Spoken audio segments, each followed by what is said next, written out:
Hello everyone, welcome to What If Deku Was the Last Heir of the Uzumaki Clan, the Only Jinchuuriki Part 3. Before we start, please go support NerdyHollow for writing that awesome fanfic. Chapter 13, Repercussions. The room was quiet. The clicking of keyboard was the only sound filling the room. The nurse's office was sterilized for medical standard, so if not for that, you could even feel the particles of dust floating around. The always-present recovery girl was going through some results from the diagnosis that she performed on Himiko when she was brought here. Recovery girl, what are these? These cells are behaving as accelerant for her cells. It's amazing, where did this come from is the question. Right then the door to the nurse's office opens and recovery girl sees that it was the young student that brought the blonde to her office. Recovery girl, oh hello dearie. Your friend is okay, just exhausted from the stress. Izuku, right, thank you for looking after her, recovery girl. Recovery girl, no need to thank me as it is my duty. Now if you'd excuse me, I have to go now that you're here. The elderly woman slides off the chair and takes her bag, then makes her way towards the door. Izuku, where are you going? If I may ask. Recovery girl, some people that were sent to the hospital from today's incident needs medical attention that requires my assistance. Now she needs rest, so do not disturb her. I take it that you contacted her family? Izuku nods, confirming her concern. Recovery girl, good, now take care of her and yourself. Goodbye. Izuku understands and bids her farewell. He stands at the door for a few seconds while looking at Himiko's face, then he walks next to the bed and takes a chair beside her and sits, waiting for her to wake up. Izuku sighs, I am glad that you're okay. Himi-chan, I should have been there. Gyuki, no one would have been able to foresee this, Izuku. People never imagined the heart of Hero World would be infiltrated like this. Izuku, U.A is supposed to be secure.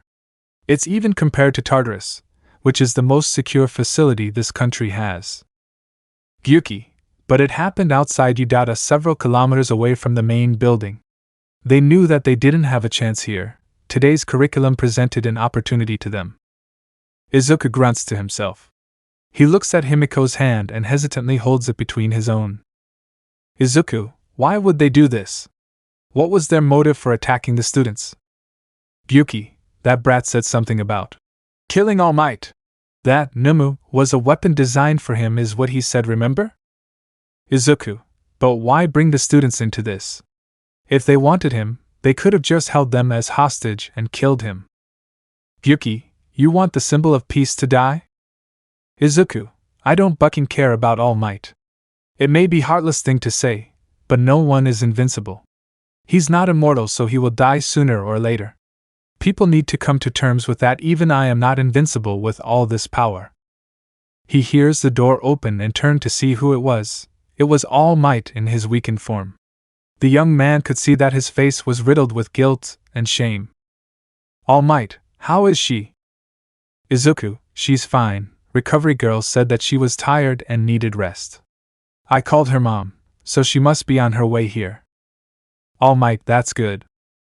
He whispers and takes another chair next to Izuku. The old hero sees where Izuku's hand was and understood. All Might, poor kid must be scared, he's so attached to you, young Toga. How bad was the situation? Izuku, their number was probably around few hundred in that facility. My classmates had apprehended some, but it seemed they got free after a few minutes later. When I teleported to Himiko, I saw her getting crushed by a big guy with a bird face. Me and Gramps worked quickly. I freed Himiko from its grip and Gramps punched it away. The leader is that guy with severed hands gripped on his body, and he said that bird face thing was a weapon to kill you. All Might, I guess you two took it down. Izuku, I neutralized that thing. It was not alive, but not dead either. The souls trapped inside it, they were hurting, so I ended their misery. All Might, you killed it? Izuku, erased would be the correct term. I dismantled it with particle style away from people's eyes. All Might, if it was designed to kill me, then it must have been strong. Good thing that you took care of it. Izuku, but that is not all. It was being commanded by the leader, and you should know, he might have had a body of an adult, but his mind was not. He threw a fit like a toddler, and he was saying stuff like, game over, and cheated. All Might, if that's the case, how did he manage to do all of this? Izuku, me and my classmates think that there must be someone who is pulling the strings from the shadows, and that guy was just a mere puppet. And that weapon they made, Numu, is what he called it, had multiple quirks. At the mention of multiple quirks, the old hero's eyes widened in shock and fear. Izuku and Gyuki could feel it. Izuku, why does your face look like you've heard a terrible news? As if I said that your mom died or something like that. All Might, because I know who it might be. Izuku HM? So you've encountered that person before all of this? All Might, but that's impossible. I caved his skull to the ground. Granted, we didn't find his body and just assumed that he was dead for sure. No, he can't be alive. I must tell Tsukauchi-kun to dig into this further. Izuku, All Might? All Might, huh? All Might looks toward Izuku and see he was confused. Izuku, are you good? All Might, well, I don't know what you said reminded me of someone I had to kill. Izuku, okay? But if that person is dead, why do you think this has to do with whoever you are talking about? All Might, because there is a chance that he might have survived. Izuku, survived? If you thought he died, then how is there possibility that he's alive? All Might, you remember what me and your grandfather was talking about? Izuku, well, I only paid attention to some of it. All Might, well, okay. Samus-san asked whether I killed my arch-nemesis, all for one. Izuku noticed the venomed sneer as he stated the villain's name. The name sounded malicious, anything and everything for one individual? If this man chose his own name, then he could guess what their philosophy might be. Izuku, sounds like a callous piece of shit from the name. All Might, trust me, he is. His quirk allows him to take and give quirks. The Jinchuuriki's eyes widened in shock. He thought about the possibilities of that kind of power, how powerful it is in this superhuman society, and if his presumption was true based on his name, then it's not in a good hand. Izuku, that's terrifying. Wait, one for all for one. His quirk was always active, and that is why he connected the dots quickly. He turned and stared at All Might in disbelief, and the older hero knew what the young one was thinking. Immediately, All Might groveled in front of Izuku as the young man was getting covered with the red boiling cloak that All Might witnessed a few months ago. As he leaned forward on his hands, he saw the floor was different. He figured that Izuku teleported them away, but he didn't know where they were. However, that doesn't matter to him.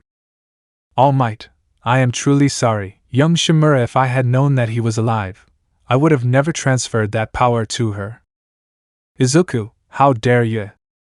Izuku's figure flickered and materialized in front of All Might.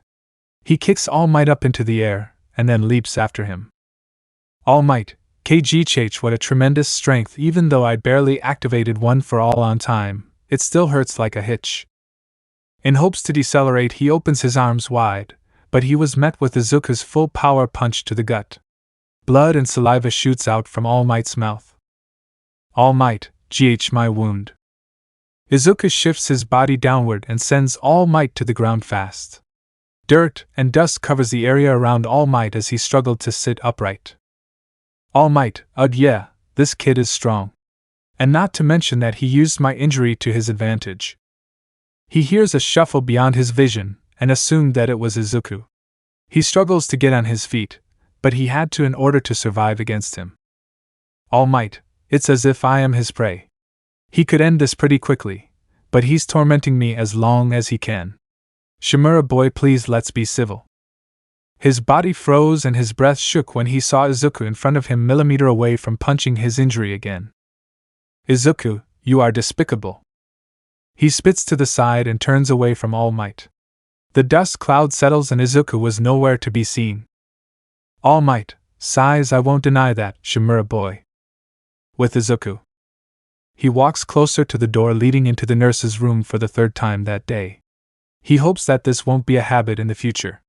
He slides the door open and sees Haruko Toga, Himiko's mother, was sitting next to her bed holding his friend's hand. Izuku, Miss Toga. Haruko, Shimura-kun. Come in.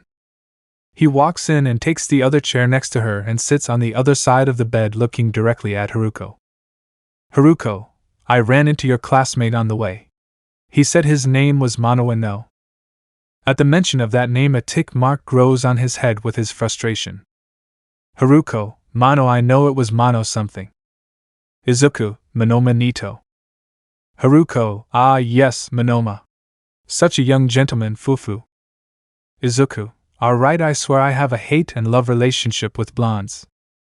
Haruko, Monoma said that you saved her and brought her here. Izuku, yeah? Haruko, but he said that Himiko's bones might have been shattered, however she's not in a cast or anything. Why is that? Izuku, I can heal some injuries thanks to Octo-san. Haruko, Octo-san? Izuku, he's a beast that resides in me. I shared his energy with Himi-chan and healed her injuries. Haruko, oh, is that so? Smiles, thank you, Shimura-kun. Izuku, you don't need to thank me, Miss Toga. Few hours passed. Haruko and Izuku were talking to each other while having some tea to soothe the tension. Himiko, what time is it? Haruko, Himi? Himiko, Mama? When did you get here? Haruko puts the cup down and quickly holds Himiko's hand. Haruko, few hours ago, how are you feeling? The younger blonde clenches her hand and flexes her body to find no pain, which confused her for a second. Izuku, Gyuki and I's energy healed your broken bones. You were in a daze when I arrived, so you might be confused. Himiko turns and sees that Izuku was on the other side of the bed to her mother. Himiko, oh, you didn't go home? Izuku, why would I? Himiko, I just thought that you might have been tired, or I don't know. I just didn't expect you to be here waiting for me to wake up is all. Izuku reaches out and caresses cheek. Himiko could feel the rough skin on her skin, but it was so gentle, like the smile he had now. Izuku, smiling, even if I have to wait months or years, I will be next to you patiently waiting. Haruko was just smiling, taking in the beautiful scene in front of her eyes. Her daughter shyly and slowly dragging herself under the covers, which in turn left the young boy confused. The way Izuku cared for her daughter, how he looked after her, and how respectful he was reassured her that Himiko was safe even if she was away from her sight. Haruko, I know you've gotten stronger, Himi. Even then, I couldn't help but feel uneasy when you said that you will train and enroll here. When I got the call, I got worried that my worst fear became a reality. However, now? She thought to herself while also watching the silly exchange Himiko and Izuku had in front of her. Haruko smiles, I'm at ease, knowing that someone capable is here next to you. Why don't you two just date already? That comment made both of them freeze. Himiko, www Waha program shut down. Izuku, I mean if she wants to. Himiko, HUH? All blood in Himiko boiled to her head, and she passes out back to the bed. Haruko giggles, she's so shy. Izuku, I don't know how to take that answer. Haruko, my daughter likes you, Shimura-kun. She may not love you as of now, but if you guys try it out, things may develop. Izuku, I don't think this reaction means that. Haruko, give her time, she will come around eventually. Izuku, well, we'll see. The students will preserve and strive towards their dream of heroism. The school was temporarily closed the next day to let them take a breather from what happened yesterday. They were all in their classroom, silent, and not knowing what to say or do with Izuku in the room. Some time passes and the green-haired young man stands up and walks in front of the board. Izuku, alright, I've had it with all of you. Why are you all so fidgety and weird about it? Aways, dude, you basically tortured those guys when they gave up. Rin, yeah, we do not have the authority to decide their fate. Yayorozu, we know you're strong, Shimura-kun. I also understand that you were enraged by their actions against us and Toga-chan. But you went too far. Izuku, grow the buck up. All of them goes silent. Izuku, I'll ask you this, did they show you any mercy? Do you think they would have just left you alone if you surrendered? No, you would be dead. Girls raped. Boys tortured, and everyone in the end dead.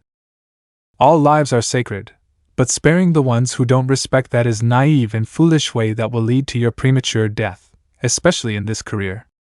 I won't say what I did was right even though I won't say it was wrong. They got what they deserved and then some. If you asked me, the survivors should think about their life choices for their remaining days and try to repent for their crimes. You will see stuff like that, you all knew that, and if you didn't, well, too bad, get used to it. And if you're gonna judge and criticize me for something that other heroes did, and don't tell me they don't because they do, they did because they had no alternatives that didn't lead to no lives harmed. Aizawa, what Shimura-kun's saying is the truth. Everyone turns to the door in surprise. Their teacher was at the door covered in bandage from head to toe. Class, sensei? Tsuyu, should you be working, sensei? Kero. Aizawa, don't mind me, and Shimura-kun is telling the harsh truth. Although you are fully capable of ending a fight like that all on your own, why did you not do it? Izuku, I know that they will be back, especially that amputee. When he shows his face again, he will remember the face of his nightmare. Aizawa, using intimidation as a lasting effect on your opponent is a valid tactic, but it is very close to torture, and that doesn't sit well with the public. Izuku, yeah? Well, I don't care. I don't care about ranks, reputation, and image. As long as people are safe, they can hate me, despise me. Aizawa, that may seem honorable, but it stems from self-hatred and disregard to his Shimura-kun. Stop by the teacher's lounge before you go home. I have something to talk to you about. Izuku understood. The student walks back to his seat while his classmates' eyes followed his movement with mixture of emotions. Some felt repulsed that someone could be so indifferent to slaughtering that many people. Some were contemplating on his words about heroism and the hard necessary actions most has to take in order to protect the public. But most of them couldn't help but think that Izuku might lose himself along the way and turn into something scary. Himiko, Izuku-kun. Aizawa, now, on a different matter. Your fight is not over yet. Bakugo, Huh? Rin, what? Ijiru, more villains? Aizawa, Udate's sports festival is near. Class, keep forgetting this is a school. Kaminari, wait, that sounds like something villains would try to infiltrate, isn't it? Will it be alright? Aizawa, on the contrary, since we're going ahead with the festival, it means that the school is confident it has all its ducks in a row when it comes to crisis control now. I hear police presence will be 5 times bigger than normal, for example. What you should be thinking about is what a huge chance the Academy's sport festival presents you all. Izuku, I don't think they can put the festival to a halt. The Udata Sports Festival is Japan's annual event that replaced Olympics from the old days. And if they are increasing security, we don't have that much to be scared of, I guess. Yaoyorozu, moreover, the country's top heroes are all sure to be watching us. Because they'll be scouting for us. Kaminari, I'm thinking I might follow the tactic of going sidekick for a pro heroes squad after graduating. Jairu, but there are loads of people who get stuck as sidekicks forever and miss their chance to break out as solo heroes. And you seem like just that kind of dumbass, Kaminari. Kaminari, huh? Aizawa, naturally, entering the squad of a famous hero will get you higher status and more experience. Remember, time is limited. If you get noticed by a pro, that gives you the standing for a brighter future than otherwise. This is the chance you'll get only once a year for a total of 3 chances before you set foot into the world of heroics. The 4th period ends and the noonday break rolls around. The class gathers in groups in the classroom. Ijiru, I knew it was coming, but now I feel like the tension is flying sky high. If we put in the effort and stand out to a pro, it'll be a giant leap forward. Izuku and Himiko were standing to the side with Ida and Tsuyu. Himiko, everyone is pumped. Izuku, Ida, don't you feel it too? You've enrolled into Udate to become a hero, so getting fired up is only natural. Ida says as he twitches with passion while he was hunched over, which the 2 girls behind him, Ashido and Tsuyu, notices and whispers among themselves. Tsuyu, Ida's got a real oddball way of unleashing his passion, weirdo. Himiko, I feel it too, but still. Uraraka, Toga-chan, Ida-kun. Izuku, Izuku turns and sees Uraraka's determined face, if he could call it that. Uraraka, let's crush this. Ida, whoa, your face, Uraraka, your face. Izuku could feel the aura coming off of her, even Gyuki, too. Gyuki, whoa, what an aura. And that face, it would scare off anyone. Izuku wouldn't deny that this is a side I didn't knew she had in her. Himiko, yeah, kind of scary too. Uraraka, guys, I'm gonna go for it. She shouts with fire and enthusiasm while raising her arm in the air, which her classmates reciprocated with awkwardness. Aijuru, but it's like your character is falling off. Ashido, is she okay? Uraraka's being kinda, not Uraraka. Little later. The group of 4 are on their way to the cafeteria to have their lunch, and on their way Izuku asks the other 2 a question. Izuku, hey Uraraka-san, Ida-san. Ida and Uraraka, HM? Izuku, what is your motivation to become heroes? I know Himi-chan's, but I realized I don't know you guys' motive. Uraraka, I want to be a hero for the money. Eheed. Himiko, you want to be a hero the money? Uraraka, yeah, I guess, ultimately. Man, sorry, I know it sounds lame, like I am not being pure as a hero. Ida, don't be why, what on earth is there not to admire about applying yourself to aim for a comfortable life? Izuku, yeah, though it is unexpected. Uraraka, I am working at our construction company, but there's just no real work out there, so we're flat broke. Mutters, I probably shouldn't be telling anyone about things like this, but... Izuku, hell with that quirk, if you had the permission it'd help with your company.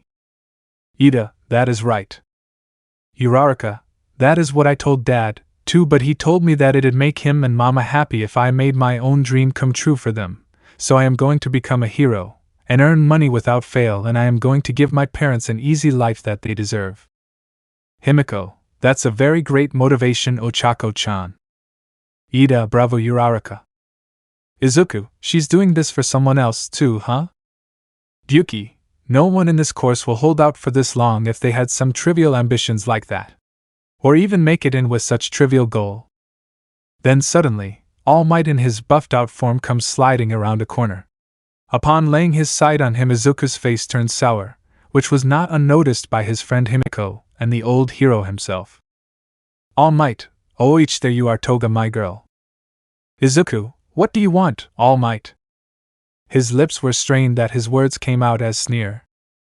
All Might, I only wanted to know if Toga-chan would have lunch with me? The atmosphere between them was stagnant that you could even choke on it, and all of that aura was coming from Izuku. Himiko, Izuku-in.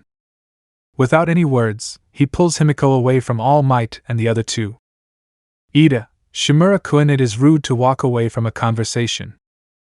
All Might, it's alright, Ida-kun. I did something horrible. He has every right to be angry at me. Uraraka, you know them? All Might, not for long, but long enough to do wrong by them, yes. Ida, well, I hope you guys amend your relationship, so we'll be going now. The 2 students follow their friends shortly, leaving All Might in the corridor. All Might mutters, I hope he will forgive me for my short sight. At the cafeteria. The place was bustling with students of all years lining up to fill their stomach with healthy or unhealthy meal. Whichever they chose was none of Izuku's business. Izuku, some of them might be needed it for their quirk. Just like I need to eat seafood to sustain mine. The food is nice. Himiko, yeah? I mean it's lunch rush's food. Izuku, you're right. He takes another bite of his food and chews while glancing at Himiko in front of him. She looked nervous or angry? He couldn't quite tell. Nevertheless. Izuku, I am sorry, Himi-chan. Himiko, huh? Izuku, I need to know, I should know, that doesn't sound right either. Sighs, look, I know that was not a nice thing to do. Me dragging you away from All Might, was he just God? What am I supposed to say? Himiko could see that her friend was fumbling with his words, trying to find the proper thing to say to her. She wouldn't lie, Izuku had no right to drag her away without saying anything. But seeing him like this, he never fumbled with his words like this. Himiko, so what I am understanding is that, You want to apologize for dragging me here. Izuku, yeah, I am sorry, Himi-chan. I just couldn't stand around him any longer after what he did. Himiko, what did he do? What happened while I was unconscious in the nurse's office? Everyone has been looking at you like you're some kind of monster, and all might look guilty when he saw you back there. What happened? Izuku sat there with his mouth agape, then looked around for any peering eyes or ears. Izuku, we should talk after class. Himiko exhales and continues eating. Himiko, fine. After school. Uraraka, W.O.A. The class stood by the door, uncertain of what to do with the wave of people outside their class. Uraraka, what the foo? Izuku, they're here to scope out their competition. Bakugo, before their big battle. HM? Izuku MM? The two glance at each other and huffs in annoyance. Himiko, scoping out?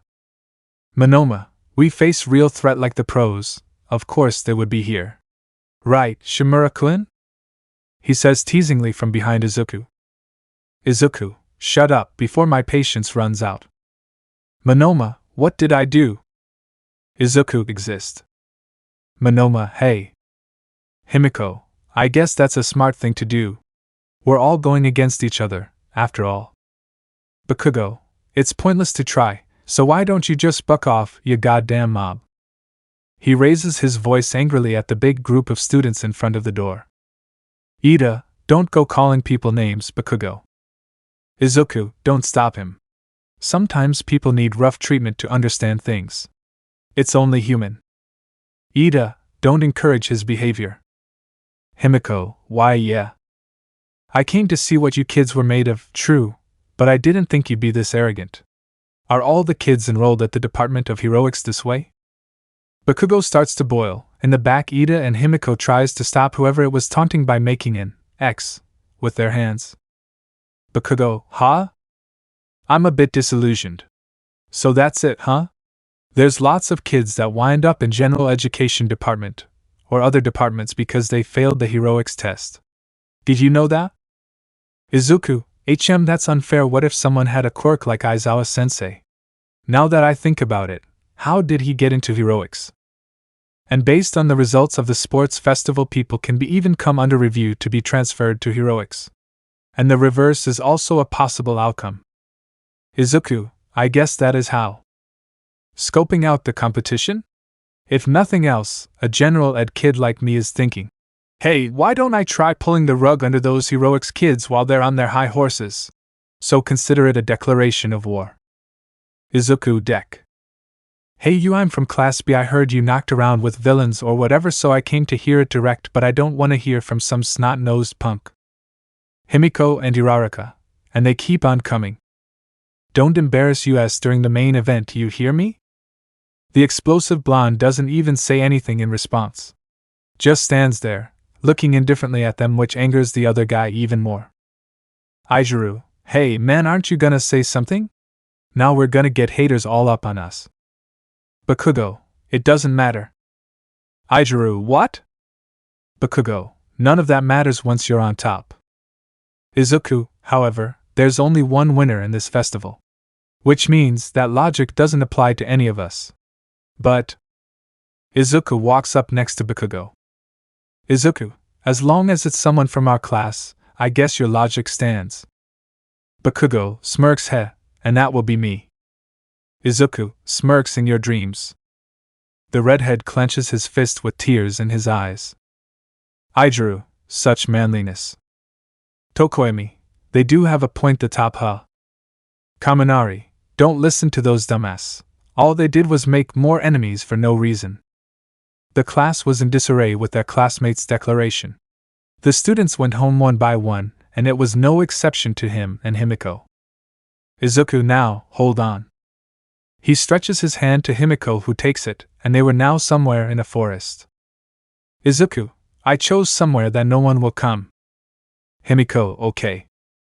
She sits on the grass and Izuku sits in front of her. Izuku, okay, where to start? Himiko, maybe start with what happened at the USJ. Izuku, alright then, please look into my eyes, Himi-chan.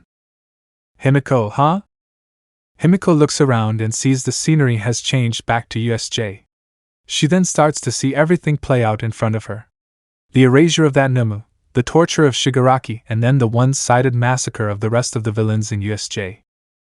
Izuku stops his genjutsu, and Himiko comes back to reality with grimace. He sees her face, then could guess what she was about to say, or what she would do. Or perhaps not. Himiko, I don't have the words, Izuku-kun. Izuku, I just want you to know that I don't regret what I did yesterday. Himiko, why? How can you not feel remorse for killing, torturing, or killing Izuku, because they hurt you. Himiko, what?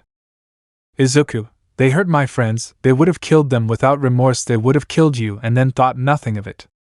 I just did what they would have done, but to save people I care about. Himiko, how can you? I just can't believe. She was at loss of words about what she just saw. Her friend just demolished those people. Sure, they were not good people, but they didn't deserve to die. He is not judge, jury, or the executioner. They're supposed to be heroes in the future. How could he do that and feel nothing wrong with it? She remembers what he said that morning, and now she has the context. She didn't know whether to be afraid or, for lack of better terms, understanding. Himiko, I think I need a minute. She stands up and takes some distance away from Izuku. And he understood what she was feeling. Gyuki, that went better than expected. Izuku, we can't be sure, I think she's just taking in everything she saw and heard.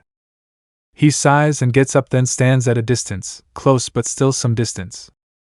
Izuku, I understand you're distraught, Himiko-chan. Himiko, I am, yes, I'm trying to know if I can come to terms with it and move on, or, I don't know, take some distance. Izuku, please don't. Himiko turns while holding her elbow, distressed. Himiko, I don't want to, but I don't think I can look past this time. Izuku, what do you mean this time? Himiko, I brushed off all your aggressive behaviors before. Izuku, what do you mean? The blonde turns around back and gazes at the horizon. The ocean was calm this evening, the water gently rested in the distance with the beautiful ray of the setting sun. Himiko, please take me home, Izuku-kun. Their eyes meet with somber feelings behind them, and Izuku's were accompanied with shock yet understanding. Izuku, all right, hand signs Himiko-chan? Himiko responds with an acknowledging hum. Izuku, please continue to be my friend. Himiko, I have to think about some things, but I don't think I can brush this off, Izuku. He comes close and holds her hand. Izuku, I am not asking you to move past it. I just don't want to lose this friendship. I don't think I'll be able to handle losing this connection. Himiko, Izuku-kun. Izuku, I'll give you space, and when you want to talk I am there. Himiko, right. It has been few days since Himiko and Izuku talked in that forest. She has been out of it during those days, thinking about what Izuku showed her and told her.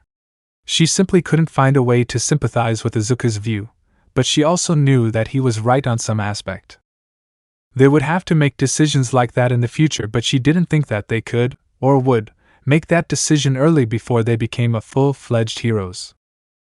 Mina, hey Toga-chan, are you okay? Himiko HM? Why do you ask?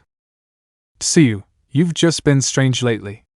Not talking to Shimura-kun is one of the strange things. Kero. Himiko, oh well, we've decided to take a bit of distance from each other. That's all. Shiozaki, was it because of his act at the USJ? Yayorozu, I would guess that is it. Himiko, yeah, he showed me what he did and I've been little shaken by his actions and his response. The other girls took notice of the word, showed, and tried to ask her. Tsuyu, what do you mean he showed you, Toga-chan? Himiko, oh yeah, you know his eyes change, right? Yayorozu, well, I don't think any of us noticed. Oh. Yayorozu remembers the times Izuku stopped Monoma's advances toward Himiko, and his irises had some strange patterns. Yayorozu, I remember sometimes that his irises had patterns. Is that what that is? Mina, oh, is it when his eyes change and stuff? Himiko, nods when his eyes change like that. He can put people in trances with a glance. Uraraka, whoa, that's kind of scary. Himiko, it is. He told me that he doesn't really like to use it much, only when it's necessary. He can decide what he wants to show, like a god of dream. Momo, I wonder why he doesn't like to use it. It sounds like a really great technique to end a fight. Himiko, he says that it sometimes affects his heart. Not physically, but emotionally, he said. Tsuyu, do you think that's why he is so callous about killing villains? Himiko, I don't think so. You guys remember when he said that his family descended from ninjas, right? Momo, yes, do you mean? Himiko, I think he was trained to take lives from a young age. The table grew silent, and the boys to the side were having conversation among themselves about the same person. Kaminari, so he's a trained mercenary? Shoji, that's what Toga-chan is saying. Sighs. Rin, I guess that would explain his ruthlessness. Aijuru, can you imagine? Having to get used to killing people at the age of 6, more or less? Tokoemi, it is his family tradition passed through generations. We're lucky that he's here to be a hero and end the cycle. Shoji, we shouldn't judge or discriminate him for his view that his family implanted from a young age. Besides, I think he was right. Aways, why you can't be serious? How is taking life heroic? Ida, that's right, no matter how right you feel, a hero should never kill. They shouldn't have to kill. But if it's the only way, then they must be ready to end lives to save more lives. The boys looked towards the voice and sees it was not someone from their class. Probably an upperclassman. The person had white spiky hair and gray eyes. Natsuo, sorry for eavesdropping, but I couldn't help it since it was about Shimura-kun. Aijuru, you know him? Natsuo, smiles, we're familiar. Where are my manners? Todoroki Natsuo, third-year hero student. In short, your senpai. Kaminari, oh, nice to meet you, senpai, but I want to ask, why do you say that? Natsuo, well, in heroing world, you face many types of people.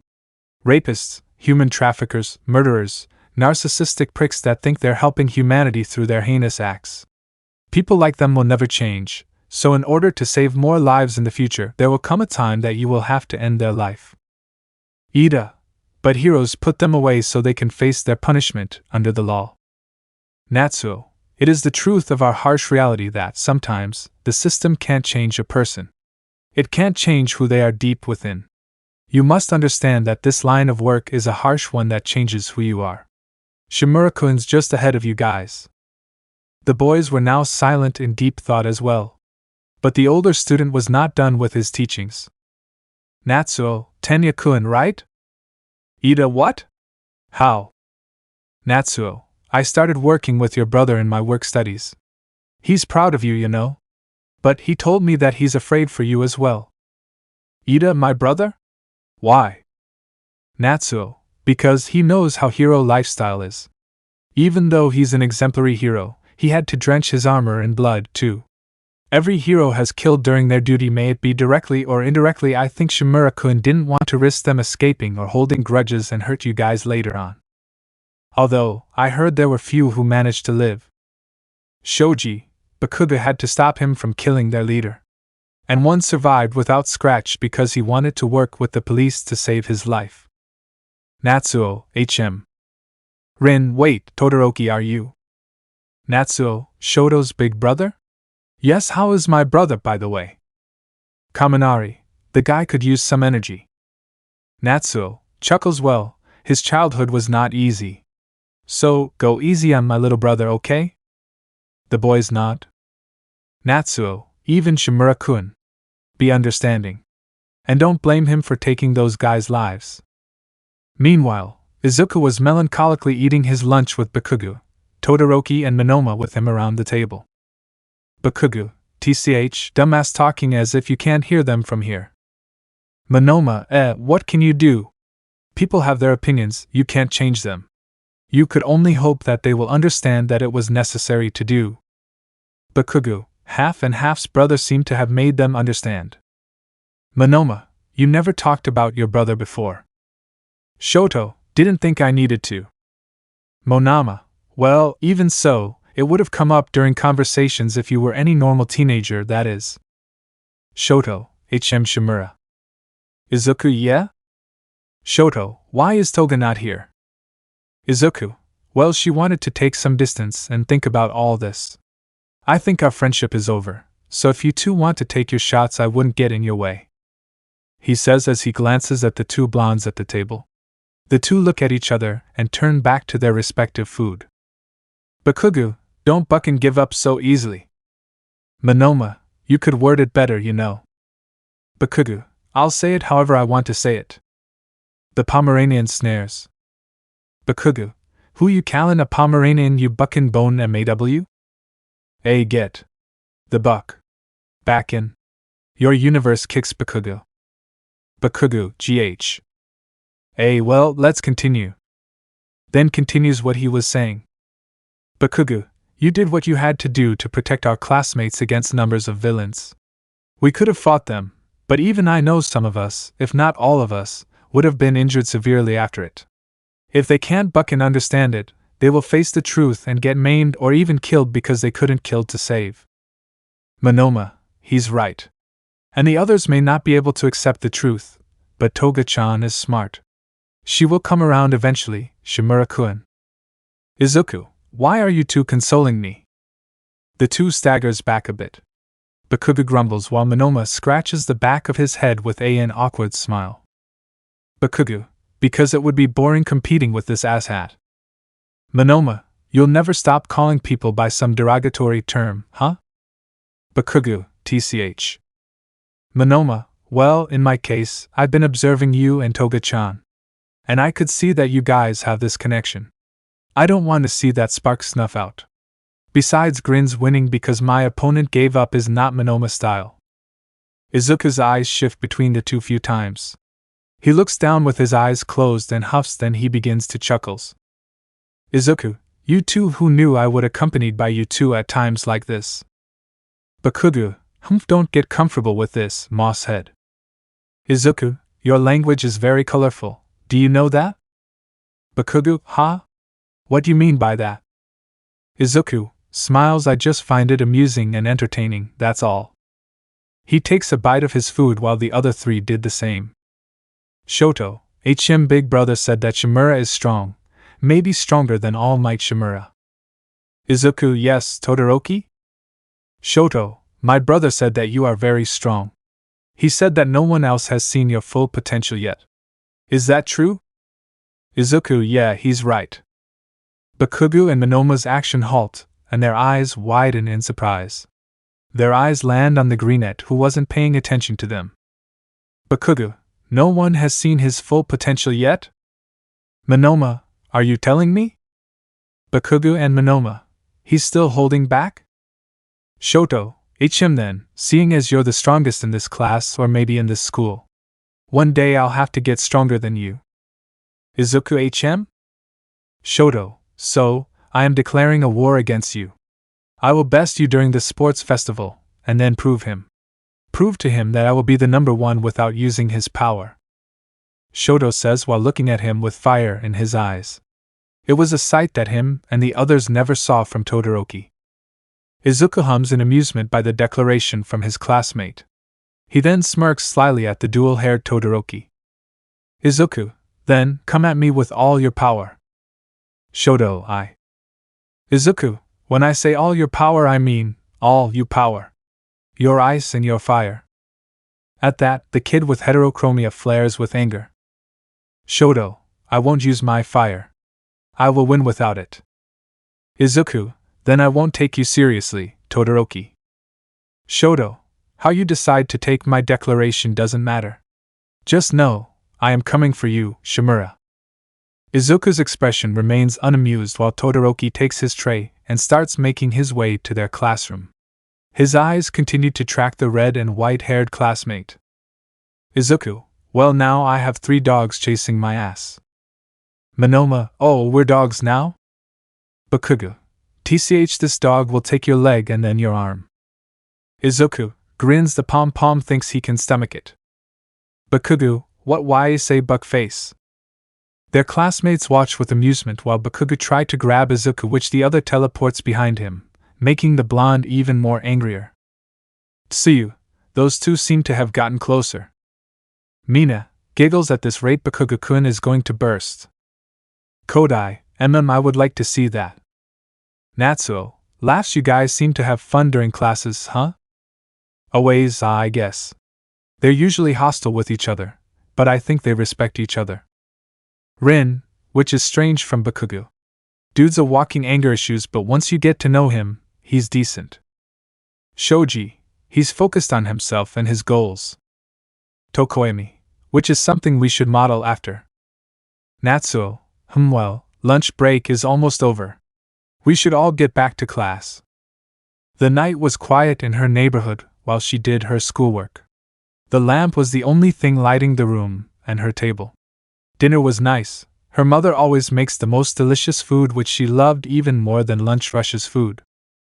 The room was quiet aside from the rhythmic clicking of her pen in her hand while she was trying to work out the problem that she was trying to solve. Himiko, ha! She slouches on her desk with her upper body. Her school utensils and notebooks shift and turn under or to the side. Himiko, hm.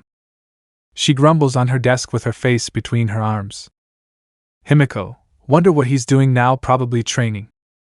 The door gently opens with a quiet creak. She turns her head to the door to see her mother coming in her room. Haruko, Are you okay, sweetie? You look tired. Himiko, I am just stressed. Haruko, why? Is something wrong? She asks while she sits on Himiko's bed. Himiko, Izuku-kun did something horrible. And he said that he doesn't regret it. Haruko, does that trouble you? Himiko, I don't know if it does or not. I've been thinking about my view for the past few days, but can't seem to come to a conclusion. Haruko, he's an earnest kid from what I've seen. So, what did he do to make you question him? Himiko, he killed people at the USJ and he showed it to me. Haruko, oh, that is unpleasant. Himiko, I don't know how to handle something like that.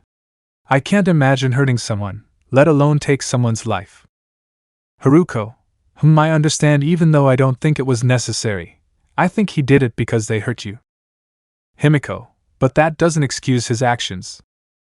Haruko, people can do horrible things for their loved ones.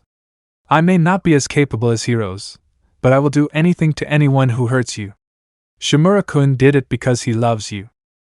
Himiko, I don't think I would be able to do that. Haruko, and that is who you are, sweetie. Her mother stands and cups Himiko's cheeks with her hands gently. Haruko, you are kind, stronger than others because you're above those things. Others are not. I can imagine that it may be hard, but try to think of it this way. He might have taken their lives, but think how many people he might have saved. They were criminals that did horrible things, theft, murder, rape. The system puts them in jail to rehabilitate them, but most of them don't change, and they will continue to ruin people's lives. He took lives to save lives. He saved you, my little girl, and for that I will be grateful for their remaining days. Himiko, Meanwhile, with Izuku. He was training on the sigil he usually meditates on. He pushes his whole weight against the gravity of the earth in a steady pace while simultaneously balancing himself. Gyuki, your training regimen has been getting more and more difficult. Izuku, the sports festival MPH is almost around the corner, so I have to be at my best. Gyuki, I'm glad to see that you still strive to get stronger. Izuku, if I want to protect Himiko against this all for one, I have to get stronger. I know I am stronger than All Might now, but with my current capability, I don't think I would have been stronger than MHM in his prime. And this villain faced him and pushed All Might to his limits. Even if that man is severely MRR injured from their last encounter, I can't expect him to be weak. He puts his right arm behind his back and begins doing a push-up one-handed. Izuku, and he has minions from what we saw at the USJ, so if he's a smart man he would go for people that are competent when he sends someone for Himiko RRR. Gyuki, what do you think happened to that villain that you spared? He cartwheels backwards to a stand. Izuku, who knows if he delivers on his promise, I hope people that are getting ruined by the distribution of drugs will get a lot better. I know it wouldn't stop people from using it or finding other drugs to spread, but it's one less out in the street. Yuki, I guess you're right about that. It's interesting to see some people do anything to feel something else. While listening to Gyuki's wonder, Izuku takes a stance of Hyuga clan's taijutsu stance. Izuku, I like to call that curse of consciousness. Even some animals, like koalas, consume things that make them feel something else to escape, or just live life. He starts to perform few moves he saw on the scroll about the Hyuga clan's techniques. He didn't activate his Sharingan or channeled any chakra behind them, so it didn't have any force coming out of it. Izuku, when I looked through that guy's memories, I saw things that I never thought I would see. It was like living another person's life. Yuki, was that the first time you've done that? Izuku, I did it once before. She didn't have any horrible memories, so it didn't affect me like that guy's did. As he finishes performing the Hyuga techniques, he lets out long air to relax his muscles and heartbeat. He then sits on the ground in a lotus position and starts to meditate. Yuki, are you? Izuku, I am trying to achieve what Uzumaki Naruto achieved with Kurama. Can you do it? Yuki, it will be a first for me since the Sage of Six Paths. But I think I can manage. Both the Jinchuuriki and the beast concentrate as they try to meld Izuku's Sage Chakra with Gyuki's chakra. Gyuki, now I get why Kurama was the strongest out of all of us. The tailed beast jokingly states while he was struggling to accept and utilize the nature energy Izuku was amassing. Few minutes pass as they tried to meld nature energy with Gyuki. Izuku, this isn't working, huh? Gyuki, I don't know what the problem is here. Izuku then remembers something and stands up. Izuku, we have to go. Gyuki, go where? Izuku, we have to go to where I learned this sage power. Later. Izuku was flying through the air above, heading towards Mount Buko. Gyuki, so why couldn't you just Hiraishin here? Izuku, because these species are very high on honor and they told me to never come like that ever again or they would rip my throat out. I want to keep my throat, thank you. He lands in the forest and starts to try and get his directions. His eyes change color from their usual green to a golden yellow. Red line extends vertically from his eyes down to his chin. Yuki, so what are they? Naruto and the fourth Hokage learned senjutsu from the toads from Mount Myabuku. Orochimaru tried to learn it from the snakes in Ryuchi Cave. But I heard that after the desolation of the ninja world both closed the gates from humans. He sees the flow of natural energy and starts to follow it. Izuku, yeah, they did. Apparently, the toads severed their connection after they heard a clone of Jiraiya the sage was using their sage power for the wrong people. The snakes were always reserved. After the toads left, even then they tried to manipulate people with their senjutsu, but humans retaliated and started associating their power to malice. They almost killed all of them, but the great white snake managed to close his cave from the human world, and since then no one knows what happened to them. The toads nor the snakes. Yuki, then who did you learn this from? The feeling I get from this is peculiar. Izuku, well. Then suddenly they hear an animalistic growl coming from the right. Then all around them. Izuku, good evening boys. 5 wolves come around the woods and snarl at him with their teeth bared. Izuku and girl. One of the wolves growled louder as response, and one of them started speaking. How have you been, little pup? Izuku, you know I can break your jaw off, right? Kazuro. Kazuro was a wolf with black-gray wolf with shining blue eyes. His fur had few strands that were loose and rough, signing his age. Kazuro, the alpha wants to speak with you before you meet the great sage. Izuku, I would be honored to speak with him again. Another wolf comes close to him and sniffs and huffs. You smelled different. Sniffs and huffs many new scents, sniffs an unfamiliar scent of a beast as well. Izuku, your ability to pick on a scent is unmatched as always. Jinro. Jinro was a wolf with snowy white fur. His voice sounded younger than the elder wolf named Kazuro, but the same eye color. The eyes would make sense as he is one of Kazuro's pups, the most perceptive one out of them all. Jinro, the beast, it smells stronger than all the other scents.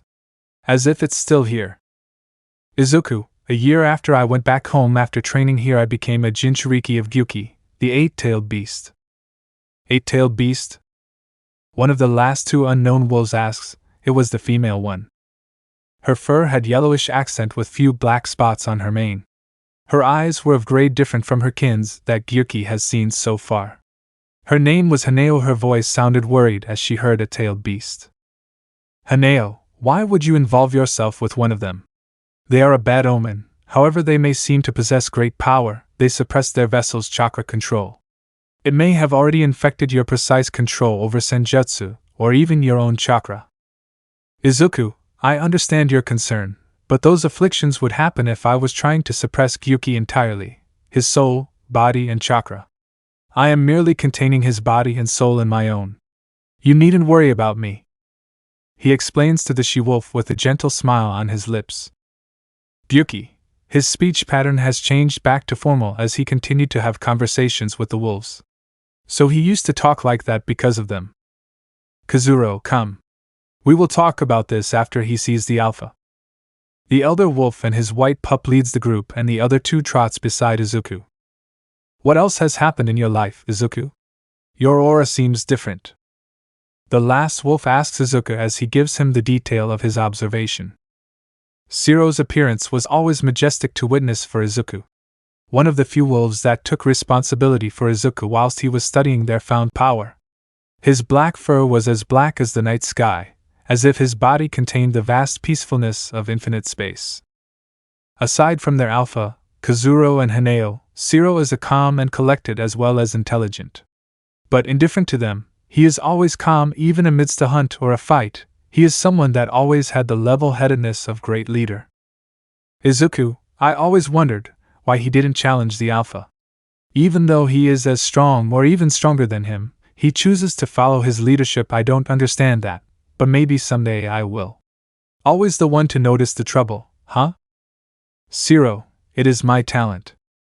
Izuku, well, aside from becoming a Jinchuuriki, a lot happened. Few months ago, my mother succumbed to an illness. Nothing else could take her down, so the gods decided to take her with an illness that was never seen before. The last months were spent with me and her mother and son for the last time until the next realm. Haneo, my heart aches for your loss, Izuku. I could see that she was a strong woman for few times she was here. I am sure that her soul rests easy with her late mate. Izuku, she told you? Haneo, and few other things, but you don't need to know what else she has said to me. Izuku, right after her death I was lost. It was always she and I as long as I could remember, and I've never imagined how it would be if she was gone. Even after her father, my grandfather, returned from his quest, there is always this rift in my soul. And even now it continues to remain. Shiro, I see that is what I was seeing from your aura. Your grievance seems to be growing in it. Kazuro, we are here at our den. Izuku, still bustling with life, I see. They continued to traverse through to where the alpha was lying down. The little wolves were doing what babies do, annoying the elders with their antics. Izuku chuckles. Some of them have grown. Has any of them hunted yet?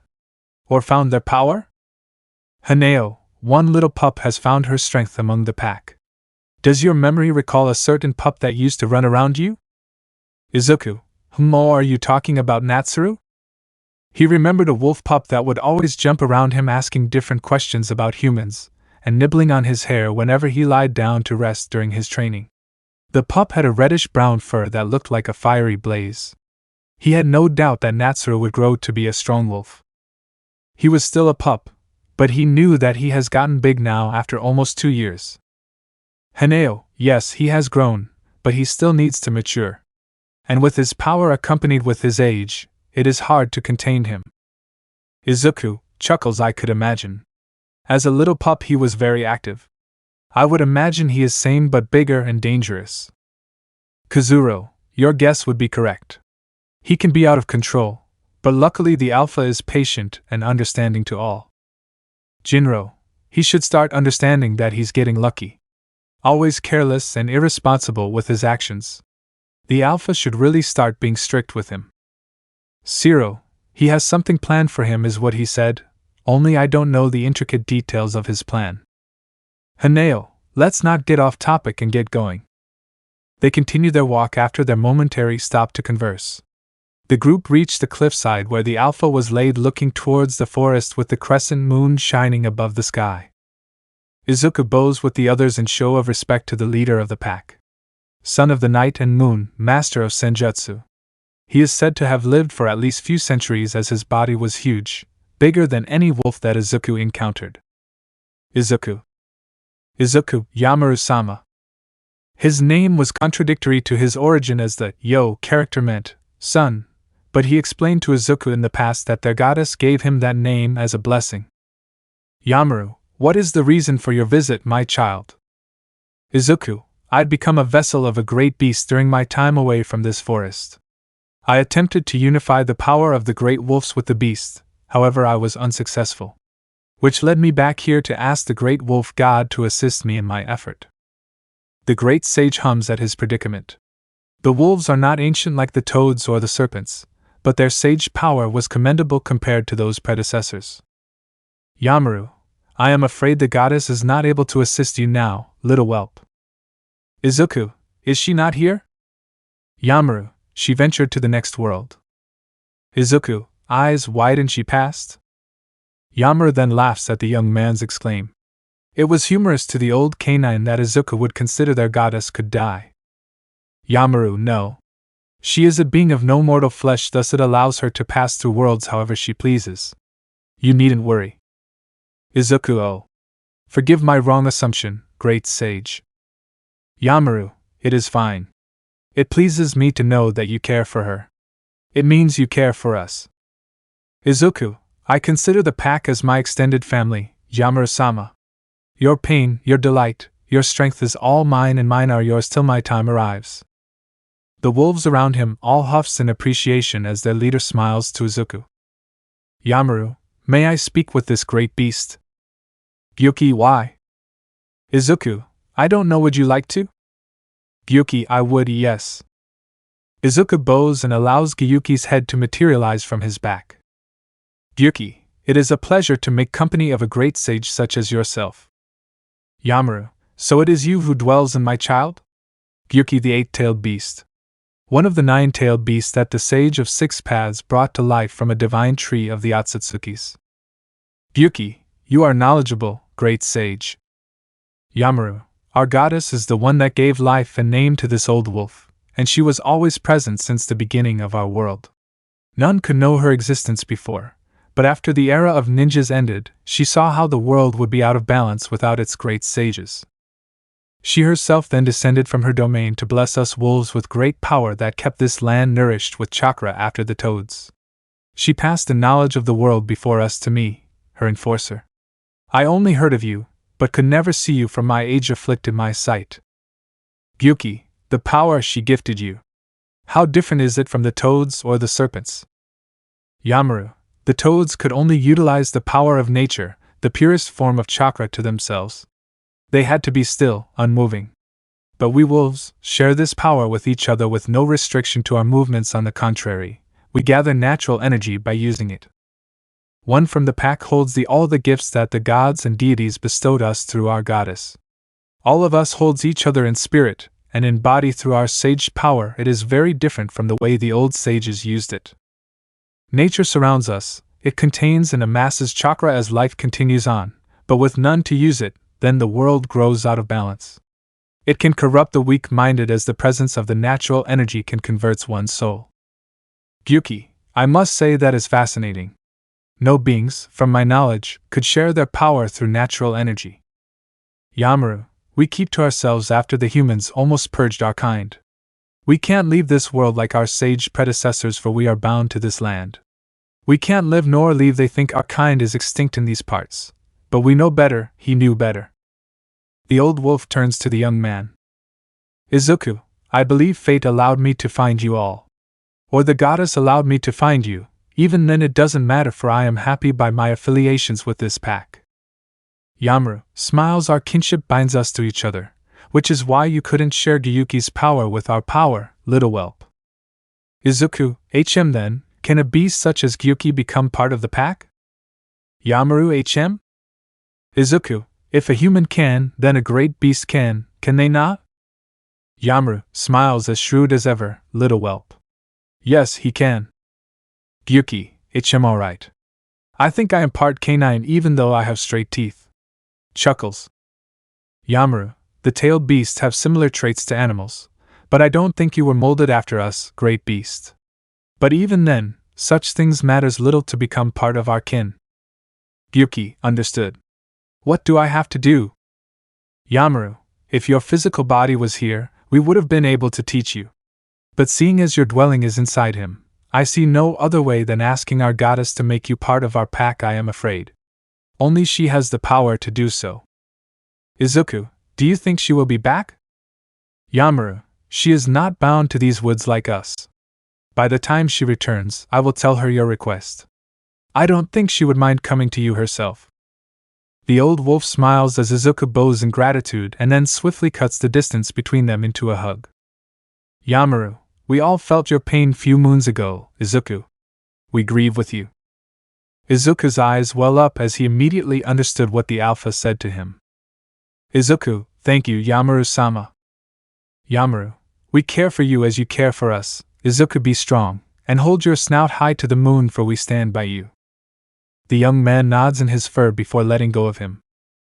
Yamaru smiles little as ever, HM? Izuku chuckles while wiping his tears with his sleeves. Gyuki had already retreated back inside Izuku when he went to embrace the big wolf. Gyuki, their bond is strong, reminds me of B&A. Chapter 14, The Sports Festival Part 1. Today was the day of the grand event, Udata Sports Festival. The great school of heroes was bustling with people who came to see the grandeur event that the world eagerly witnessed once a year. People that couldn't come sat anxiously behind their television screen or smartphones around the globe.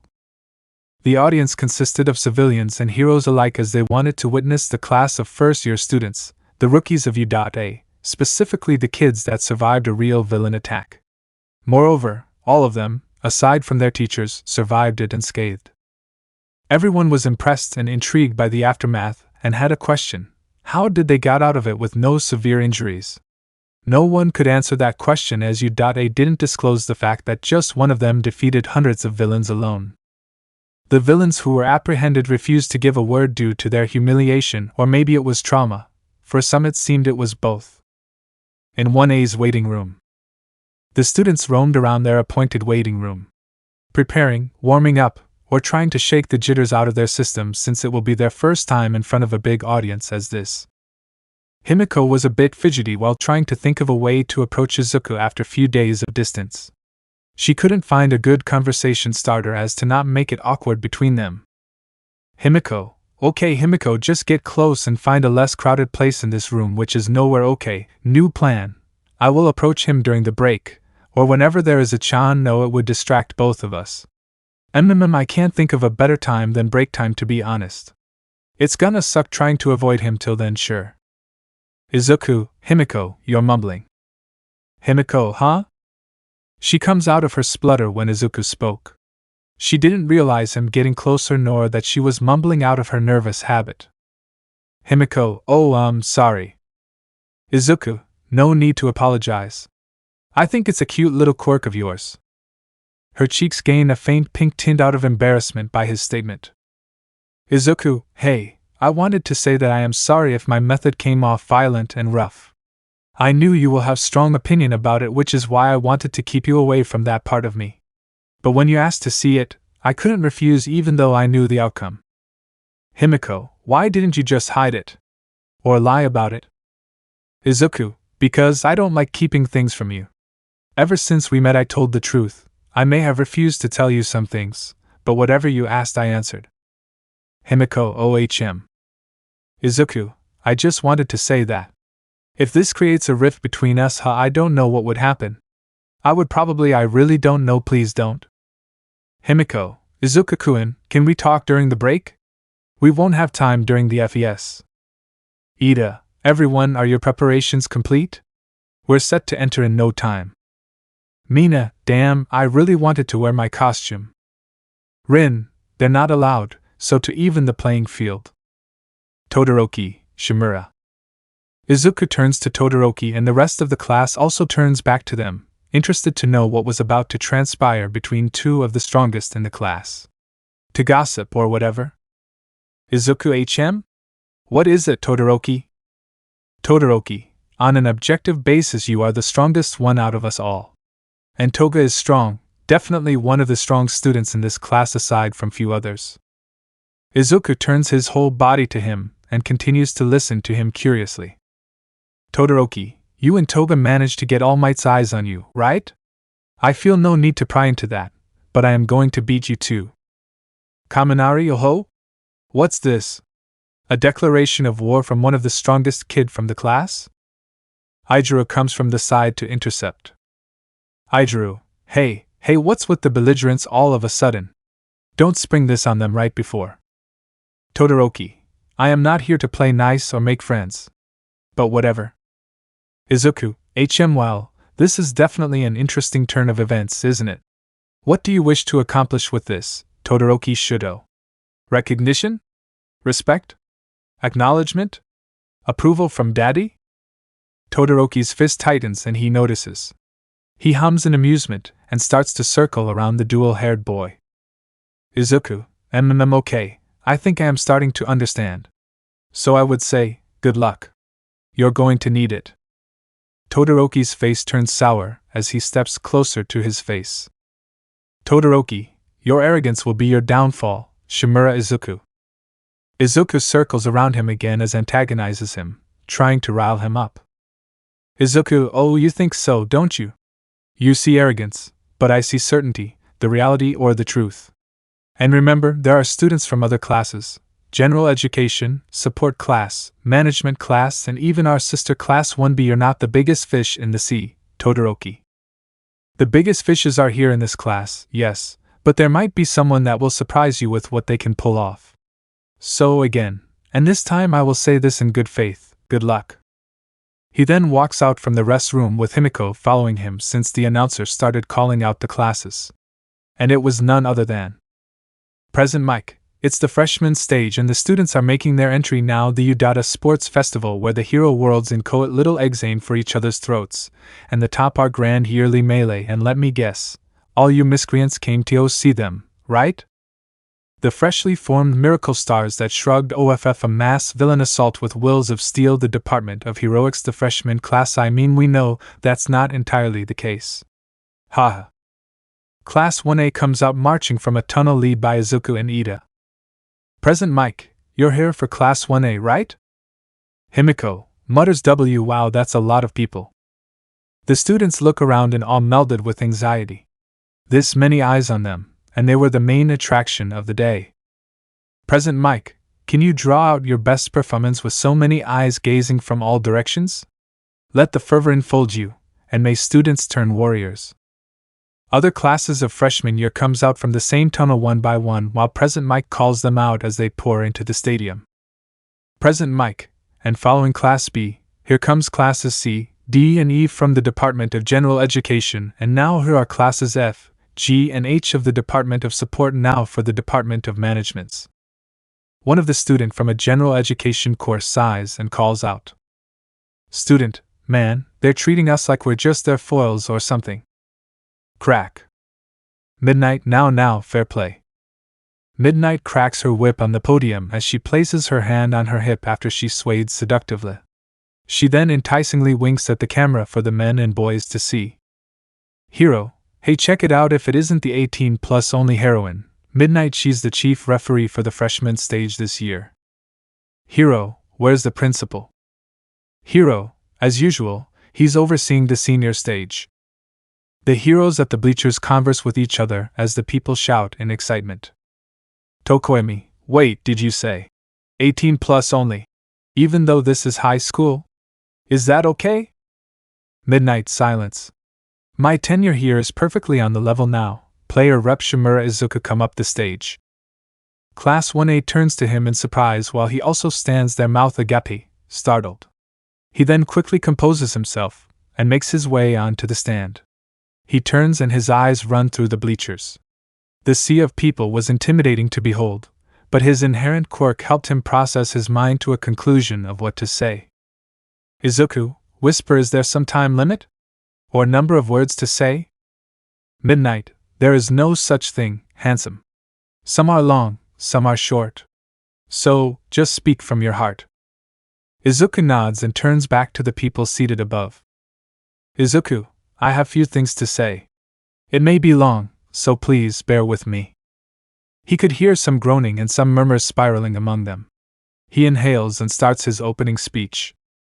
Izuku, first of all, please understand that me and my classmates didn't ask for this attention. Sure, recognition is important for us, but I think I can say, on their behalf, that we didn't want our name to first reach the people like this after a traumatic experience like that. And we are not the only ones here today. No, we have our allies from our sister class, we have our schoolmates from general education, from support department, from management department. We are all here to show the people that we will be responsible to protect, that we are here. He pauses and looks at the reaction of everyone. The audience was attentively listening. The students were standing tall at his speech with satisfied smile and confident faces.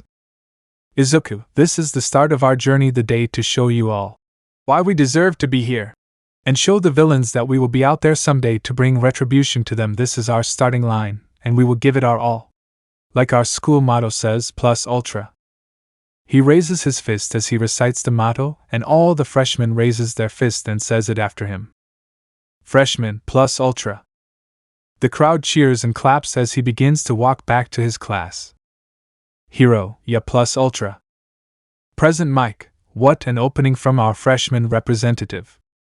Midnight, all right, with that we move directly onto our first event. She turns to the big screen. It showed lottery-type animation as it cycled through names. Midnight onto the preliminaries. As they're called, lots of fine folk end up choking on their tears here every year, and this year's first round of Destiny is. The students held their breath as the animation begins to slow down. Midnight this. She turns to the students while the screen read obstacle race. Aways, obstacle race? Kaminari, great, we know who is going to win this.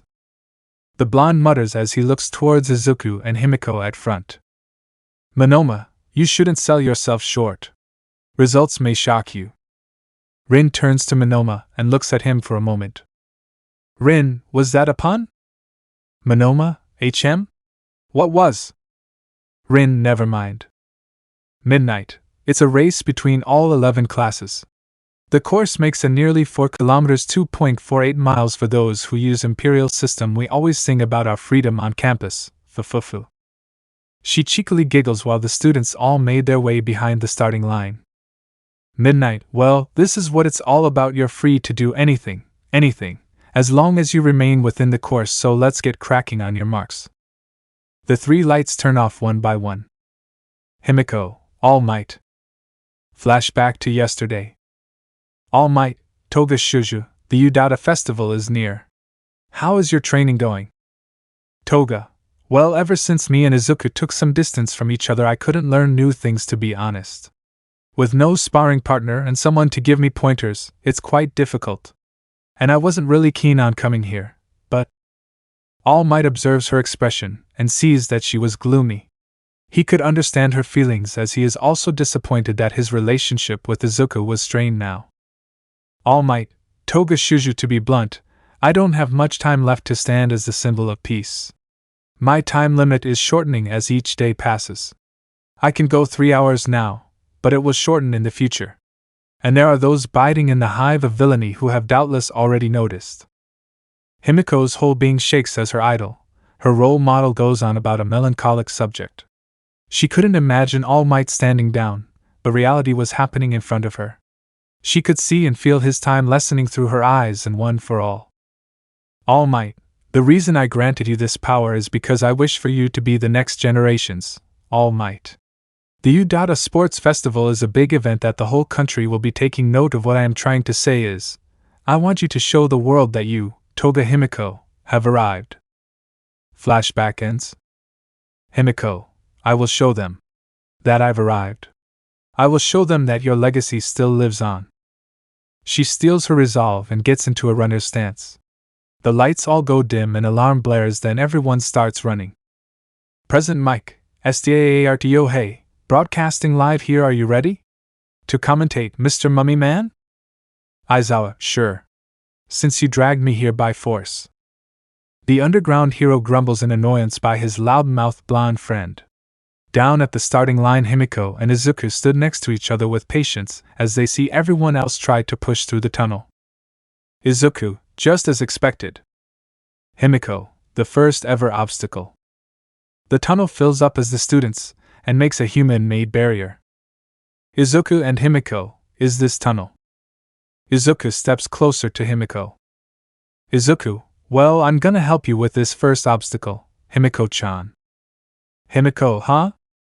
Izuku reaches and holds her hand, and before she knew it they were at the other end of the tunnel. They were lucky that they did that then, since Todoroki just froze the floor with the student's foot. Izuku's body gets covered with blue aura as he activates his lightning cloak. Izuku, alright, now it's everyone for themselves. Smiles and waves by. He then starts running ahead while Himiko was quite disoriented. But she quickly gets into a runner stance and activates One for All. Himiko, One for All, full cloak. Aijuru, you'll have to try harder than that, Todoroki. Todoroki looks back and sees that his classmates were not caught by his eyes and was gaining behind him. Bakugo, we won't let you get away that easy, Two-Face. Himiko could hear steps and explosions coming behind her with some cold air. She suspected it was Todoroki and Bakugo, then decides to ignore them and focus on chasing Izuku. The sound of exhaust whistling echoes through the tunnel as her veins flash red. Student, huh? / what the buck? / is there a gas leak or something? Where is that coming from? Students from the other classes were confused, but her classmates knew what it was. It was Toga Himiko getting serious. Ida oh. Bakugo buck. Todoroki, exhales, here we go. Himiko, 15%. Her body glows and red lightning dances around her body, and she booms ahead. One by one her classmates pass the tunnel, with each of them using their quirks to their advantage. Even some students from other classes were managing to get past the tunnel. Pow boom. After everyone comes out they hear sound of something breaking and explosions in front of them, so they all look up and sees robots all varying in size. One of them, or several of them, turn their attention to them. Robot, target detect. The robot's sentence cuts short as Himiko kicks it to Kingdom Come. At the distance they see big robots, the 0-pointers. This time it was numbers of them in front of the students. Present Mike, here comes the obstacles, and so suddenly and from the very outset the first barrier will be a robo-inferno. Students, what the those are huge / Udate doesn't like to hold back, huh? / there's way too many of them to slip past. Then suddenly they see Izuku in the air heading for the 0-pointers. Izuku, hand sign shadow clone jutsu. Numerous of clones appear and fly in the air with him towards the robots. Izuku, sage mode senjutsu, Udama Rasengan barrage. Him and his clones make big Rasengans in their hands and slams them to the 0-pointers. The robots burst and gets pushed back, throwing the other 0-pointers with them. Students, whoa / how / he did that all by himself. Present Mike, 1A Shimura Izuku has forged ahead with a big opener. He made pads for the others. What's this? Izuku, I am not making it easier for you guys too. He bites his thumb and draws blood, then smears it on his palm and performs a jutsu. Izuku, summoning jutsu. Smoke erupts from the seal and pack of wolves jumps down and stands snarling at the students. Izuku, these are my friends that I teleported here with my quirk. Hope it's not an issue, ha ha ha. He lands and continues to run after leaving his pack members behind him to stall the others. Present Mike, whoa Shimura just summoned pack of big wolves for the others. It is gonna be a lot harder than our obstacles now. Heroes, is that even allowed? I mean, the kid said he used his quirk, and Midnight did say they were allowed to do anything, which means he can sabotage the others if he wishes to. The wolves howl and puts fear in the kids' hearts. Their eyes drown in helplessness as they glare at their animalistic canines shining at them. Jairozu, Shimura-san is full of surprises, huh? Rin, he's insane. How does he think we can get past them now? We may have quirks, but he put everyone in danger. Student, I'm gonna die, we're all gonna be lunch/shut up and run, dodge them, and run like hell. Todoroki, Bakugo, Ijiru and someone from another class continues to run towards the wolves, but the wolves were not going to let them get past them. One of their fur lights on fire, and one gets covered in lightning. Everyone's eyes widen as the wolves showed that they too had powers. But that didn't matter to the kids that were running at them. If anything, it was a challenge they were eager to face. Todoroki, good. The harder it is, the more I can show him my own power. Bakugo, you mutts, I am gonna blow up all of you to oblivion. Todoroki sends an ice wave forward, aiming more at the one who could light itself on fire. Ijiru and another student, ha.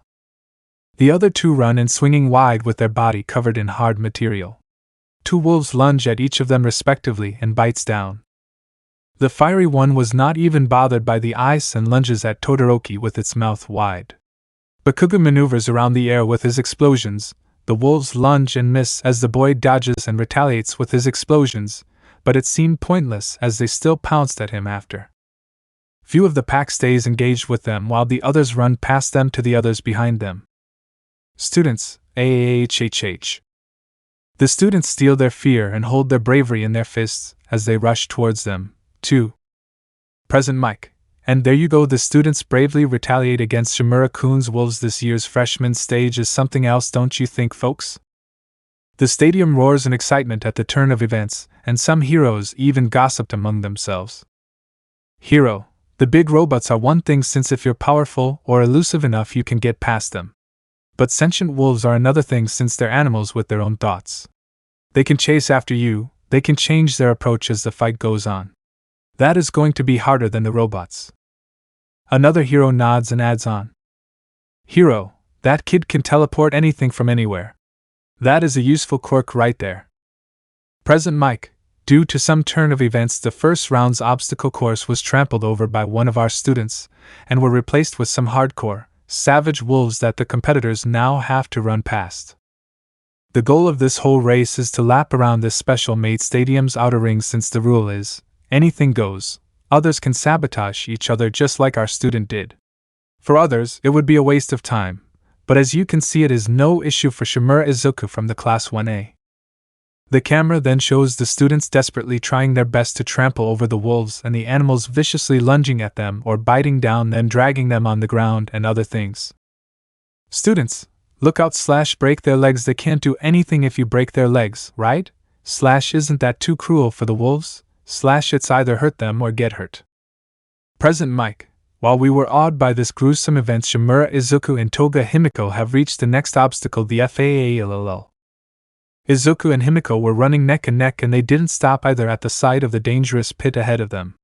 Why would they, since they can just jump from one pillar to another? Izuku, you're doing good. Himiko-chan, I knew the robots couldn't stop you. Ha ha ha, come on, keep at it.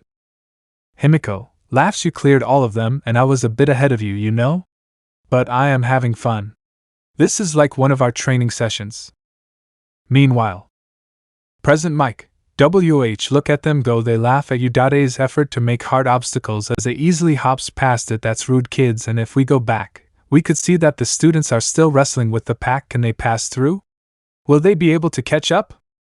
Bakugo, I am sick of this AAHHHH.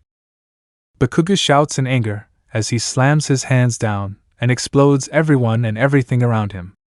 Dust and smoke covers him, and he flies ahead, making powerful explosions to propel himself fast. Todoroki was getting annoyed now. Mostly because this wolf was his complete opposite, and it didn't look to have limits like him. If it did, then it was higher than his own. His body was getting covered with ice as he continued to send waves of ice. The wolf simply evaporates them with his fiery howl and continues to make its way to Todoroki, who dodges it by a hair. Todoroki, this heat, it's as hot as his fire, rah. He then swings his palm forward and sends violent wave of ice. The wolf swiftly jumps back and sends a wave of fire as well. The wolf had a red fur, which was something unusual for a wolf. The others didn't know if it was due to his powers, but they reckoned that was not the case, as he was red since the day he was born. His name was Natsuru, the same wolf that used to circle around Izuku when he was learning their sage power. Natsuru, Katan Goka Mekyaku. Midnight already started running towards the field with Cementas next to her. Midnight, I got Cementas here with me, we're going. They feel the air pressure coming from outside. Midnight should hurry. She shouts as she picks up pace. The students and wolves desperately and quickly took distance from the attack before it clashed. The clash of ice and flame produced an explosion due to the rapid change of temperature in the atmosphere. Natsuru, I think I should give this boy a break. Present Mike, this is crazy, one of Shimura's wolves just cast big flame to Todoroki's ice wall, what is going on? The area is covered with smoke, we can't see anything. Bakuga and Todoroki runs out of the smoke stumbling and panting, with one covered in dirt and soot, the other covered in ice. Bakuga, pants, I'm gonna kill that bastard and bury him upright. Todoroki, didn't think it would be that hard. They both start running slowly, tired yet still determined to win this. Present Mike, while we were focusing on the mass again, the two at the front has already reached the last obstacle. It is the minefield right out of Rambo 3. It's set up so that if you look carefully, you can see where the landmines are placed. Strain your eyes and feet. In any case, they're landmines, they're not overly lethal. But they bang big and bright, so you'll definitely knock a stool or two loose. Aizawa, obviously that depends on the person. Heroes, the one in the lead, the green-haired kid, is on a whole another level. His powerful quirk is just the beginning. He's also quick-witted, and seems to have good base physical capabilities too. He hasn't stopped or slowed down even once. You're right. I heard from my friend in Udata staff that he's actually Crimson Knight's grandson. His only daughter's only son, which is crazy to think about. Whoa, that's his grandkid? No wonder his quirk can have such versatility. Crimson Knight has a quirk that can do many things, and I don't doubt that he's as same as him.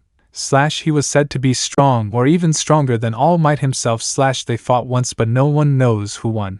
So that kid is his grandson, and he seems capable just like him too. The pros would practically scrabble with each other to get him as a sidekick.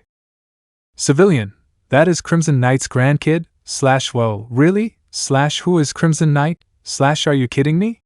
He is a hero who is as big and strong like All Might. Some people said that it was possible that he was even stronger than him.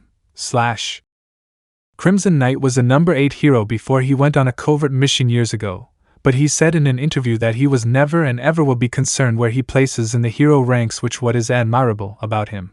He single-handedly put a stop to the most gruesome incident that happened in our age. Thousands died, but people say that more could have lost their lives, and they were lucky that Crimson Knight stopped it. He was a real hero. I hope he will return safely though. The crowd erupts in an even louder cheers as they see Izuku just vanish and appear at the end of the minefield. All Might, he's the legacy of Midoriya-san and my master. All Might proudly watches the two making their way past the minefield on the screen. All Might, those two are our legacy. Both him and Toga Shuju. Todoroki, they're already there. Bakugu, I am gonna kill them. He then starts propelling himself with explosions even though his hands were hurting like hell. Todoroki picks up speed too. Himiko gets ready to jump and amps up her output. Himiko, 1 for all, full cloak 20%. She lunges forward with all her might to clear the minefield. It was further than she ever jumped before, and she was starting to get nervous while the ground comes closer and closer. Himiko, I can make it. I can make it. I can make it. I can make it. I can make it. I can make it. She lands almost touching the darker batch of dirt that had a mine under it, but lets out a sigh of relief that she managed to clear it. She then starts running at top of her speed right behind Izuku. Present Mike, the two competitors are front and back as they make their way back to the stadium. But there is only one winner, and that winner is... Izuku comes speeding out of the tunnel and skids to a stop. Himiko stops behind him not even a second later. Present Mike, Shimura Izuku, and right behind him Toga Himiko takes second place. The crowd was loud, deafeningly loud for the two.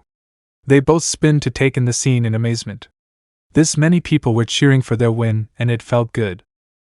Back at their prospective homes, Haruko was ecstatically celebrating her daughter's achievement, and Isamu was screaming, "Yeah, at the top of his lungs, which scared the birds and wildlife around the house. Izuku grabs Himiko's hand and raises it with his. Present Mike, these two just strolled through the obstacles, one of them even amped the difficulty, and took everyone else's opportunity away. Izuku, you okay? Himiko, yeah, that was fun.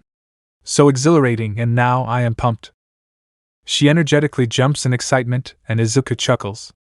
Right then, they hear a loud explosion and bright light coming from the end of the tunnel. Then a familiar scream. Bakugo, you bucking bastard.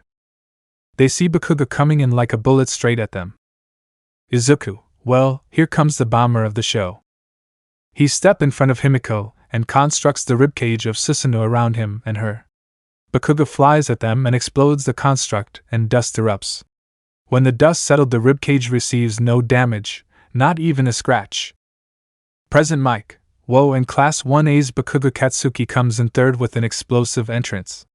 But don't worry folks, Shimura-kun's construct proved to be invulnerable against Bakugo-kun's explosion, as you can see from this video. The screen shows a cut version of the battle trial between Izuku and Bakugo. Even then, the audience was apprehensive about Bakugo's outburst.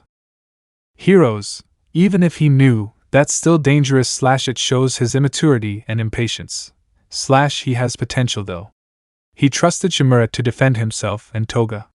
That shows his ability to think on the spot and the trust he has on his allies. Izuku, ha ha ha, sorry Bakugo-kun for the wolves. Seems they have caused you a lot of trouble. Bakugo, panting, what the hell were those? Izuku, they're my friends. I can call them for help at any time and they will help me however they can. Oh, that reminds me.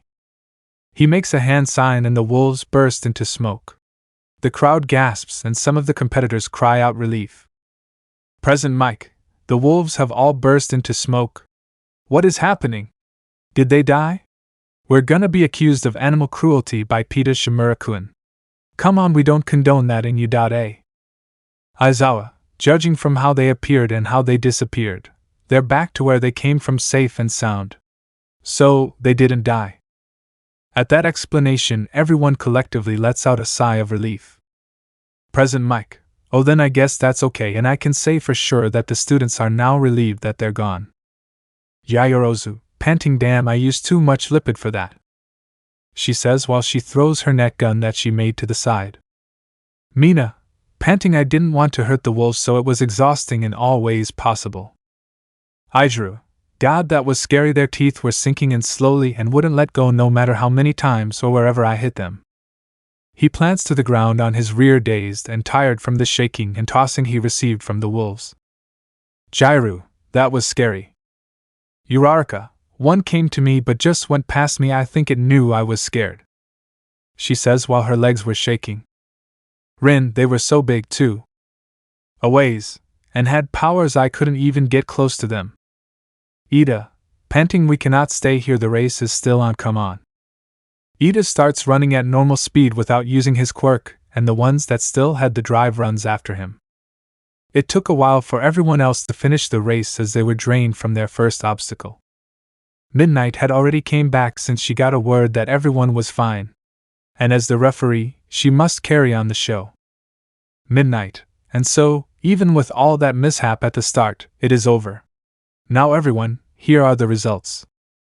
A/N, Todoroki placed 4th and everyone else, except Bakugo, got nudged down by 1 or 2. Midnight, the 42 at top have earned the right to advance. I am sorry for the kids who failed, but take heart, the festival's showstopper is still being prepared, and now for the post-preliminaries, the final selection from here on out. Even the press corps will team in a white heat of excitement, so go all out. Himiko, wonder what she means by that. Izuku, maybe some event that would leave 20 or less competitors since it will be a one-on-one matches. 42 people, maybe a team match where you would need to form a group of 2 or 4, 11 to 21 teams, but how will one team qualify for the next round? Elimination count? Point system?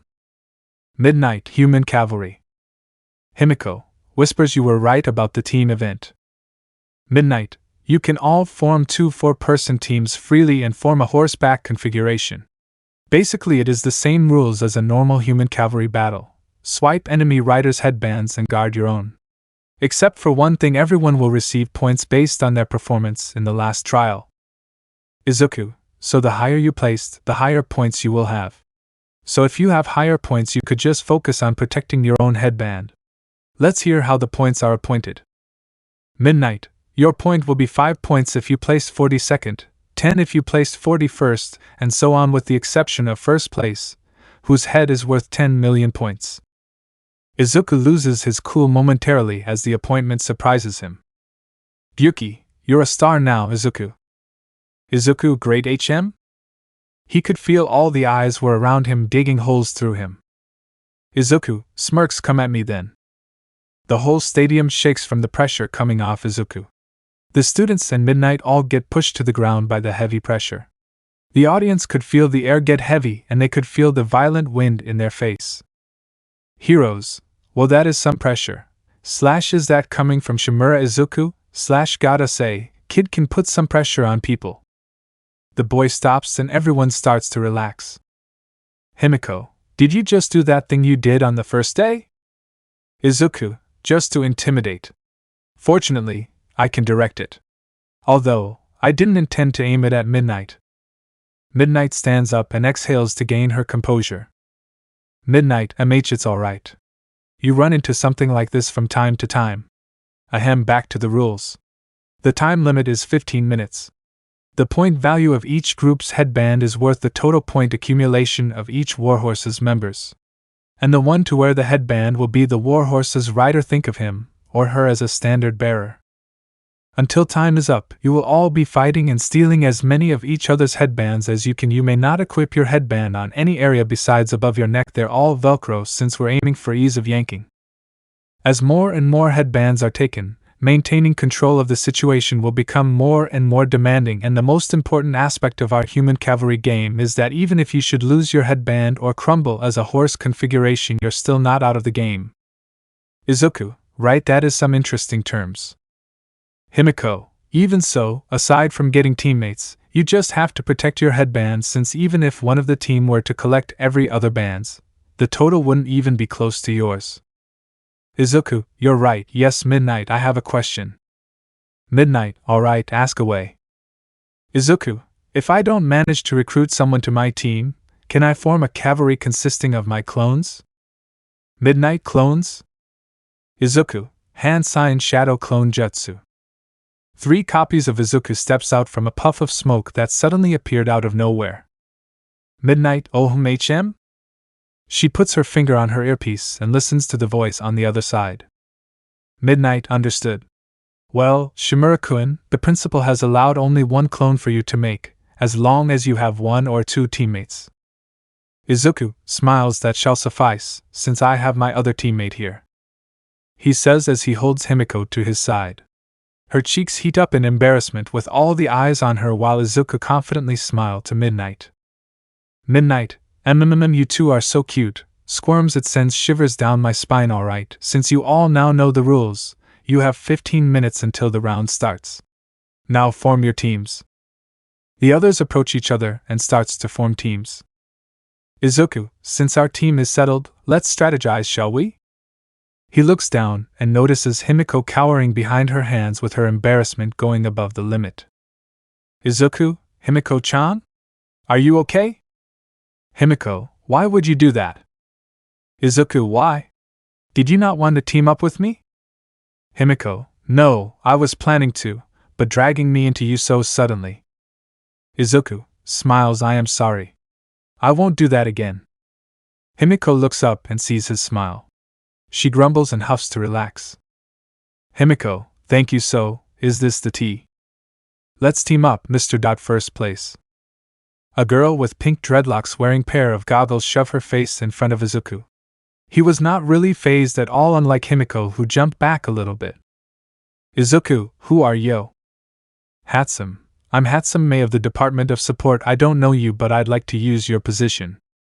Izuku, you're an honest one, he said with amusement as the girl continued to give him a reason. Hatsum, if I join you, the amount of attention I'd receive would be unparalleled, no? Which is the #1 opportunity to show off my super cute little babies. I'm aiming to catch the notice of a big company. Or rather, I want my babies to Himiko, be babies?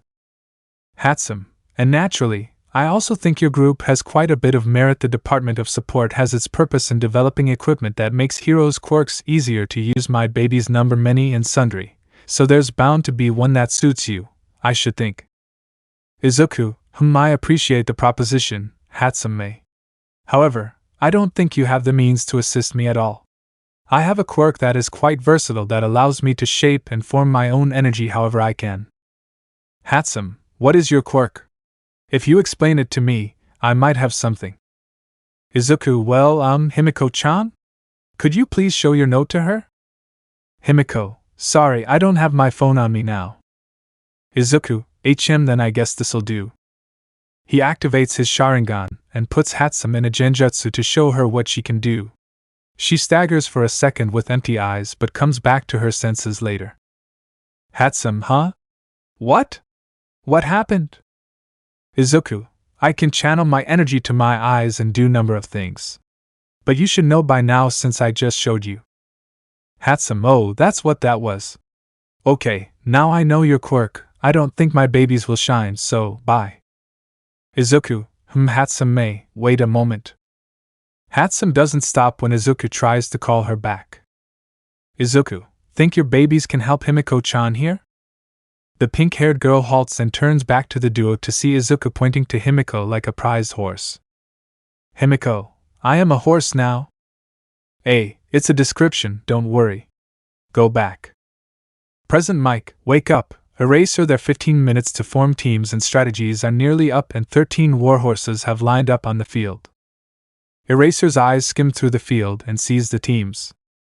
Eraser, looks like we have some interesting lineups. Present Mike, alright, have you all formed your little teams? Well, you better have. Let's do it. Let's start the countdown to this vicious clash. Team Bakugo, Katsuki Bakugo 200p, Aijiro Kirishima 165p, Mina Ashido 115p, Hanta Siro 170p total, 650p. Team Todoroki, Shoto Todoroki 195p, Tenya Ida 180p, Momo Yayorozu 125p, Denki Kaminari 90p total, 590p.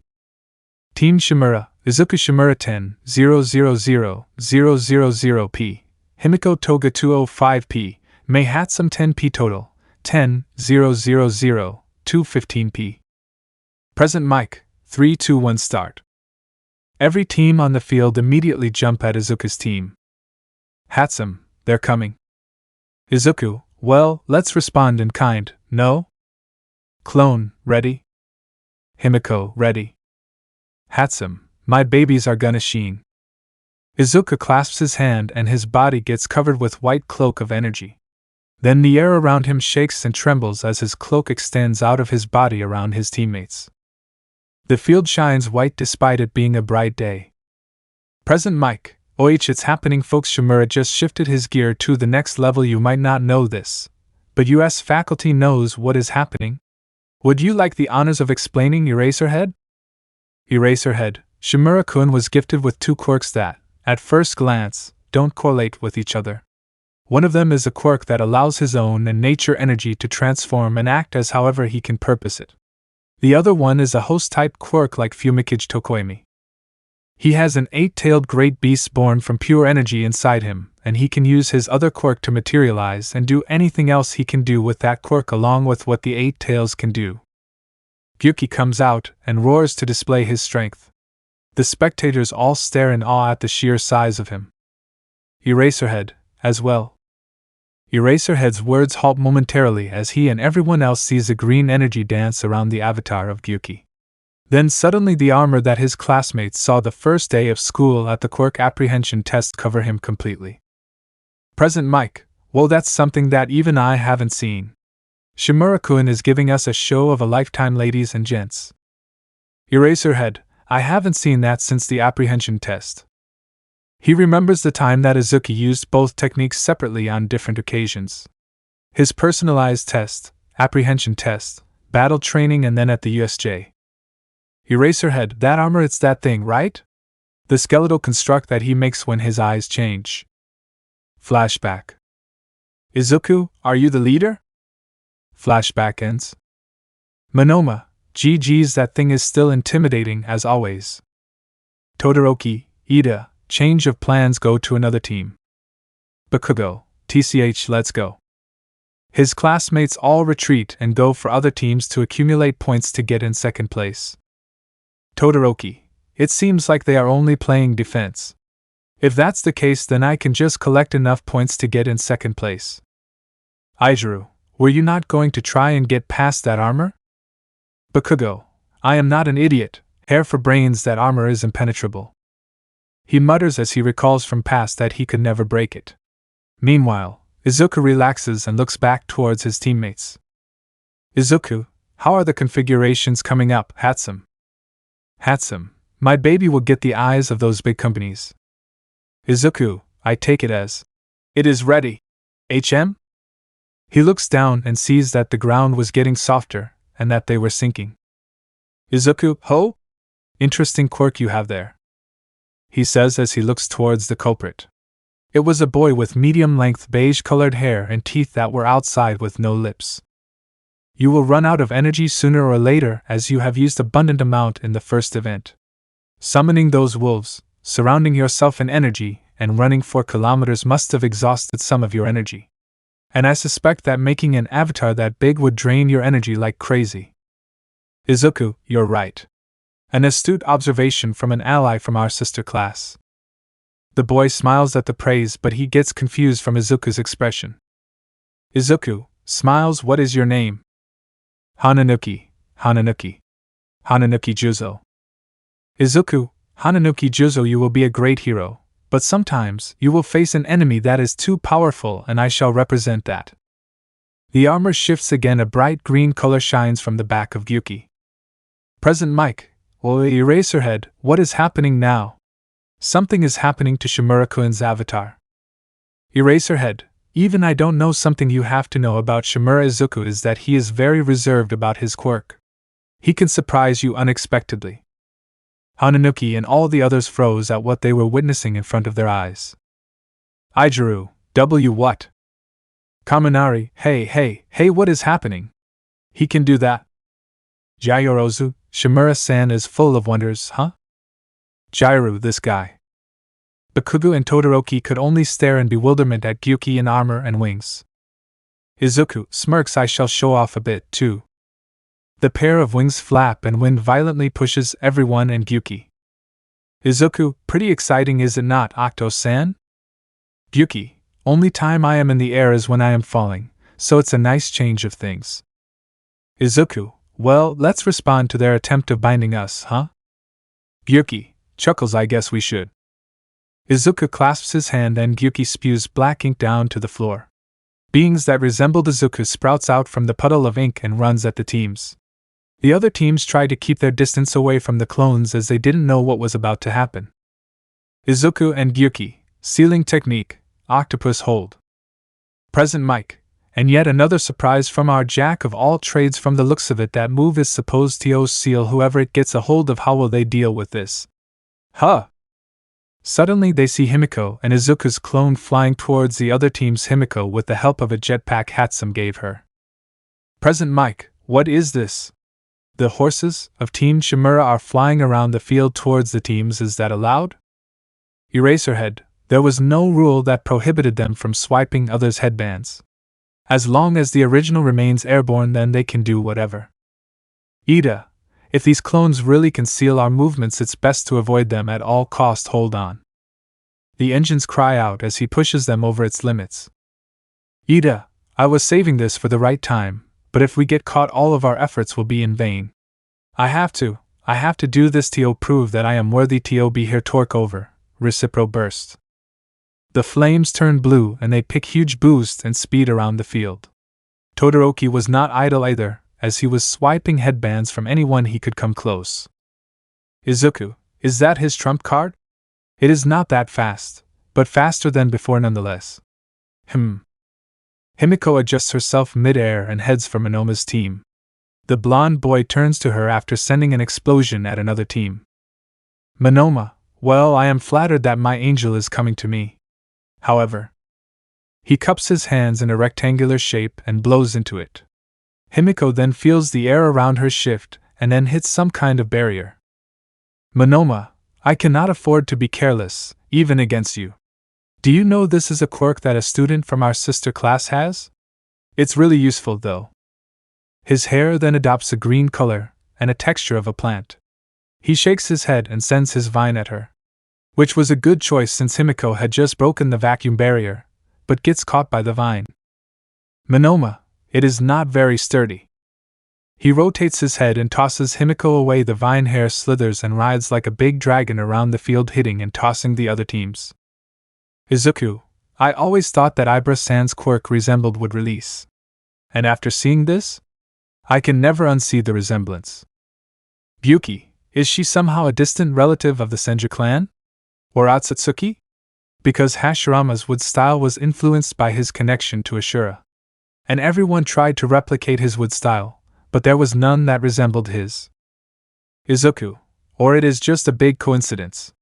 The universe has a strange way of correcting itself. Byuki, that's true, aren't you gonna help? Izuku, I am thinking. While Himiko was having a face-off with Monoma and Izuku was observing the field, his clone was making a quick work against the other teams. He activated his lightning cloak on top of his flight, so he was flying faster than most could perceive him. The headband / who just took my headband / come on, let's get someone else's points. The other teams were starting to panic as they saw their headband disappear. The clone harations back to Izuku and gives the headbands to the original. He takes them and wraps it around his head one by one with the points turned around. Present Mike, Shimura-kun has collected the bands from 3 teams with incredible speed. I don't think anyone can say anything other than amazing. 7 minutes have passed, so let's put their scores up on the big board for all to see. When the points were shown, everyone saw something they expected. Most of the teams from Class 1A were on top. The scores stood: 1. Team Shimura 10,000, 715p. 2. Team Monoma 1,305p. 3. Team Todoroki 1,195p. 4. Team Tetsutetsu 1,090p. And everyone else had no points at the moment. Only surprising part was Bakugo and his team having no points. Present Mike, whoa, I thought someone was up there. Bakugo, what happened, man? On the field. Monoma, like getting candy from a kid. Bakugo, I think I can say for everyone from our class that we knew the moment Midnight said that the second event would be Cavalry battle. Shimura was untouchable. Well, let's face it, even if it was any other event, he would be untouchable since we still don't know what he's capable of even now. But you on the other hand, smirks are an easy target, my friend. It is sad that you spout about becoming #1 hero in the future but get stomped by not 1 but 3 people from our class. How does that feel for you? Even before coming to U.A, as a victim of the sludge villain incident, you were a weakling. Which is interesting, don't you think? Tell me about it sometime. Bakugo, KHKG Kurishima, change of plans. Monoma's smirk doesn't falter as Bakugo's rage tries to suffocate him and his teammates. Bakugo, let's send these goddamn shitstains to some early graves. Among the audience. Heroes, well, that is to be expected. The teams from 1A consist of very great kids who can utilize their quirks well / that Monoma kids team mostly have kids from the other class. But it's kind of unfair for everyone else since Shimura's defense is impenetrable. What can you do, though? Life is unfair and that kid was blessed with great quirks. And holding back would only put salt in the wound, too. Civilian, what do you mean? Hero, because while everyone is giving their all to win this tournament, if Shimura holds back, that would be him dishonoring their pride and effort. Civilian, that does sound disrespectful. So he is honoring them. Hero, by giving his all. Even though it is uneventful, he is showing his appreciation through his actions. Meanwhile, with Izuku. Izuku, well, it is quite dull, maybe I should. Izuku teleports Himiko back to his side and nod to her. She understands, then her and his clones stand to his sides. Izuku, Hatsum-san, please get into horseback formation. Hatsum, are we getting in the fray? Izuku, yeah, hand signs fire style, hiding in ash and dust. Black smoke spews out of Gyuki's mouth and covers the field altogether. Rin, okay, that's Nya. He gasps in pain as he feels burning sensation all around his body. Rin then covers his body with scales to protect himself in the smoke. Rin, shit, are you okay? The beast-like boy /N. Eh? No? Okay, I'll stop grunts as he answers. Shishida, it is burning me, and me being a giant hair is not helping with the burning. GH. Shishida then starts running and jumping around to somewhere away from this smoke, which was not the case for only them. Everyone on the field were now trying to get out of it whilst running away from the ink clones whom were still pursuing everyone. Shoji, this is getting more and more difficult. Tsuyu, coughing Karo, this is crazy. Kodai, coughing NGH, it's getting hotter and hotter, is there a way out? Coughing shit, inhales and then coughs. Manga-kun coughs, he can't use his quirk with this smoke. Coughing shit, my quirk. Jairu, coughing, it's hard to breathe as it is, and on top of that this smoke is scorching hot. Hot, not wearing anything is proving to be counter-effective. Hot, coughs.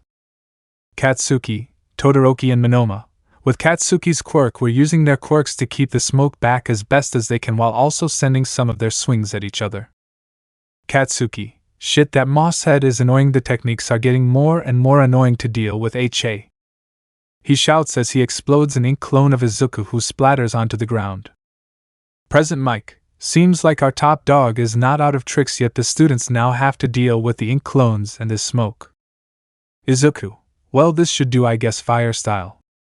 Him and his clone inhales and exhales another black smoke out of their mouth, and then clicks their teeth after the black smoke merged with the burning cloud. The smog then explodes and erupts into flames, burning everyone that were in it, be it his clones or the competitors. Izuku, ash pile burning. Present Mike, whoa, the smoke suddenly burst into flames, are they okay? How in the hell did that happen? Eraserhead, because it was Shimura who produced the smoke, it was imbued with his energy. And if you were paying attention, he can do anything with his own energy however he can. So my guess is that smoke was a big setup. Present Mike, is there anything he can't do? This is just a big training for him and a chance to show off. Aren't you worried for your other students, Eraser? Eraserhead, they already faced death during the USJ. This is just another obstacle that they have to climb over, and Shimura is showing them no mercy is good for their development. Present Mike, you heard it, folks, Eraserhead is a terrible teacher. Eraserhead, oh I. Present Mike, 5 minutes left. On the field. Monoma, I guess he made it a game between us four, huh? He looks around and sees that Gyuki's avatar was melting away as if it was made of wax. Katsuki, after I am done with you, I am going after that buck. I don't care if that thing is a great defense, I will break it. He shouts before flying at Monoma's team. Time slowed down between them as both teams were ready to exchange blows, but then. Katsuki, GH. Monoma, UGH. Both Katsuki and Monoma get kicked back. Monoma's team struggles to stop as the force behind it was strong and they couldn't let him fall. Katsuki was caught by Siro's tape and put back on their shoulder. Katsuki, what the buck? Monoma, MH, that was close. They then hear sound of something made of glass grinding against each other, and see it was Todoroki closing the area around them with his ice. When their eyes trailed around they saw Izuku and his team there with them. Monoma, how kind of you to join us, Shimura. Katsuki, grumbling, this prick. Izuku, smirks, am I late? Hope my little entrance was not much of an inconvenience to you. Monoma, no smirks, you're just on time. Katsuki, to be stomped by me. Todoroki and his team stood at the entrance to this ice dome. Todoroki, HM. Ida, panting, I have a little time before I am useless crap. Todoroki, whisper, can you keep going? Ida, panting, yet just one more push, I hope that is enough. Todoroki nods and continues to glare at the two teams. His eyes land on the back of Izuku and his team. Todoroki, if I go for the 10 million we would have to keep our distance from the remaining teams, but Ida's quirk was on overdrive already before this event began, and now he's just running on fumes. 5 minutes, yeah, We can't do that. Bakugo and Monoma can maneuver in the air. I am pushing my limits as well, so if I have to defend myself against these three, then I won't be at my full strength next round. Even if there was a break, guess I will just aim for the other two at the last minute. While Todoroki was contemplating on his move, Izuku was already thinking the outcomes from this encounter. Izuku, Todoroki would probably make a move at the last minute since they have some points. Even if they were to run out of time to make moves, they can just keep their points and advance. Bakugo would probably aim for me since I am the biggest fish, but if they can't get any points by the time runs out, then he might change his plan. Monoma, you do have my quirk, but it's just my quirk, so it would only hinder you, and guessing by your reaction, you think you copied my ninjutsu. Can't wait to see his face when he realizes my actual quirk. Smirks.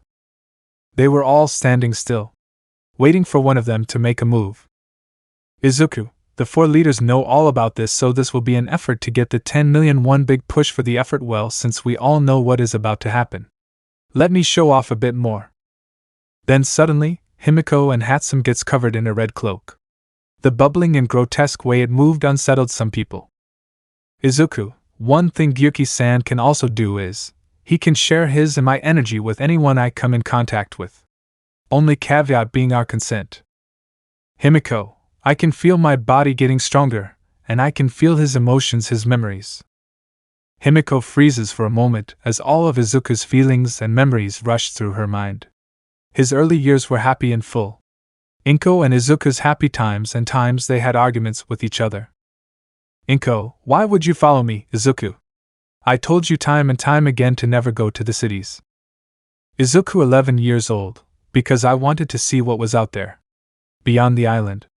Even though I see it on the TV, I wanted to see it myself. The heroes.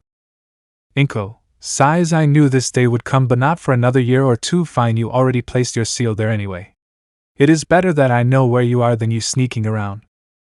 Himiko feels the joy he felt at that moment. Izuku? Y/OAH. She sees the sky grow further and sees herself in the water. He sees her little hands swiping up and down, driving her upwards. Izuku gasps, that was close again. Himiko feels herself grow lighter and ascend to the air. Izuku, MH, hold it, keep giving the technique your chakra. She feels everything Izuku was feeling. The feeling of the wind, the sun hitting his skin hotter than she felt before. The freedom that flying brought him in his heart. Izuku, Earth style, super lightweight technique. He looks up and sees he was floating high in the air. He moves around in the air like a bird. His joy fills her heart. His smile makes her happy. The unadulterated feeling of happiness she felt through Izuku was liberating to her. So new. Inko, Izuku? He looks down and sees Inko on the ground next to the lake he fell down to a moment ago. He flies down in front of her and twirls around her excitedly. Izuku, Mom, look, I got the hang of the super lightweight technique. It's amazing. Inko smiles, that's great, son. Come on, let's continue training your chakra control. Izuku, okay. The feeling of freedom.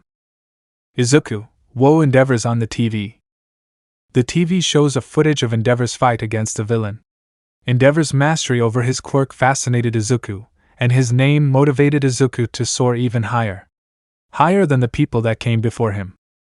Izuku, he's so cool, one element, and he has mastery over it. And Pixie Bob from Wild Wild Hussycats has great control over her earth element quirk, too. So many heroes with elemental quirks. Inko, and you can do more than one.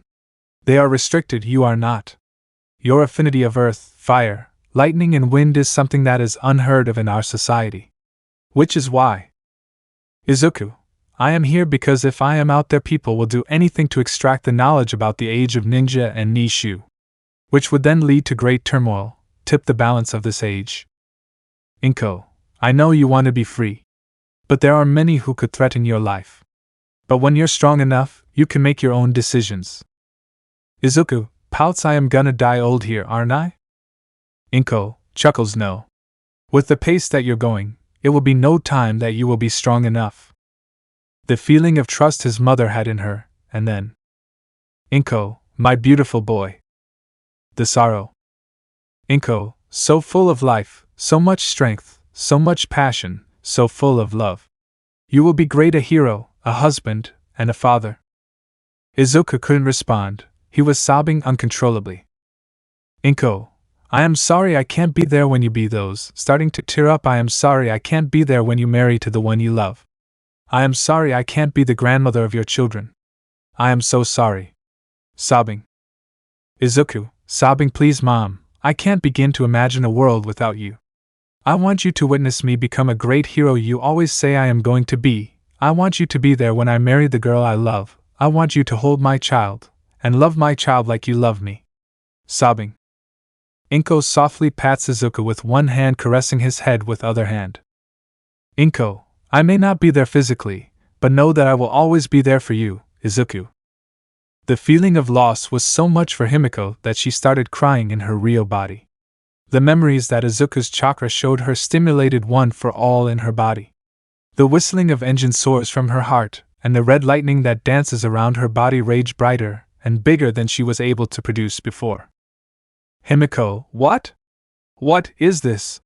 One for all is responding to Izuku-kun's memory, his feelings, and it's more powerful. I think this is 25%. I don't feel any pain, no aching. Himiko's feelings had awakened more of one for all's power. And that feeling didn't go unnoticed by the Jinchuuriki. Gyuki Izuku. Izuku, I can feel it. Octo-san, well then let's do this, team. Everything went silent. Monoma only saw the afterimage. Todoroki and Katsuki could see where Team Shimura were now. Monoma, shit. Before anyone could react, Izuku already had the headbands in his hand. Present Mike. Whoa, that was fast. The speed was like All Might's. Whatever pushed Toga and Shimura's clone made them fast. Eraserhead. That cloak might have played a big part in that boost as well. I've seen it before, it boosts everything, but he used it as a healing accelerator like Recovery Girl. Present Mike. Jesus, this kid is just a walking one-man army. He is strong, smart, and his quirks are so versatile. When he graduates, he will be a superhero, I can guarantee that. Izuku, sorry to put a damper on your bravado, Monoma. But I am afraid your little victory shall come to an end by me and my team. Bakugo, don't ignore me, you bastards. Izuku, oh, I am not ignoring you, Bakugo. Katsuki's eyes widen in surprise at Izuku's sudden appearance next to him. He tries to explode him away and snatch a band, but Izuku was way quicker than him as he landed a kick to his chin without losing any of the bands. Katsuki, AGH. Siro, I got you. Siro reels back his tape that was around Katsuki's torso and pulls him back. Siro, we can't afford to lose now. We got this far. Aijuru, we're a team, right? We can do this if we put all our strength together. I think we can snag a band or two to advance, right, Bakugo? Mina, come on, Bakugo. Get your shit together. Katsuki, I do have my shit together. Raccoon Eyes, I am going to be number one, after all. Izuku harations back on top of the team and wraps the headbands on top of the others. Izuku, if he had a headband or two, I would have snagged them or whatever. He is not going to be able to advance now. However, there is him and Todoroki wonder when he will use my quirk and fry his brain. Smirks, come on, aren't you gonna do something? Present Mike, 1 minute left. Izuku, 60 seconds, can you do it? Bakugo, didn't you say that you will be number one right now? How are you going to do that now? Aren't you going to do something now, Monoma? Todoroki, it's now or never, is it not? Can you do it again, Ida? All of you, can you take it from me? They made me a target, and that was the biggest mistake, was it not? Everyone else is charred and on the ground, and now it's only you guys. The green construct reappears around Izuku and his team. This time it had skeletal hands with a sword. Izuku, can you break through? What are you going to do now? Monoma and Katsuki's team both dash at him, and behind them Todoroki's team were coming in fast. Izuku, 40 seconds, you're going to try it now, right? Monoma. Monoma, I don't know why you're excited for me to use your quirks. Smirks, you're finished now, Shimura. Monoma's body freezes as he activates Izuku's quirk. All the information coming into his mind was too fast for him. He couldn't process it as it was too quick and erratic. Monoma, what is happening? I use his quirk, what is happening to me? This is his quirk, then what is that? What are you using then? Shimura. His screen cuts off from a kick to the face. It was harder than his first kick because Izuku wanted him out of commission since Monoma was no use for him now. Izuku, besides, he will get accustomed to it in a few moments, and it would help him, too. I cannot afford that. Come on. Izuku puts down his Susanoo and look at them with an excited grin on his face. Present Mike, Monoma has been knocked off his horses. Todoroki and his team are coming in fast with efforts from both Todoroki and Ida, and Bakugo is diving in fast towards Shimura-kun with only 20 seconds left. Which team will have a point to advance? Bakugo, give me that 10 million. Ida, Todoroki Kyin. Todoroki, ahhhhh. Both extend their hands and yank whatever they got a hold of. Todoroki and his team run past and skid to a stop. The dual-haired boy puts out his fire. Bakugo gets reeled back by Siro and Mina splashes a big amount of acid to protect themselves. Yaoyorozu covers herself and the others with a thick protective blanket, and Kaminari lets out a big charge of electricity. Kaminari, indiscriminate discharge 1.3 million volts. Izuku, lightning style, Raikiri. Izuku's hand gets covered in violent amount of lightning. He then swipes the electricity coming at him, and his team. To everyone's surprise, the lightning breaks away then dissipate. Todoroki, did he just? Bakugo, cut through that lightning? Mina, I didn't just see that, right? Aijuru, no, Shimura-kun just cut that lightning. Kaminari, I never saw that happen before. A/N. The shock pulled him out of the daze. Yaoyorozu, I don't think anyone has seen something like that, Kaminari-kun. Present Mike, and with a shocking move, the second event comes to an end. Here are the points. Bakugo and Todoroki look down their respective band in their hands and both clench their fists upon their revelation. Bakugo and Todoroki, TCH. 1. Team Shimura, 10,000, 665p. 2. Team Todoroki, 1,395p. 3. Team Shinso, 1,090p. 4. Team Bakugo, 570p. Present Mike, Team Bakugo advances with 570 points, way lower than the other teams, but it counts nevertheless. In first place it is none other than our star of freshman year, Team Shimura. Himiko, what was that move, Izuku-kun? You just cut Kaminari-kun's lightning like it was nothing. Izuku, Raikiri, one of my most powerful lightning attack in my arsenal. Hatsum takes her jetpack back and starts tinkering on it. Himiko, thank you for the help, Hatsum-san. The jetpack works great, but I had a bit of a trouble with balancing in the air. Hatsum doesn't respond, just keeps working on the jetpack with a smile on her face. Present Mike, in second place Team Todoroki, their last push got them 70 points. Todoroki, shit, are you okay, Ida? Ida, I'm hanging in there. He answers while panting and sweating cold. The engines on his calves puff out a black smoke from overuse. Kaminari mutters, he just cut it like it was nothing. Yaoyorozu, Shimura-san, I think he still has some tricks. Present Mike, in third we have Wa? Team Shinso? When did you guys made it so high up? Shinso, your efforts were appreciated, glad that worked out. Present Mike, and in fourth place we have Team Bakugo. Mina, talk about rough. Aijuru, hey, at least we made it into the next event, we'll all show them our strength then. Siro, I am happy that I made it, but we know who is not satisfied with it. Siro says as he points to back in the back, seething in rage. Bakugo, rahhhhh. He screams and explodes everything around him. Siro and Mina hides behind Aijuru, who activated his quirk to protect himself. Aijuru, why yeah, I don't think the first two events were Bakugo's forte. Mina, I also think that if he placed second in both, he would have been fine with it. But he came in third and then fourth places in these two events. Siro, you are Mashido, I don't think you show. Mina and Siro both feel a hand on their shoulders push them down from behind. They look back and see Bakugo's enraged expression. Bakugo, are you trying to grind my gears, pink face? Mina, and no. While Mina and Siro were trying to stay alive from Katsuki's wrath, Todoroki stood silent while looking at his left hand in deep thought. Todoroki, I promised to myself to never use it, but ever since battle training I've been getting lenient on using it. Why do I keep using it? Questions spiraled inside Todoroki's mind while President Mike transitioned to lunch break. The audience started walking out of the stadium to fill their stomach. Izuku makes few clones and scatters them around the field to heal others.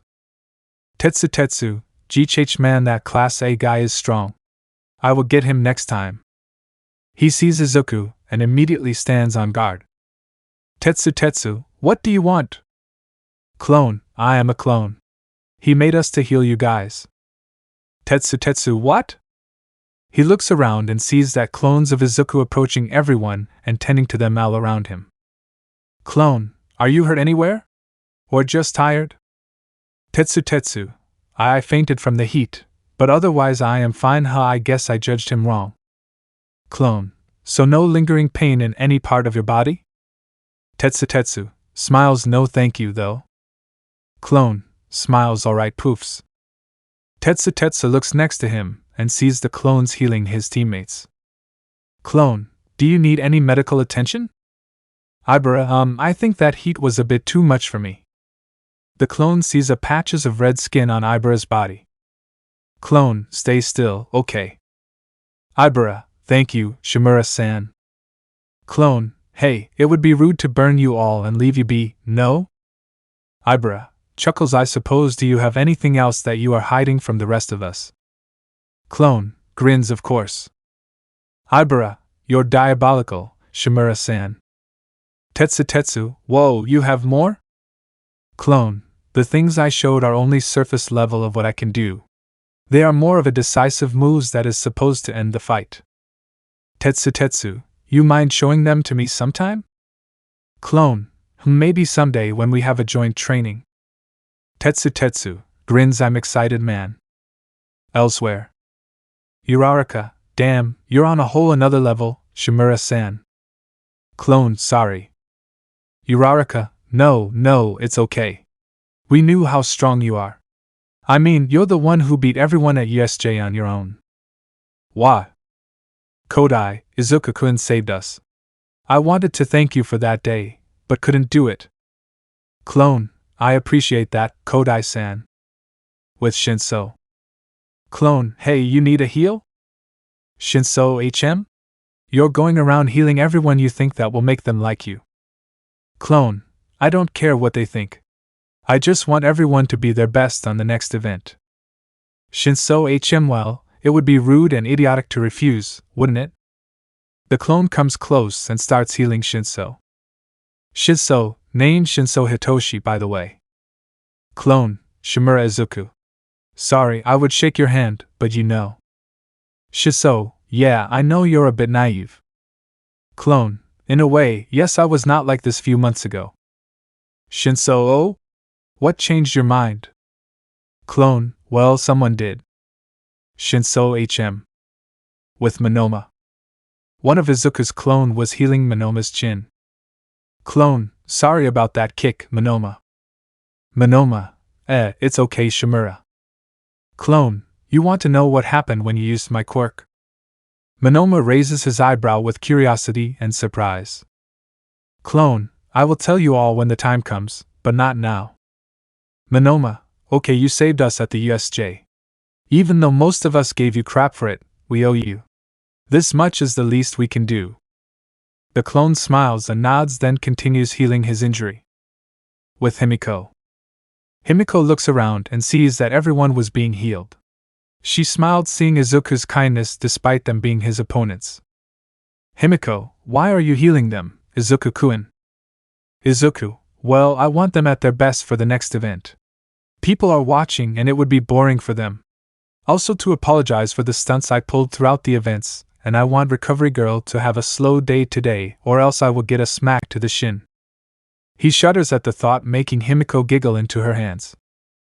Himiko, I can see that happening. Hey, where is Todoroki-kun? Izuku, my clone followed him to a corridor. Didn't see where they went. Shall we go? Himiko, sure, I am hungry. The blonde groans in a comedic manner, and some of their classmates, even some from their sister class, chimed in their conversation. Yaoyorozu, I used too much lipid during the 2 events. Thank you for healing us, Shimura-san. Izuku, I said it was no problem, no? Yaoyorozu smiles. I forget. Your clone's knowledge relays back to you after they disappear. I could go for something sweet. Mina, oh, I hope they have a stall for some crepe.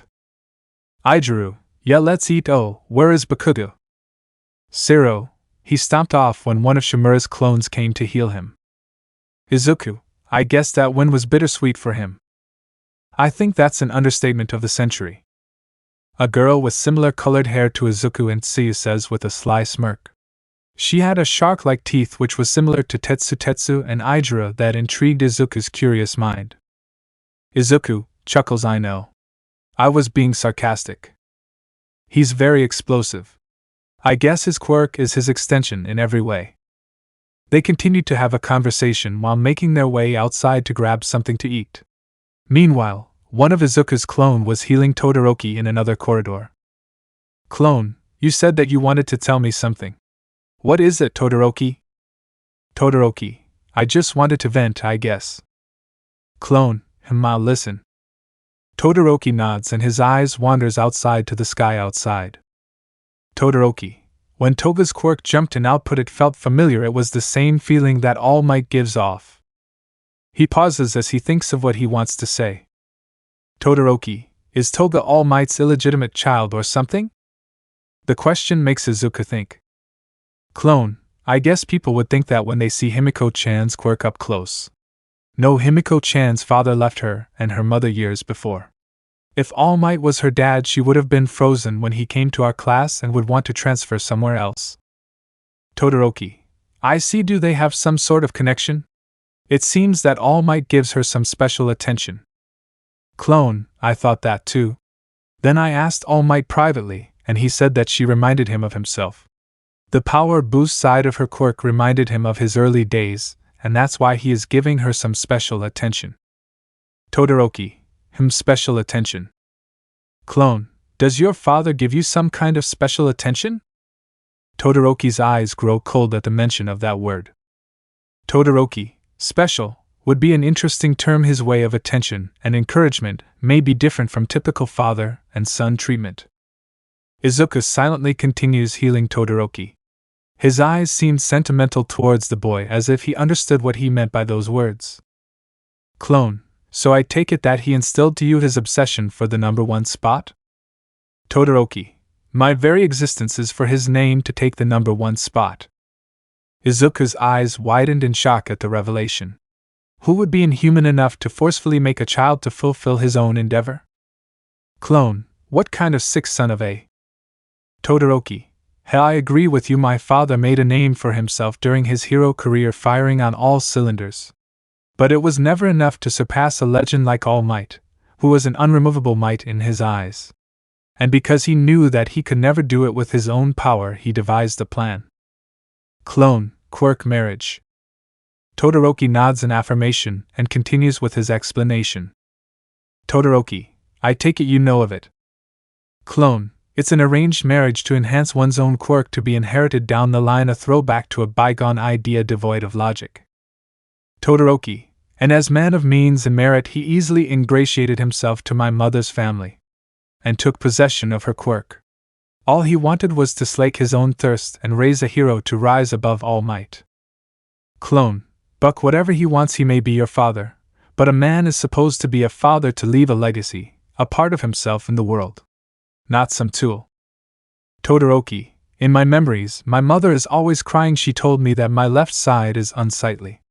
And she dumped boiling water on me. Todoroki places his left hand on his scar with pained eyes. Clone, let me see.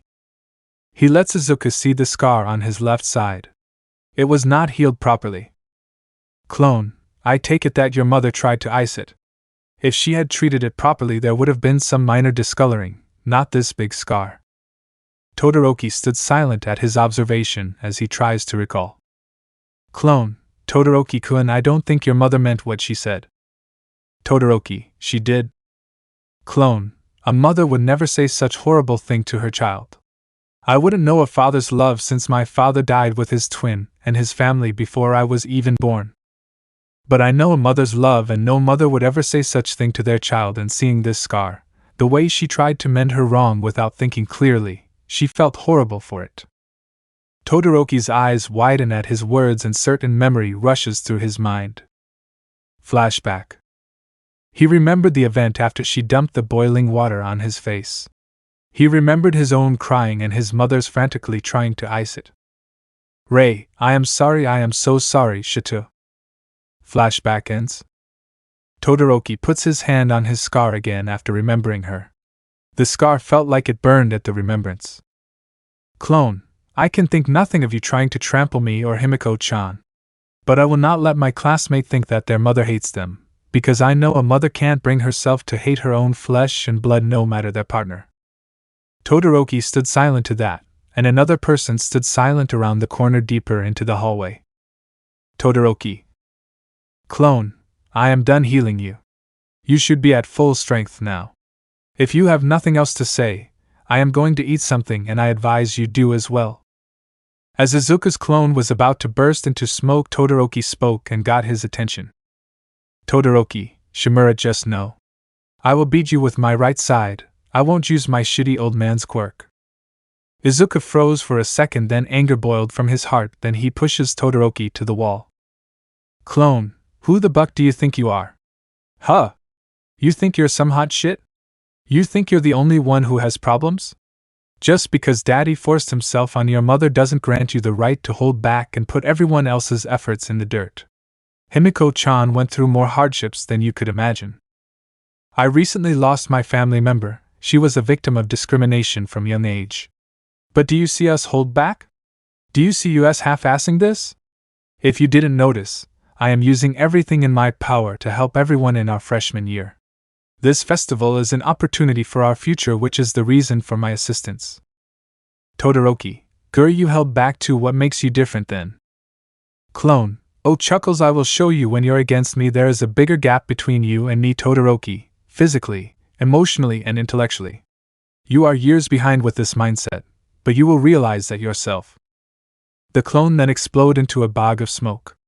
The events the clone experienced reached Izuku, who was having a delightful conversation with his classmates and other students from different departments. His quirk always came in handy in these situations, as he didn't lose his composure when the clone dispelled. Izuku, well, I guess I have some enlightening to do. Present mic. Break is over. Before we get started with the final event, there's good news for those who dropped out of the preliminaries in the END. This is still a sports festival, so have everyone continue to be able to participate. We've got some recreational events in store. At the same time the participants walked back into the field, a group of cheerleaders start their performance. Present mic. Just look how fired up those cheerleaders we called from America are, and after recreation, it's the final event from 4 teams. 15 individuals have made it through. It will be a tournament one-on-one combat. However, since we expected them to form a full team of 4, we decided that one of them will fight twice. If they advance, then they will sit out the turn they would have to fight themselves. Ijuru, a tournament, eh? Finally, I am gonna have the opportunity to appear on the stage that I see on the TV every year. Mina, there was a tournament last year too. Their friend from their sister class, Siro, chimes in their conversation. Siro, some details change, but it always ends up being a 1 versus 1. Midnight then brings out a box and shakes it to bring their attention to it. Midnight, now we're going to do a drawing to determine the pairings. So, contestants, we're going to continue with recreational events before beginning the tournament. The 15 participants from the tournament can choose to abstain from the recreational events if they so choose. There's no problem if you'd like to rest and save your energy. So we begin with the team that got first place. Midnight gets cut off with a student's raise of hand. The boy seemed to have a tail for a quirk. Please excuse me, I don't want to participate. Ojiro, why? An invisible girl from the other class asked Ojiro. Ojiro, because Hagakure-san, my participation in the cavalry battle, I was in the top ranks in the last bit after I came to. I can't agree at all with that. Probably because of the quirk of that one guy. Izuku Shinso, right? Wonder what his quirk is. Ojiro, I know this is a rare opportunity, and to walk away would be stupid. However, everyone here gave their best to get this far. I'll never be able to do the same. My pride won't allow it. He looks down on his palm solemnly. Then another student from Class B speak up. It was Shouda Nairenjiki, their vice president. Nairenjiki, I don't agree either. I want to resign too. It doesn't matter the situation to let someone win without doing anything. Does that not go against the spirit of the festival? President Mike, there seems to be some kind of weird revolt, but the final decision still is at Midnight's hand. Midnight looked displeased, but it soon turned to delight, and as she cracked her whip. Crack. Midnight, I accept Shouda and Ojiro's resignation, so those that are going to sign up for the empty slots, they will be participants of the team that had the highest point before the final 4 teams' points were rounded up, Team Tetsu. Tetsu, why really? But there is only 2 slots. Owaze, who was on his team, smiles to him. Owaze, we couldn't have been able to keep the points. So it should be you, and Hananuki was more useful than me. Hananuki, but without Shiozaki's quirk, we wouldn't have been able to get more points. I was only restraining others' movements. Without anyone to attack, we would have been sitting ducks waiting for the pecking. Owaze, so Tetsu and Shiozaki-san? Hananuki nods in agreement. Owaze, since looking at the roster, I wanted you guys from Class B to be on the run, but if you're okay with one more student from Class A. Tetsu, I thought that you guys from Class A were snobby and egotistical. But smiles, I've come to realize that you guys are not half bad. He reaches his hand out, and Owaze shakes it with a smile. Midnight, so Tetsu and Shiozaki are now part of the top 15. Let's show the pairings. The screen shows the tournament's bracket for everyone to see. A/N. The pairings were chosen randomly. I am not joking. 1. Momo vs Tetsu. 2. Shinso vs Himiko. 3. Hatsum vs Ida. 4. Kaminari vs Kirishima. 5. Izuku vs Siro. 6. Shiozaki vs Katsuki. 7. Todoroki vs Mina. 8. Aoyama vs Izuku. Midnight, they were chosen at random. Remember, one of them has to fight twice. But I don't think it will be an issue, would it? Shimura-kun. Izuku smirks and turns his head to Midnight. Izuku, not at all. While the rest contemplated on their own strategies and made themselves acquainted with their opponents to show some sportsmanship, Todoroki looked at the lineup again. Todoroki, to face him that early is a little unexpected. Let's go, Midoriya. I'll defeat you with my own hands. Katsuki, Shiozaki? Shiozaki grunts, scared of getting his attention on her, and get shouted at or blasted. She reckoned it would be the latter. Present Mike, right, but let's put the tournament aside for now and let's enjoy the recreational event. The participants that were going to be in the tournament refrained from wasting their energy on the recreational event. Some just wanted to take no part in it, regardless if they were participating in the last event. Then the one-on-one event approached them in no time. Cementos, almost done. He looked tired. It was understandable since he built a whole new arena for the last event. Present Mike, thank you Cementos in English. Hey guys, are you ready? The loud hero shouted and the audience roared in excitement. This was what they came here for, to witness the individual power of the best of the freshman year. They couldn't hold their excitement any longer. Present Mike, after so many events, finally the one-on-one battles. Which, let's be honest, is what we all came here to see. The only person you can count on is yourself. However, even without being a hero, you face situations like these in your everyday life, right? Yaoyorozu was in the tunnel trying to calm her nerves. Present Mike, will ability, resistance, and justice. This is the moment Tio put all these in play and achieve a glorious victory. She exhales and starts walking out the tunnel. Present Mike, first fight. She's the most academically inclined in her class and her quirk demands it from the Department of Heroes, Momo Yaoyorozu against. She looks to the other end and sees her opponent. Tetsu walked up while flexing his muscles and popping his fingers.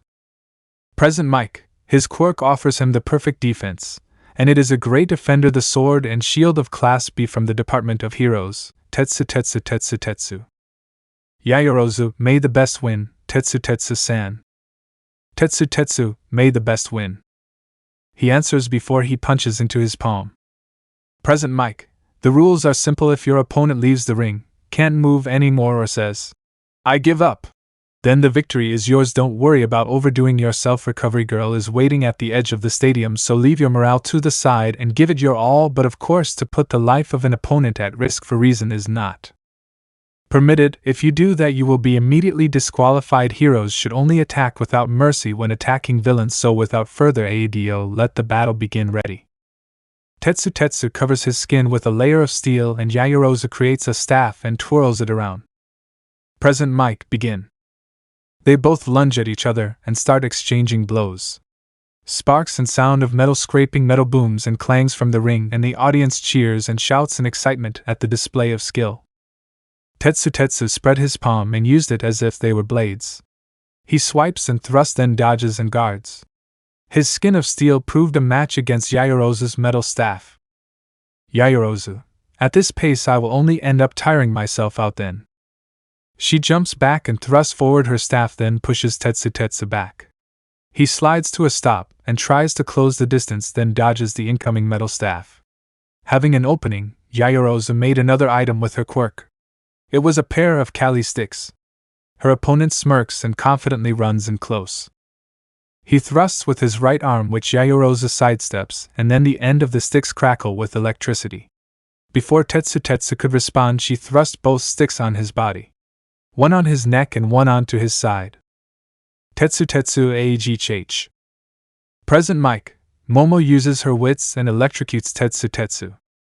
He drops to the floor, but Yaoyorozu doesn't stop and electrocutes him again. Tetsu Tetsu, MMRRGHHH. Midnight, that's enough. The heroine shouts and Yaoyorozu stops. Midnight jumps down to the ring and checks Tetsu Tetsu's body while trying to confirm if he was conscious. Midnight, Tetsu Tetsu, can you continue? The boy tries to get up, but he drops to the floor again, non-verbally answering Midnight's question. Midnight, Tetsu Tetsu cannot continue the round. Momo Yaoyorozu wins. The stadium gets filled with sound of claps from the audience. Momo bows to Tetsu Tetsu and walks back into the tunnel. While walking back, she looks up and sees most of her classmates were wooing on top of their lungs. She waves to them with a smile, then her eyes catch Izuku, who smiled to her. Yaoyorozu, he is right. Flashback. Before the first round, while the recreational event was happening, Yaoyorozu approached Izuku, who was watching the event from the bleachers with Himiko next to him. Yaoyorozu, Shimura-san. The brunette and the blonde both turns around and Izuku addresses her. Izuku, Yaoyorozu, what can I do for you? Momo, you can call me by my name. We're classmates, right?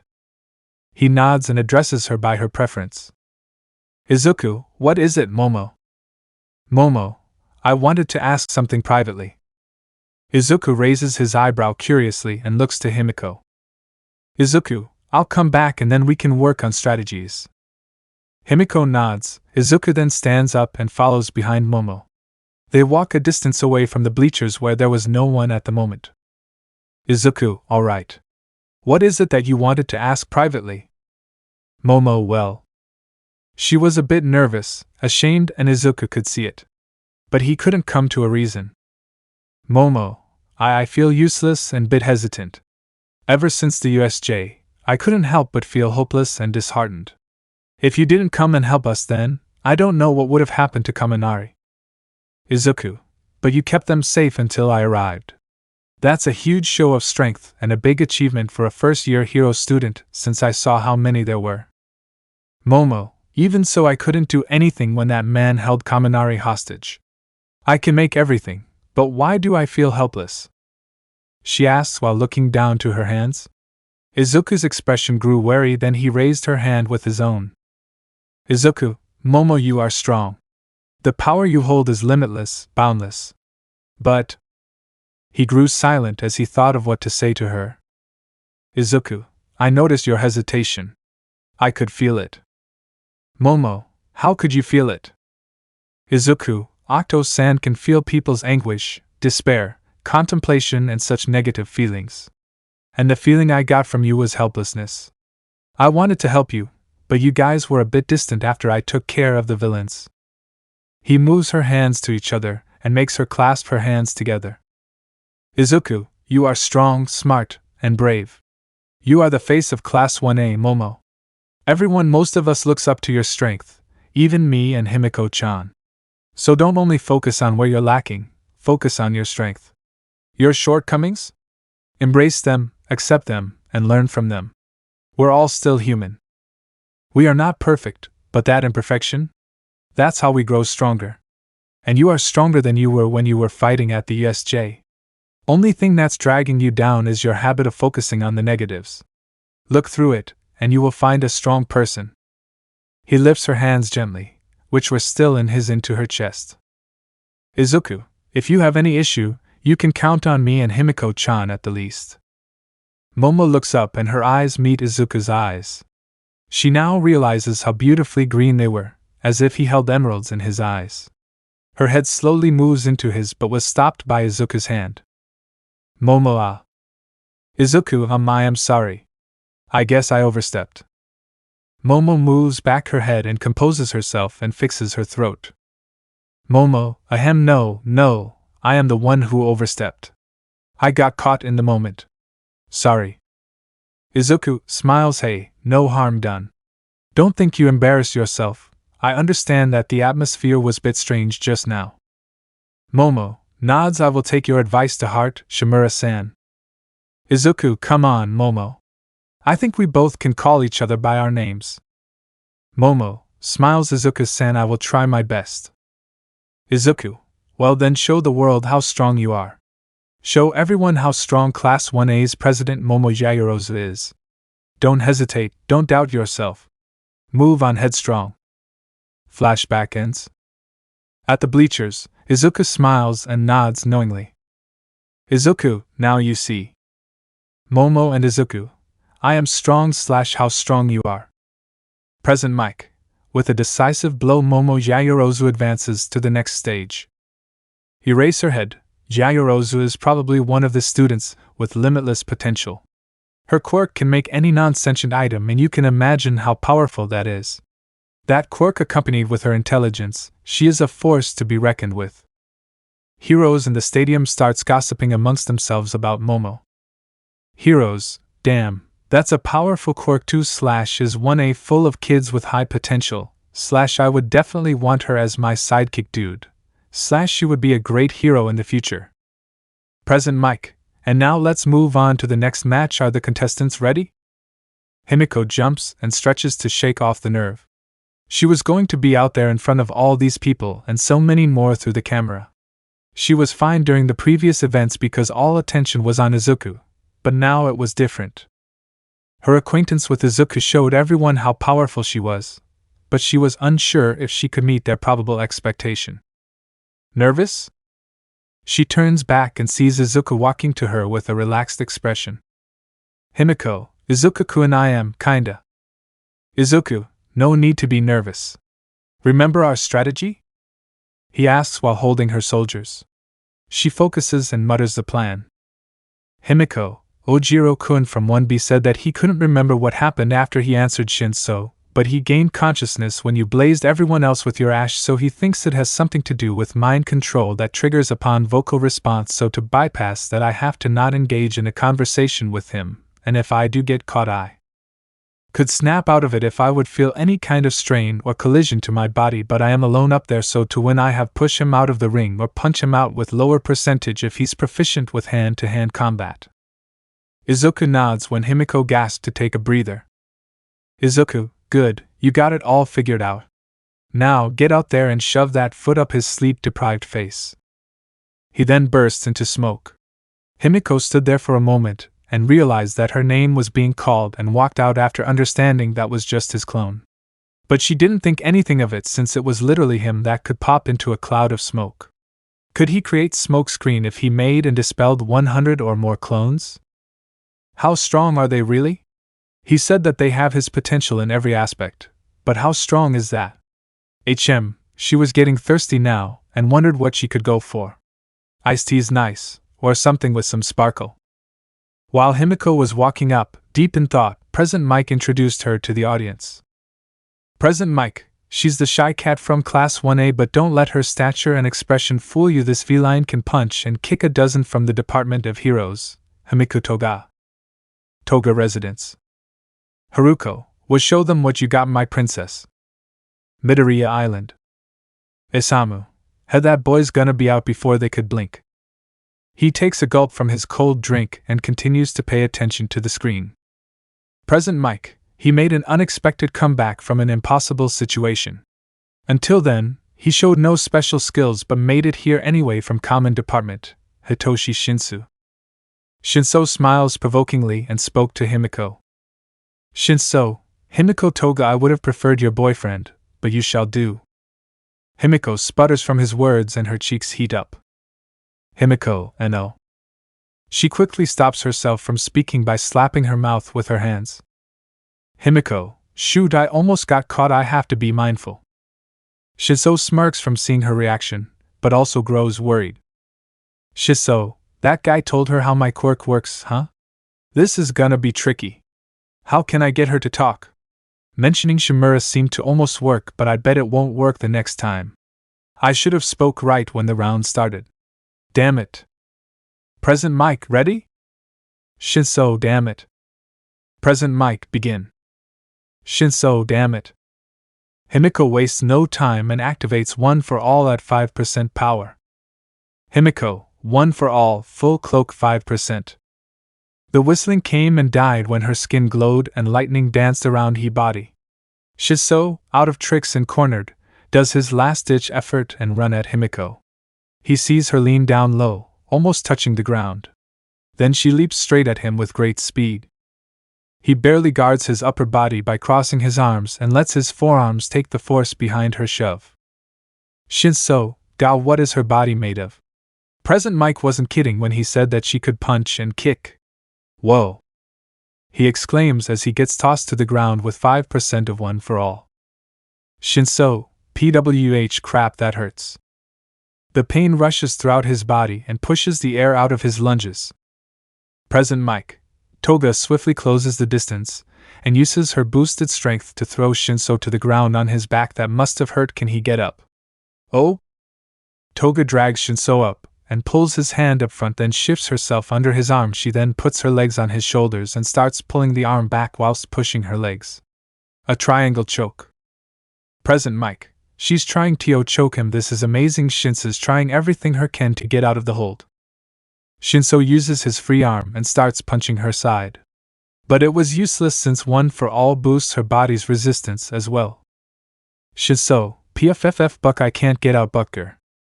Himiko ups the percentage by 1, then pulls and pushes harder.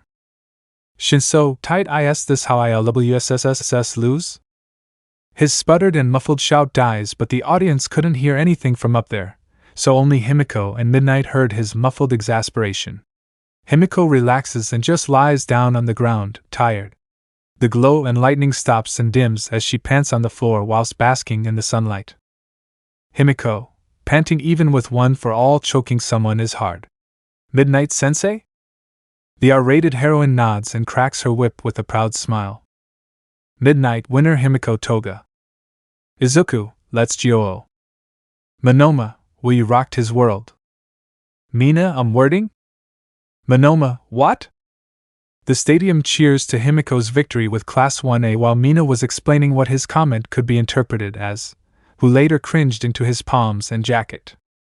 Present Mike, well there you go. Toga-chan showed everyone that with great power should also come array of great skills. I didn't know Toga-chan knew how to grapple. What a surprise! Did you know anything about it, Eraser? Eraserhead, on surface, Toga's power boost should fit perfectly for a brawler, and she showed skill during the entrance exam and in our heroics class. The screen shows recording of aforementioned events. Eraserhead, in other words, to answer your question, no, it doesn't surprise me that she knows some grappling. A hero shouldn't only focus on what they feel comfortable. Yes, honing your skill set benefits you greatly, but learning and instilling other set of skills that you are not accustomed to allows you to grow to an even higher level than you could. Present Mike, sounds like you're proud. Erase her head, don't get ahead of yourself. Present Mike, okay. Himiko Toga advances to the next stage with an awesome demonstration of how definitive a chokehold can be. She will face Momo Yaoyorozu. Now that's something that you guys should look forward to now next round. The medical bots take away Himiko and Shinso to the infirmary for checkup while Present Mike announced the next round, Ida vs. Hatsum. Well, the third round was something, for a lack of better terms. Some wanted to tear their ears off to not listen to the unskippable ad in the middle of this event. But some were actually entertained with Ida running and screaming in confusion. Even though it was mostly his classmates. After Hatsum walked off the ring and Ida came back, he sees everyone's sympathetic faces. But one of them, or two of them, were smirking at him. Bakugo, so got used and played then got tossed to the side, huh? Ida, what does that even mean? And what are you grinning at, Shimura? Izuku, nothing, just thinking on how much I could charge for this video. He shows Ida his phone screen and the tall, upholding student gasps in shock.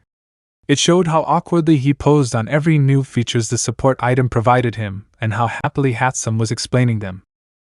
Ida, haha, how could you? Why, for what you're planning on selling those? Izuku, might fetch some yen, oh wait. Raises his phone, say something. Ida, wa? Shimura.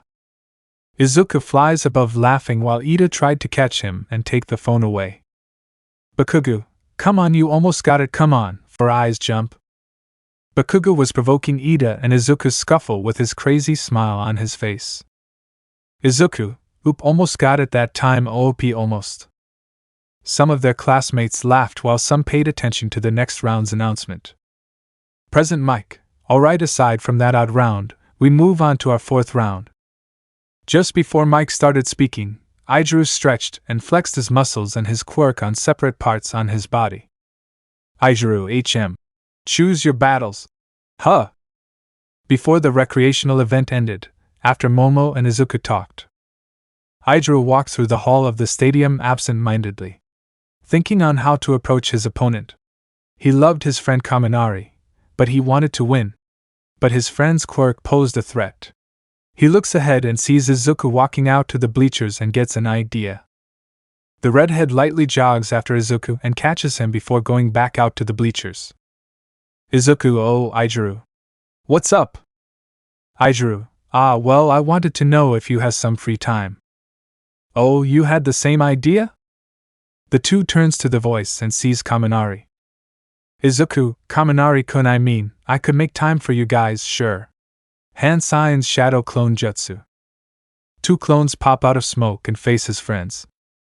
Izuku, you can borrow them. I promised Himiko-chan that I will strategize with her. Izuku shimmies past Kaminari and sits beside Himiko and start coming up with strategy. Clones, come on. Ijuru and Kaminari, wa? The clones hold them respectively and Hirations away. Kaminari ends up in the field that they took the quirk apprehension test. Clone, so what can I help you with? Kaminari, well, I am not gonna try and hide it because I need your advice, dude. Clone, okay, is it about your drawback? Kaminari, yeah, and I wanted to ask you, how did you cut my lightning? Izuku makes Raikiri in his hand and raises it in front of him in between the two. Kaminari looks at it, eyes shining with curiosity. Kaminari, whoa, I can feel the static. Clone, I call this Raikiri lightning cutter. Kaminari, it's in the name, huh? Clone, yes, can you do something like this, Kaminari? Kaminari, I don't know, I never tried. He looks down disappointed, thinking that Izuku would give him a shocked reaction. Clone, okay, then let's try to find out in 10 minutes. The energetic blonde's head shoots up in excitement. Kaminari, alright. Meanwhile, with Ijuru and Izuku's clone teleported back to their classroom. He looks around and recognizes the room. Ijuru, oh, we're back in our class. Clone, thought we could devise a plan without any possibility of Kaminari listening. And doing this would only enforce that idea. Ijuru, alright Izuku, what do you think I should do against Denki? Clone, well, do you think you can be able to power through Kaminari's discharge? Ijiru, no? Maybe? Clone, well, let's test it. The clone makes a Chidori in his hand. The crackling of lightning sounded like hundreds of birds chirping to Ijiru. Ijiru, alright, come on. He cries out before activating his quirk all over his body.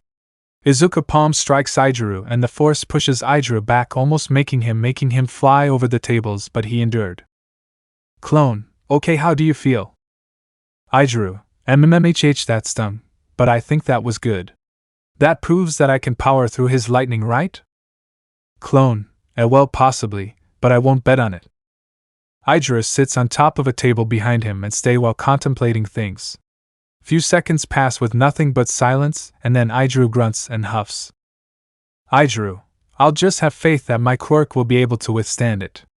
As long as I don't black out from his lightning and be able to fight, that's enough. Izuku. Clone, The clone, who was getting bored and had started playing on his phone, looks up to him. Ijiru, what do you think Denki is planning? Clone, probably to help him be able to do something like this, he says as he performs another Chidori on his palm. His friend looks at it interestingly and starts to get worried. Ijiru, man, if he were to find a way to dial back the voltage and do something like you, I am gonna be screwed, he says in a defeated tone while pacing to the front of the class and then to the back over and over. The clone's eyes follow his red-headed friend while thinking of an advice. Clone, Ijiru, you need to start choosing your battles tactically and stop just barging like an enraged bull. Ijiru, but I am supposed to do that in gaming terms. I am the tank. Clone, to me you're more of a tank-based fighter. At first glance your quirk may seem suited for taking hits until you get exhausted, but I think it's supposed to make you fulfill a role of an initiator. Your physique and on top of your quirk is suitable for someone who fearlessly runs head first into battle before anyone else and make way for your associates, partners, whatever you want to call your teammate. Ijiru, what's the difference? Clone, the difference is, tanks are slow and supports the initiator that dove in first by diverging most of the attacks to himself and take the hit. Initiator is, as I explained, they pave the way through the enemy territory while dealing significant amount of damage while taking hits from the enemies. In simple terms, tanks are shield, initiators are shield and spear. If you were a warrior back in the olden days, would you only take a shield to the battle? They went into battle with shield and spear. Spartans, Romans, Ottomans, the noble knights, Mongolian army, and even our own samurais wielded shield and a sword. Ijiru, how so? I have the shield part, but I don't have the spear is what you're saying. Is that right? Clone, yes, have you ever tried pushing the hardening further? Ijiru, I mean during the battle training I access some kind of hardness beyond my usual one. I can do it, but no longer than a minute. Clone, then, let that be your trump card. Use it to deal a decisive blow, and try to use it on only a part of your body. Keep the other parts your usual, accustomed hardness. For example, if he actually manages to do something like my Chidori, then you could amp up the hardness on the part where his technique makes contact with your body, effectively protecting yourself. Back to present time. Ijiru continues to activate his hardening partially all around his body before walking out, and then when Present Mike started with the introduction he stepped out. Present Mike, he's the physical embodiment of a shield from the Department of Heroes Class A, Ijiru Kirishima. Ijiru hardens both his hands and clashes them together to showcase his power while walking up to the ring. Present Mike, prepare to be shocked by his power. The walking lightning bolt from Class A also, Denki Kaminari. Kaminari periodically activates his quirk while walking up to the ring from the other side with a confident smirk. The surrounding light dims and shadow envelopes him as lightning jumps out of his body on a rhythm. Both of them walks up and get on the ring and meet eyes. Midnight could feel both their resolves through their eyes. Midnight, these two are not messing around. An aroused smile grows on her lips as she licks her lips seductively. Midnight, this ought to be an interesting match. I am feeling all tingly from anticipation. A/N, kinda feel icky riding that egg. Present Mike, ready? Both boys lower their stance as they wait for the signal. Kaminari recalls Izuku's advice while still focusing on Aijuru. Kaminari, feel the current, control the flow, let it travel through your body, guide it, lead it, don't be afraid of losing control, let most it collect itself into your palm. Present mic, begin. Kaminari, feel the rest through your body and use it. Kaminari opens his arms wide and makes 2 lightning ball in his palms. The ring grew dark and his body shined brighter than the sun. Their classmates on the bleachers stare at the ring in amazement. Their class clown was pulling off something amazing and Izuku was grinning proudly seeing Kaminari achieve it. Izuku, now fly like the wind and strike like a lightning. His eyes traveled to the other side of the ring to Aijuru. His eyes were fierce like an edge of a sharp blade. His body seemed relaxed, signing that he was ready for Kaminari's attack anytime. His breathing was still, no hesitance was evident in his body. Izuku, be the shield and the spear, make your own opening and thrust your blade to your opponent, feel the change in the atmosphere, let your mind connect with your muscles. Present mic, what are they waiting for? Erase her head, they're finishing this in one move, it's an all-out tactic from both sides. Present mic, huh? The air grows stagnant as Kaminari rushes forward with incredible speed. Aijuru closes his eyes to focus on the changes around him, then he feels it. The electric arcs tingling his hair and trying to connect to his diaphragm, and he flexes his whole front side and hardens it beyond his limit in split second. Kaminari's right palm strikes Aijuru on the chest, he then swings his left fist to the same place but his fist halts to a stop by his opponent's right palm. Kaminari then quickly grabs his shoulders and then Kaminari, indiscriminate shock 1.4 million volts. Aijuru, GH. Present mic, Kaminari gets a hold of Kirishima and lets out so much electricity, is it over? Surely it what? What? Everyone gasps as they see Aijuru's body harden beyond the limit. His body, even his eyes, has hardened so much one could see texture they usually see on a hard stone. His teeth were clashed together hard, his sharp fingers dug themselves into the blonde boy's arms. He shouts and quickly bashes his head against his friend, effectively knocking him out and stopping the shock. Present mic, and Kirishima wins with an incredible show of resilience and resolve. Everyone erupts into cheers as Aijuru weakly falls to his knees and Kaminari's head bleeds on the ground. Present mic, wow, what a showdown, what a show! Both participants showed their power on the ring and one came out with the win. Aijuru finally loses the battle to stay conscious and falls forward. Midnight Medica. She gets cut off by Izuku's sudden appearance next to his classmates. Midnight, oh, Shimura-kun. Could you? She gets a nod from him and sees him pick both of them up and disappear.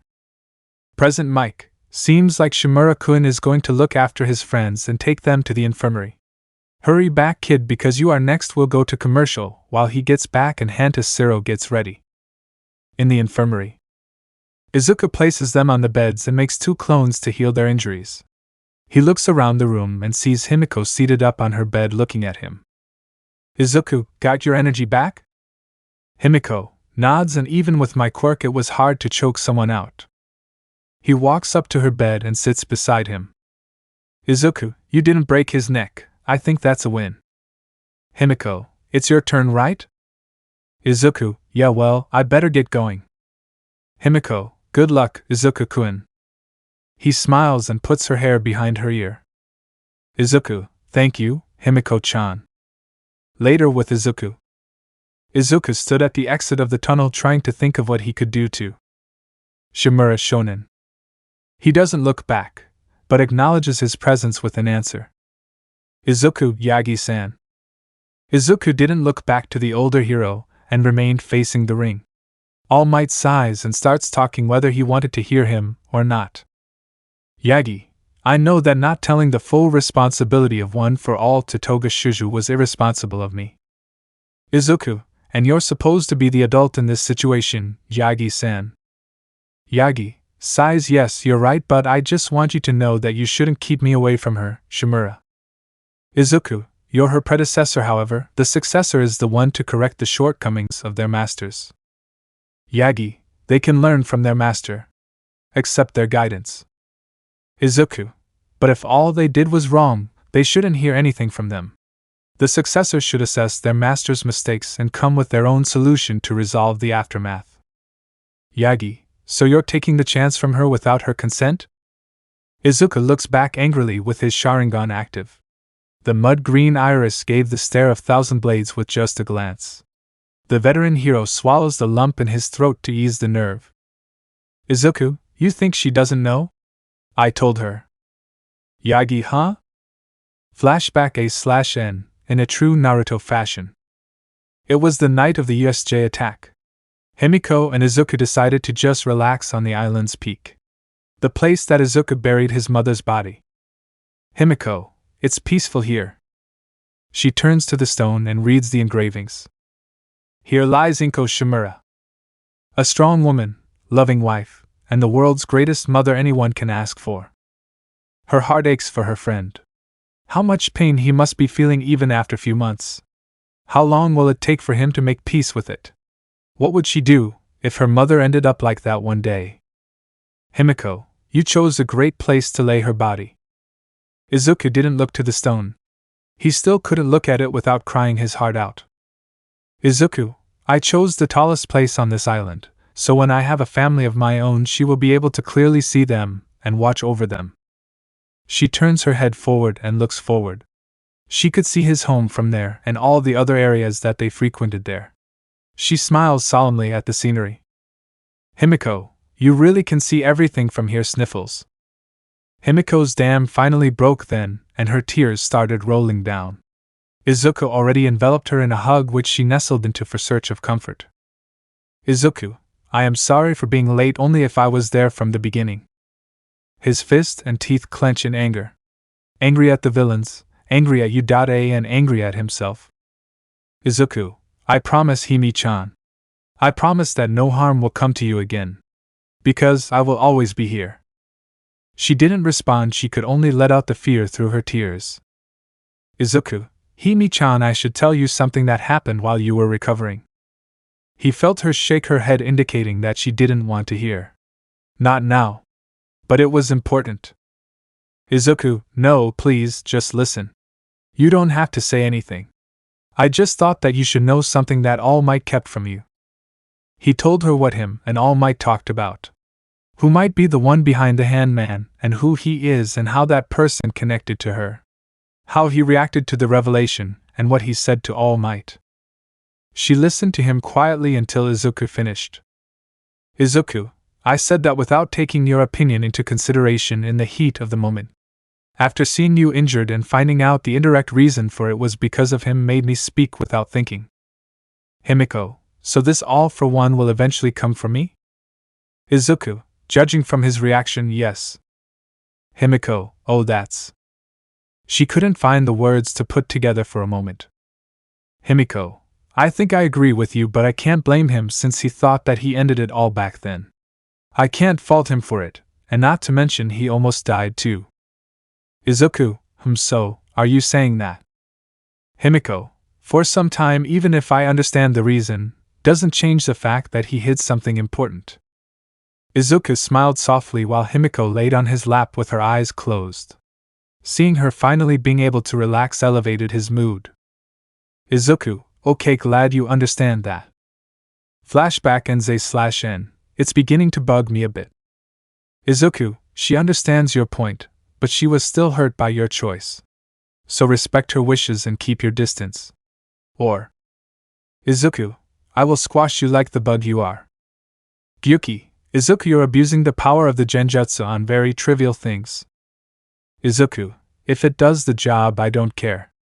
TCH. He leaves All Might, who just came out of the illusion. Yagi, that I. Present Mike, we're back and moved to the 5th round. He's the jack of all trades who excels in both academics and physicals. In his class he placed first in both events. Can anybody take this kid down? Izuku Shimura. The excited scream from the audience was deafening. People from in the other stadiums far away could hear them despite the distance. 3rd year stadium. Mirio, what? Where is that coming from? The Todoroki of the group spoke from the side. Natsuo, probably Shimura-kun. The little man must be becoming the sensation there. Mirio laughs ha ha, as expected.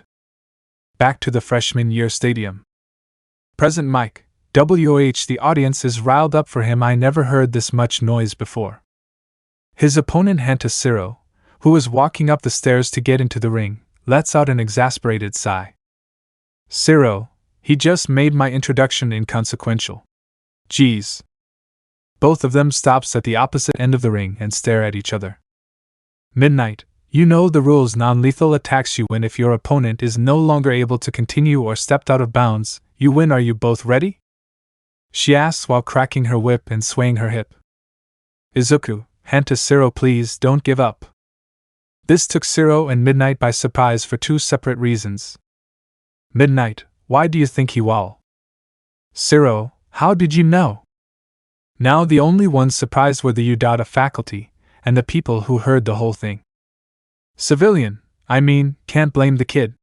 Shimura is leagues above everyone among his batch. / if I was him, yeah, I would give up, I guess. / you made it far, kid, don't lose heart. Some sympathized with his initial plan, some encouraged him, but all of their comments brought humiliation to Shiro.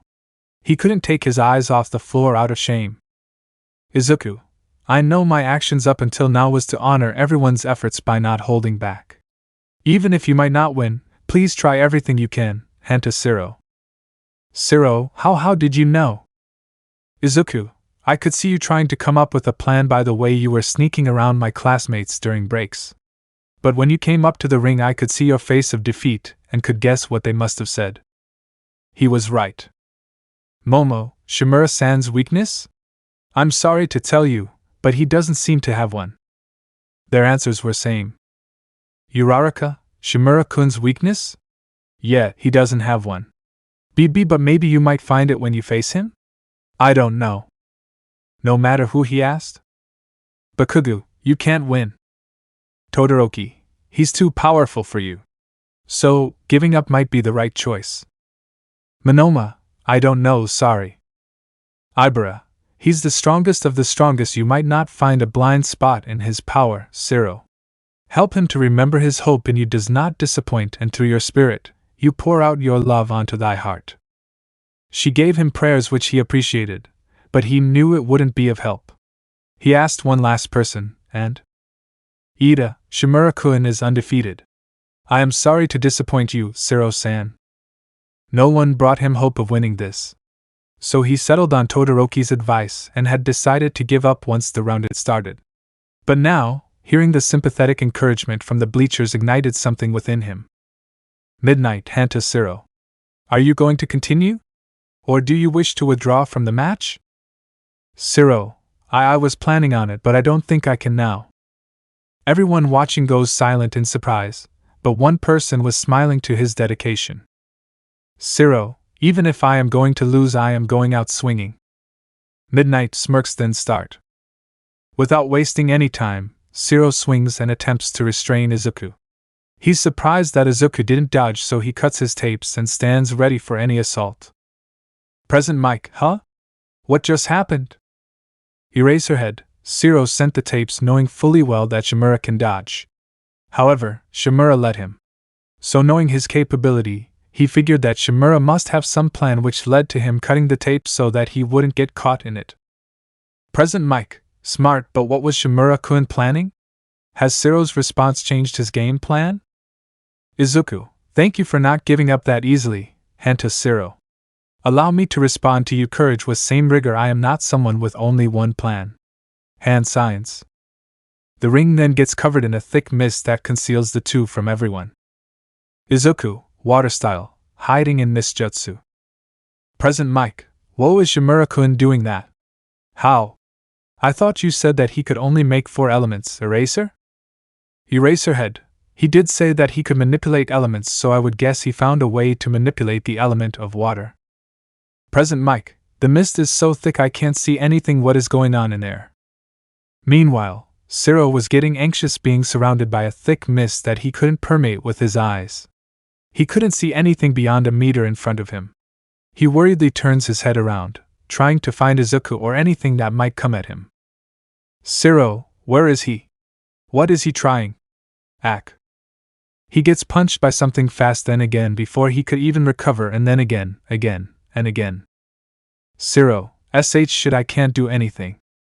Then suddenly he feels something grab his legs. His heart almost jumps out of his chest as he gets dragged down to the floor. He squirms in place, trying to get out of the hole, then sees Izuku jump out of the ground in front of him. Izuku, release. The mist clears and all everyone could see was stone pillars in the ring and Shiro in a ground all black and blue from bruises. Present Mike. The mist clears and we see the aftermath of something that could have rocked the stadium. Why did you rob us of this great entertainment, Shimura-kun? Why? Erase her head, bit dramatic, don't you think? Midnight. Henta Shiro cannot continue the match. Winner Izuku Shimura. Midnight declares and the audience claps for Izuku's victory, bit disappointed that they couldn't see what Izuku did in that mist. Heroes, a bit anticlimactic, but obscuring your enemy's vision and using it to your advantage is a great tool to have for a hero. How could he see though? Eraserhead said that he could manipulate the elements, so I guess he could feel where he was. Izuku pulls Shiro out of the hole and leading him to the nurse's office. Izuku, sorry if that was a bit rough. Shiro, no, it's okay. You didn't hold back on me even though you could have. But why did you make a mist? I don't think I would have been able to dodge you with your speed. Izuku chuckles, I saw how you could maneuver with your tape, so it would have been a bit tricky if you saw what I did with the pillars. Shiro, I guess thank you for not holding back on me and taking me seriously, Shimura. Izuku, hey, you're aspiring to be a hero. I can't take you lightly just because of your seemingly simple quirk. Shiro, I think you broke something on my face and my pride a little bit. Izuku chuckles, I'll fix you up. Present Mike, we'll have a little break as Cementos fixes the ring. Next match will be Shiozaki Ibara vs Bakugo Katsuki. Izuku leads Shiro into the nurse's office. As he walks in, he gets a hard whack to the shin. Izuku, son of a recovery girl, serves you right. You could pull your punches a bit, but no, you think you can beat people up just because you could heal them back? Izuku, yeah? You're doing it right, no. He gets another smack to the other leg, and now both legs were ringing in pain, and he was seething in pain. Recovery girl, don't get all smart with me, sonny. Izuku, Buck mutters, you're almost 80 or something. How can you hit this hard? I'll stop it. He yells as he gets another smack, but this time to his thigh. Recovery girl, for thinking I am older than I am. Come on, sit there so I can heal you. Shiro sits on a chair opposite to her desk. She plants a kiss on his face, and some green energy glows from Shiro's face, and his bruises and swelling start subsiding. Izuku, that looks like healing technique but a bit weaker. Guess green is associated with healing and nourishment in some ways. He thinks while healing his own injuries courtesy from their school nurse. Present Mike, welcome back everyone, the ring is fixed, and we move on to the next round with the fresh look to the ring. He's the explosive type of person that fate gifted him with just the right quirk. Don't anger him, or he might kill you for real. From Class A of Hero Department, Bakugo Katsuki. Katsuki makes his way to the ring with his usual sour face while the audience cheer. Present Mike. From the other side she is quiet and deadly with her crown of thorns ready to dish out pain. Also from Class A, Shiozaki Ibara. Ibara walks up the stairs and stops when she reached the ring. Ibara, praying, dear God, please give me strength when I am weak, love when I feel abandoned, courage when I am scared, wisdom when I feel foolish, comfort when I am lonely, hope when I feel despair, and peace when I am in turmoil. In Jesus' name, amen. She looks up and sees Katsuki warming up for the match right before it started. Midnight, ready you two?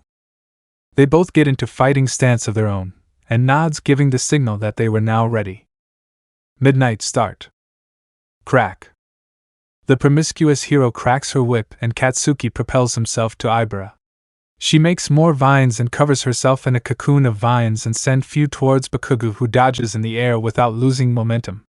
She sees it through a slim gap she made and scoffs in disappointment, but it was not something she didn't expect from him. He reaches the cocoon and makes an explosion to make an opening and take her down. The vines reinforces the cocoon and tries to bind him while he was close, but they only hit air as Bakugo quickly propelled himself back to get away. She continues to chase him with her vines, and Bakugo relentlessly dodges and explodes the ones that got too close. While this was going on, Izuku comes back to his seat from the infirmary. Izuku, so, how's it going? Momo, Bakugo-san is trying to take down Shiozaki-san's cocoon while she chases him with her vines to trap him. A ways, it's been going on for a while. Tsuyu, she'll have to end this quick. Shoji, what do you mean, Ajui-san? Tsuyu, call me Tsu, my friends call me that. I say that because Ibara-chan told me about her quirk. She can't keep extending her vines or grow more if there is no moisture within the air or if she is not close by water.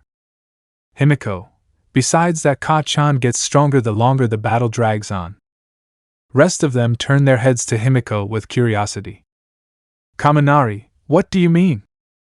Himiko, his quirk lets him combust his nitroglycerin sweat on his palms, which means that the more he moves and drags on the fight, the more powerful his explosions would be. Izuku, so, Shiozaki has to end this quickly or else it wouldn't end well for her. Activates Sharingan. Chuckles I see. Bakugo was starting to feel the shakes again as he continues to dodge Shiozaki's assault. Bakugo, no, fight through it, adjust yourself to the pain. If I didn't waste my quirk on those wolves, I wouldn't have been in this situation. Should have stuck around for that shithead's healing. Ha! He explodes another vein of vine and finds a spot to stand. His breath was erratic and out of pace even though it has only been few minutes of him dodging, and no good result came out of it. He still couldn't get close and put a dent on the shield, and now he was getting tired and making explosion was now hurting him. But the real situation was not looking good for Ibara. Shiozaki, panting slowly, I can't let this continue on, I need to do something. Present Mike, seems like Bakugo and Shiozaki are in a stalemate. Bakugo can't break through her defense, but Shiozaki can't catch up with his speedy maneuver in the air. At this rate it is a battle of stamina. Whoever gets exhausted quick is the one to lose. Katsuki, panting ha ha ha tch. HAH. He propels himself with even more powerful explosion towards Ibara. She adds more layers to the cocoon to receive the force of the explosion. Katsuki, HAA. The explosion connects and rips through multiple layers of the vine easily, but he feels another layer so he dashes back again. Mike, that was some big explosion. It tore through a big chunk but still proves ineffective against Ibara's cocoon. Do you have anything else to show us, kid? Because what you're doing is not working. Katsuki, TCHHM? While Mike was belittling him from the announcer's booth, he notices something and smirks confidently. Katsuki smirks, hey good. I won't have to show that yet. Izuku, ha smirks, he noticed. Himiko, oh no. Uraraka, Ibara-san. Gyuki, that Bakugo kid, he seems rash and irresponsible because of his aggressive attitude. But I can see what Izuku was saying, this kid has great potential. They continue to watch as Bakugo goes back to attacking the cocoon relentlessly, and Ibara doing the same thing she has been doing until now. Hiro, what is that kid doing? Hiro, he's a hard-headed type, huh? Not trying to assess the situation, just going guns blazing. Hiro, he won't be a great hero with that attitude. Sure, you can reference Endeavor for his attitude, but he's effective with his hero work, being the top hero and solving cases. Hiro, why is he even here? It seems U.A is not paying that much attention to their recruits nowadays if they let him in. Eraserhead, whoever is saying that Bakugo is untactical should shut up. He's not some rabid dog that doesn't know what's happening. If you didn't notice what he caught, then I suggest you leave your license and hang your cape, because you won't make it far being a hero if you didn't. Civilian, what does he mean? Civilian, what did the kid catch that even heroes haven't caught? Civilian, look. Bakugo pauses and stops his assault, panting and sweating. Bakugo smirks, got you now. Stun grenade. He holds his palms close to each other and produces an explosion that lights up into a flash of bright light. They then hear loud booming of explosion and feels the wind on their skin with their eyes closed. When they open their eyes, they see smoke coming out of the now broken cocoon and Bakugo on the other side of a hole he made with his last explosion, but they don't see Ibara. Hiro, did he just? Civilian, kill her? Present Mike, WHWHAATTT? Bakugo looks down and swiftly propels himself up in the air to escape the vines coming from the ground. The vines were now thicker and faster to Bakugo's surprise. People lets out a sigh of relief seeing Ibra rise from underground with her vines pushing her in the air. Present Mike, oh my god, she is alive. Phew, that scared me for a second. What the hell was that? What happened? Eraserhead, Shiozaki used the advantage just like Shimura. She must have dug a hole with her vines and buried herself under while Bakugo was trying to get through to her. When Bakugo noticed the speed of the cocoon's recovery receding, he thought she was getting weaker. But I guess she had fooled everyone who noticed. Izuku, I guess only I knew since I can see the flow of chakra. Katsuki, shit my hands. The pain was starting to get worse the more he used his quirk. He curses himself for being too proud to accept Izuku's help. Izuku, if only you accepted my help, Bakugo, you would have handled this quick. Izuku could see his hands shaking with his Sharingan. His chakra flow was starting to close up on his palm. Izuku, huh? He's pushing himself too hard. Bakugo. Everyone turns their head to him in surprise. Izuku, you either end this now or stop, this is not good for you. Katsuki, who was in the air, grits his teeth. Izuku, your pride has betrayed your conviction, don't you think? If only you accepted my help, you wouldn't be in this situation. Katsuki, I know. Izuku, but will your pride allow this to happen? Katsuki, no. Izuku, you say you're going to be the number one, then prove it now, push through the pain, break your limit like our slogan says, plus. Katsuki, ULTRAA. He propels himself towards Ibra while spinning and exploding everything in his path. His spin rapidly picks speed, and now he was only a vortex of smoke and fire coming at Ibra at incredible speed. Katsuki, howitzer. Ibra makes a thick barrier using all the vines that covered the ring, hoping it would hold. Katsuki, impacto. The vines were no use as it all vaporized into nothingness. The explosion loses most of its force and momentum to the barrier, but it still hurt her badly when it reached her and pushed her out of the ring to the walls. But luckily, they had Izuku's Hiraishin. Izuku catches her in his arms. You did good, Shiozaki. Midnight winner Bakugo Katsuki. Izuku could see that her breath was getting more ragged, and her clothes were burned into her skin. He quickly Hiraishins to the nurse's office and puts her on the bed. Recovery girl, Shimura. Izuku, I told you what happened. Izuku, no time to explain. He then activates GCM and holds her hand in his own. The tailed beast cloak then covers her whole body, then it starts healing her injuries slowly. Recovery girl, whispers, incredible, is that the thing I found in Toga-chan that day? Her eyes raised to Izuku, who was muttering something in his mouth silently. Recovery girl, this kid. Back in the stadium. The medic bots come and put Katsuki on the stretchers and carry him to the nurse's office. Heroes, that was /too irresponsible / he almost killed her / that had too much power behind it. The whole stadium was getting roaring with judgment and persecution of Bakugo for using too much force. The most ignorant thing Eraser heard among them was, he was ungentlemanly towards a girl. Civilians, that's no hero / I won't even feel safe if he was coming to save me / expel him, he shouldn't be a hero. Himiko, shut up.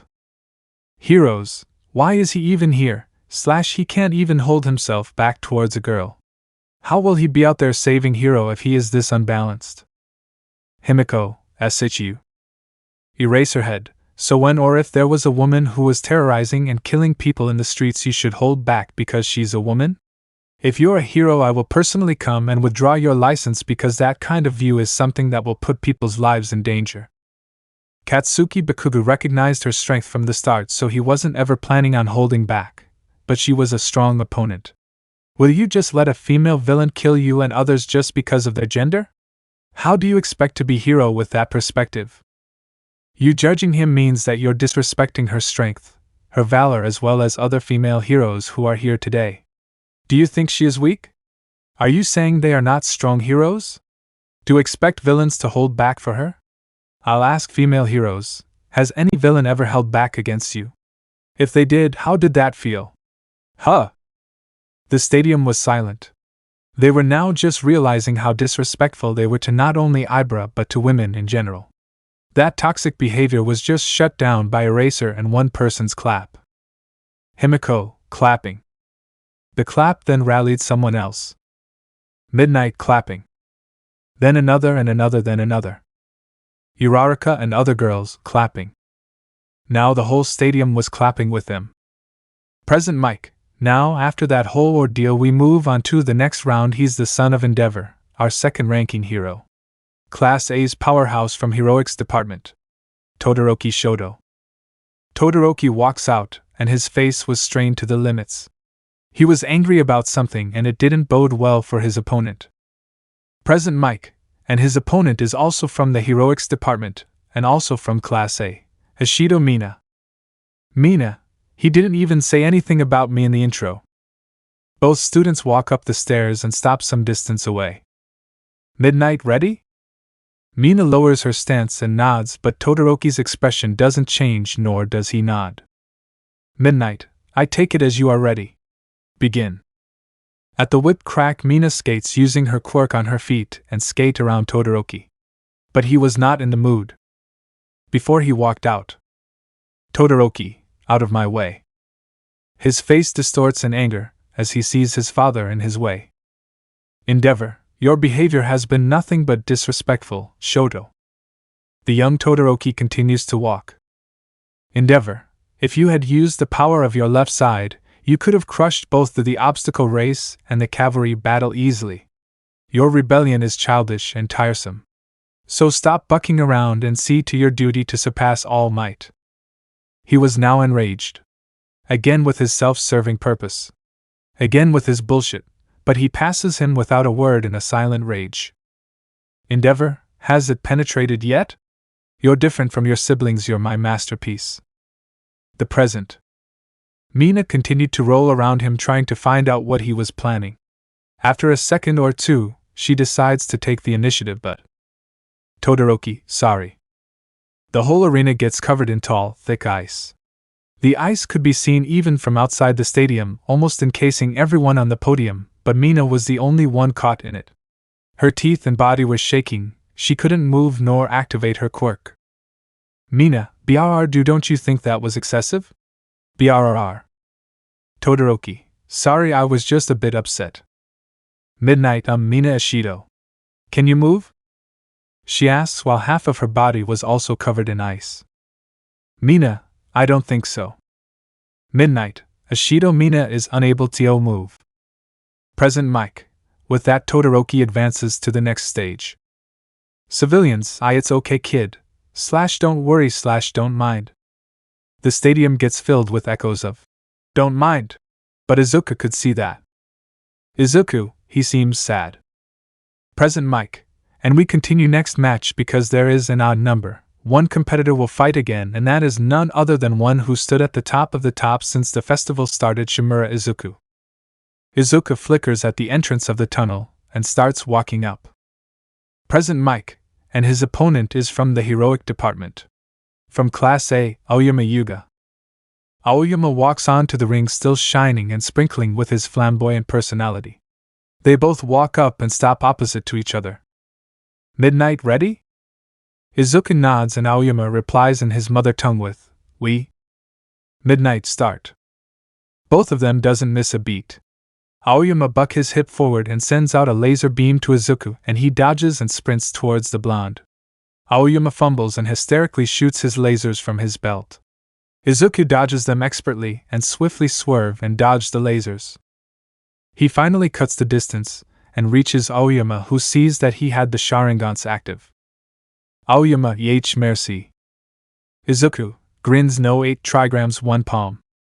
He palm strikes Aoyama in the chest, but it was just the beginning and Izuku chases his body. Izuku, 2 palms 4 palms. He rapidly strikes different points in his chest or body and his speed increase at each strike. Izuku, 8 palms 16 palms 32 palms. Isamu watches intently as his grandson continues to perform the Hyuga clan's signature technique. Isamu, how high can you go, Izuku? Izuku, 64 palms. Isamu, more? Then his strikes picks up speed to the point his hands looked like flashing blurs. Izuku, 128 palms. Aoyama falls on his back after Izuku's relentless strikes to his body. Izuku, it's over. Even if you were to stand up, you can't properly use your quirk since I blocked the flow of energy in your body. Midnight, Aoyama, can you fight? The blonde clutches his stomach and folds into himself in pain. Aoyama, and non. Midnight nods. Aoyama is unable to fight. Shimura. Izuku wins. Izuku lifts Aoyama and carries him on his arms to the infirmary. Present Mike, and with that final battle of the first stage we move on to the next stage, but that'll come after a little break. Chapter 15, The Sports Festival Part 2. Present Mike, and we are back. Let's start the next stage of this sports festival. She's the strategist, and can make anything or everything. Yaoyorozu Momo. Both walk out of the tunnel and make their way back to the ring. Both of them were focused. Few minutes ago. Izuku, I won't give both of you any pointers or encouragement. Because I know you two have plans for each other prospectively.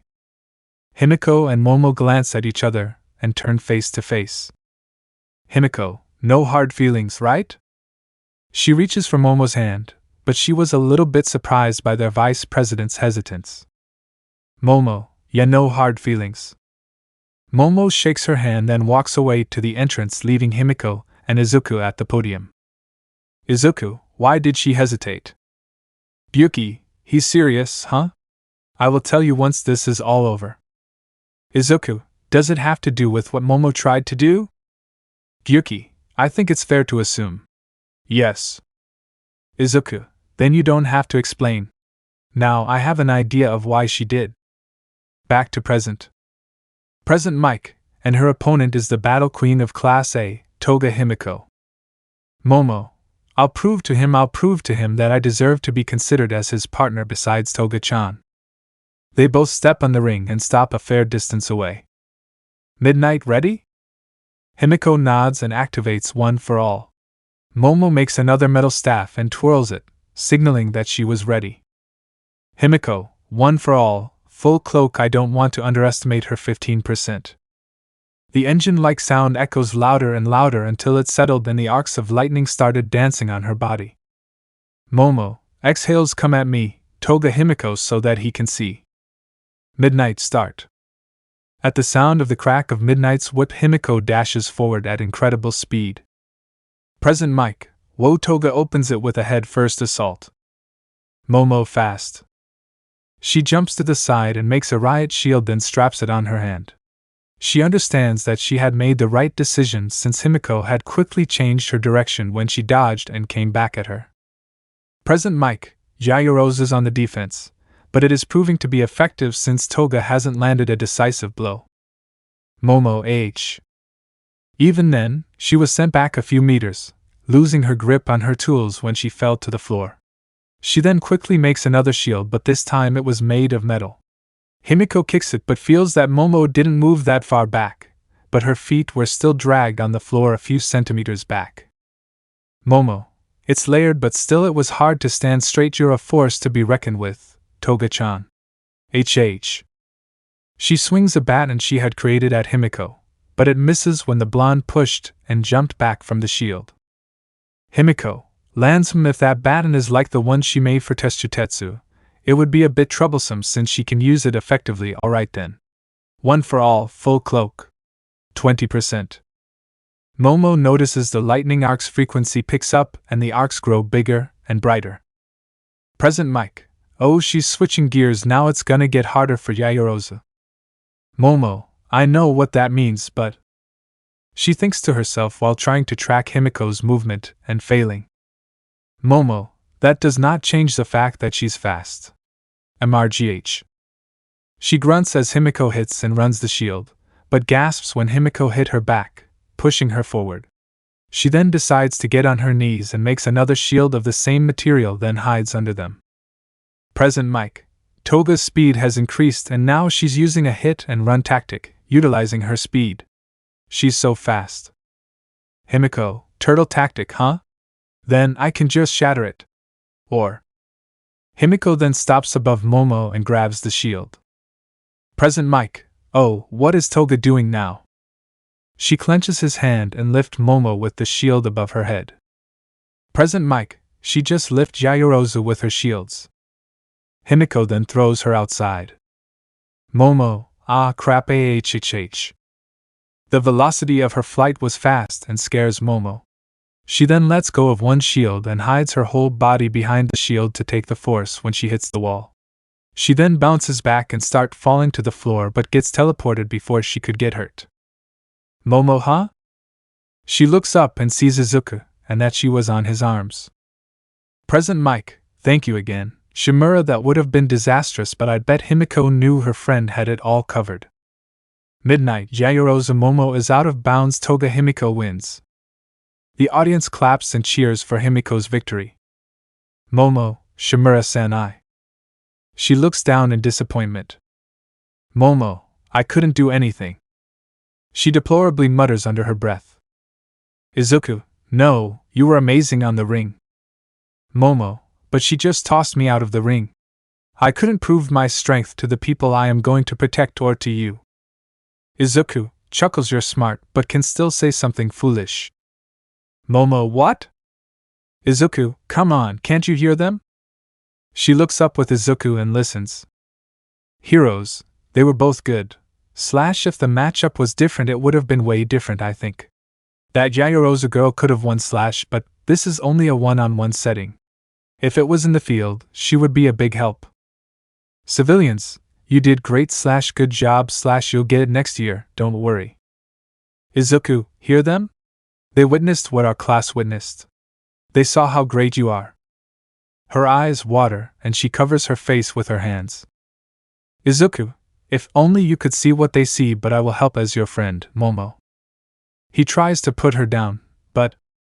Momo, I don't think I can walk right now. Izuku, alright. He then just carries her to the infirmary to get her checked. Gyuki, so gullible he's going to have a hard time, I can feel it. Present Mike, now let's begin the next round. The speedster from Class A while the entire roster is from Class A. Now Ida Tenya and his opponent is the perfect shield and sword, the Spartan of Class A, the essence of real man Kirishima Aijuru. The two boys walk up the stairs and stop at the typical distance from each other. Midnight, right, you boys ready? They both nod and signal they were ready to Midnight. Midnight, alright, start. Ida, without any word or wasting any time, he ignites his engine and zooms to Aijuru, who hardens his skin to its limits when he saw Ida's afterimage and saw him close. Of course he can't keep up with his movements, but he has the privilege to mess up once or twice and take a hit or two. Aijuru, MRGHH. Ida, that's too hard. Present Mike, both competitors clash. But doesn't that hurt Ida? I don't think you should use your shin, kid. Aijuru skids back with his hand in front of his chest, protecting himself. Ida jumps back and skips to take some distance. He then looks down at his shin and feel it hurting badly and his skin gaining darker color. Ida, now I know how hard that is, but he's only activating that stage whenever I am close. He thinks to himself as he sees the redhead's skin soften back to normal and sees him smirking.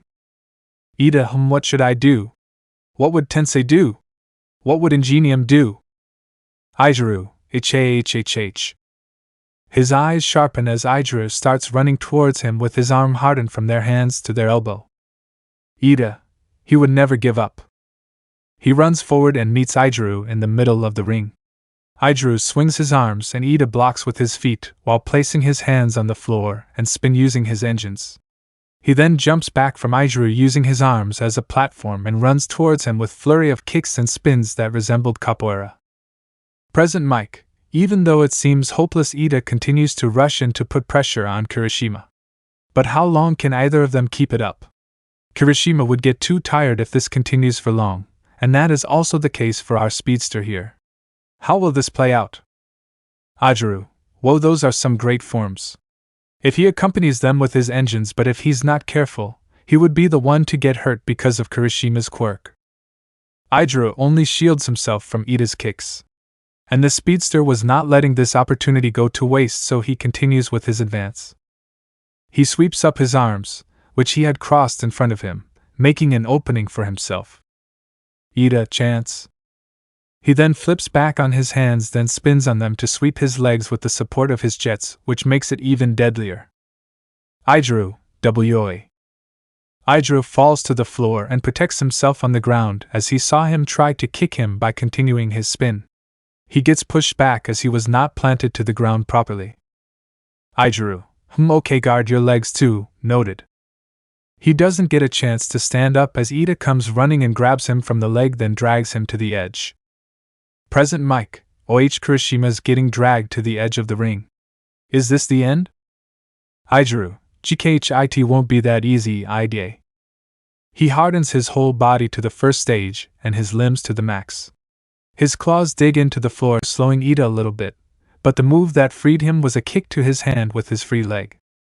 Ida, crap, that hurts. His body makes his hand loosen, freeing Ijuru from his hold. Ida skids to a stop at the edge and looks back at Kirishima while holding his hand. Ida, I should have dragged him by both his legs, he would have been out if I had done that. Ijuru stands up, that was close. If he grabbed both my legs, I wouldn't have been able to get free that easily. I need to be careful, choose your battle shield and spear, Spartan, huh? He was not very knowledgeable in all subjects, but he did love history because of great armies and warriors mentioned in them. He also loved fables and legends like King Arthur, Leonidas, Perseus, and all great warriors, which is why he wants to be manly, in his words. Those warriors were embodiment of a man's valor and virtue as well as compassion. So he too wanted to represent that. Ijuru, well then, hardens more, come Ida. He shouts as he widens his stance while holding his left hand in front of his face and right arm close to his chest as if he was holding a shield and spear. Izuku smiles proudly at his stance as it seemed that his friend had taken his advice and adapted himself. Izuku, good, now you're properly exuding manliness with the proper technique and nourishment. You will be one of the greatest hero to walk this earth, Ijuru. Izuku then reminisced to the USJ and how everyone in the class looked. He remembers the promise he made to himself right then and there. It was a promise no one knew, not even Gyuki. Izuku, guys, I promise you all I will make you all stronger than you are now. I will help in any way possible to shape you all into your strongest forms. Izuku, not only you guys. His eyes trace around Class A's section and then travels back towards the Class B section. Izuku, all of you guys, I will help to the best of my abilities to make you reach, no, to break your limits. So that none of you will feel helpless as you did that day. His attention trails back to the ring. He sees Ida and Ijuru exchanging swing after swing, blow for blow. Izuku, Ida, the only person that I can't seem to be able to guide. Your power is great, but it doesn't seem to advance from that. Torque over technique, if only there was a way to make you faster. Then you would be even greater ingenium than your brother. Raise the name to greater heights if only there was a way. Down at the ring, Ida was exhausting all his ideas to defeat Ijuru. He tried to sweep his legs again when he had the chance, but, as expected, Kirishima learned from his mistake. He then tried all the other parts that will force Ijuru down to the floor again. But it was no use as his skin was too dense for him to feel the force behind his boosted kicks. He runs and makes a distance between them, but his red-headed classmate chased after him. Ida, panting and running, this is not good. He's not giving me an opportunity to take a breather, I am running out of gas as well. But he must be reaching his limits too. Ijuru continues to advance while thrusting his hand forward. It was effective as he would expend most of his energy on running and minimum amount of it for thrusting. Ijuru, I need to keep him in front of me at close distance. My hand is not as long as a spear, but it's closer to a dagger, and that is enough for me, huh? He lets out a war cry as to energize himself as well as intimidate Ida, who dodges it by a hair. Ida, what? Is he getting faster? No, he's not getting faster. He's trying to predict my movements and attack at the end. Present Mike, that was close. Is Kirishima getting faster? Or Ida getting slower? But it doesn't matter, as this round would most likely boil down to who has the most stamina out of these two.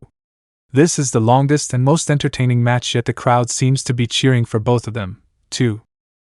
Civilians, keep it up / come on Ida-kun, make some distance, use that move you did at the Cavalry games / don't let him up Kirishima / keep pushing, don't let him out of your sight. Present Mike, they're so riled. Tetsu, come on Kirishima, keep pushing him, push. Kendo, I thought you didn't like the Class A guys. Tetsu, I do, but only some of them. But... He pauses as his eyes meet Izuku's, who gives him a smile which he returns kindly. Tetsu, they're not so bad. His classmate stares at him stoically for a second before smiling. It seems there would be no bad relations between Class A and B, which brought peace to her mind. Kendo, that's good. It would be an unnecessary bad blood between two classes since they seemed different than what the other classes were assuming. I hope that it continues like that. Kirishima, come on man, fight, let's show them Class 1A's power. Ida HM. Ida pushes into him after pushing away his hands to the side. He then gets grabbed by his scruff and puts one leg behind Ijuru's leg and pushes his upper body, making him fall. Present Mike, Ida takes Kirishima to the ground like a judo wrestler. Now that Kirishima's back is on the floor, he can try to pull him out of the ring again. Wait. He sees that Kirishima had locked Ida with his legs, not allowing him to get up. Present Mike, it seems Kirishima's not gonna give him the chance now. He has Ida locked, and that's not good for him. As if on cue, Ijuru starts punching and elbowing Ida, who guffaws and grunts in pain. But he quickly grabs his arms away and swiftly folds into his chest and starts trying to loosen his leg lock. Ida, this was a mistake, gods, his hits hurt ga. He desperately continues his attempt to loosen the lock while Kirishima continued to punch his back. Ijuru, punching, damn, I didn't want to do this, but I don't see any other way. Ida ahhhhhh. Ida's scream, even though it was muffled by his body, echoes through the stadium. Ijuru, GG's, I mean, even though it's gruesome, that is an effective move. Himiko, whoa, that's... Jiru, isn't that taking it too far? Shoji, he would only tire his quirk trying to win by punching. If he wants to win, then that's a great action. Tokoemi, it won't kill and only hurt. In order to win wars, you have to use anything within your grasp. Izuku, that's right, Ida will survive. The audience stare at the ring, baffled by Kirishima's move.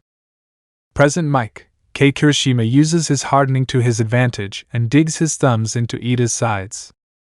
Blood starts seeping through the jacket and trickles down Kirishima's fingers. Ijuru, come on. He pulls them out and digs into the hole with his forefingers now, which digs deeper into his injury. Ida squirms and tries to lift his body, but Ijuru pulls him down with his legs and strikes at another part of his side with his thumbs. Ida ahhhhh. Present Mike, he punctures another hole in Ida's body. Hey, isn't that going too far? Eraserhead, he isn't dead. Even though it is hard to watch, these things happen in the real world. U.A prepares their students for real-life situations. If we stop this now, they wouldn't last long out there. We have great medical team here, so do not worry. The heroes among the audience stay silent, wordlessly agreeing with the underground hero. All Might, Aizawa-kun's right, however painful it is to watch, things that are even more cruel happens in the real world. The sooner our students witness and experience this, the better they will be prepared. The veteran hero was reminded of his own injury upon seeing Ida's on the ring. Ida, act shit mrgh, it hurts like hell, shit, it hurts like hell, but sensei's right, this is one of the things that happens out there. I can't complain or think it is unfair because heroes experience this and still continue to push on, and I will push through the pain like everybody else, growling. Ijuru, come on, dude, give up, I don't want to hurt you, and pushing yourself would only end up hurting you in the long run. He alarms Ida, but he continues to push through. The speedster plants his foot on the floor and starts leaning up slowly. His body feels lighter, his muscles feel tighter. Blood rushes through his body and his injury. Adrenaline seeps through his system and gives him more strength to help him stand, with Kirishima still holding onto him with his legs. Ijuru, ahh. The redhead continues to punch his back and tries to hit his head, but Ida was guarding it with his arm. He manages to stand, blood continues to spill through the holes, but Ida ignores it. Izuru HM. Kirishima loosens his legs and jumps back to his feet. Then, bam! Ida lands a punch to Ijuru's cheek, taking him by a surprise while he didn't have his quirk active. Present mic, Ida lands a direct hit to Kirishima's face. Come one, Ida push on. Erase her head, aren't you showing favoritism? Present mic, I don't care, go. The crowd erupts in cheers as Ida continues to land hit after hit. Izuru, shit, it's getting harder to activate my quirk breakthrough. Ida continues to land flurry of punches and kicks while also bleeding from his sides. Izuru, push T Charo UGHH. Ida GH.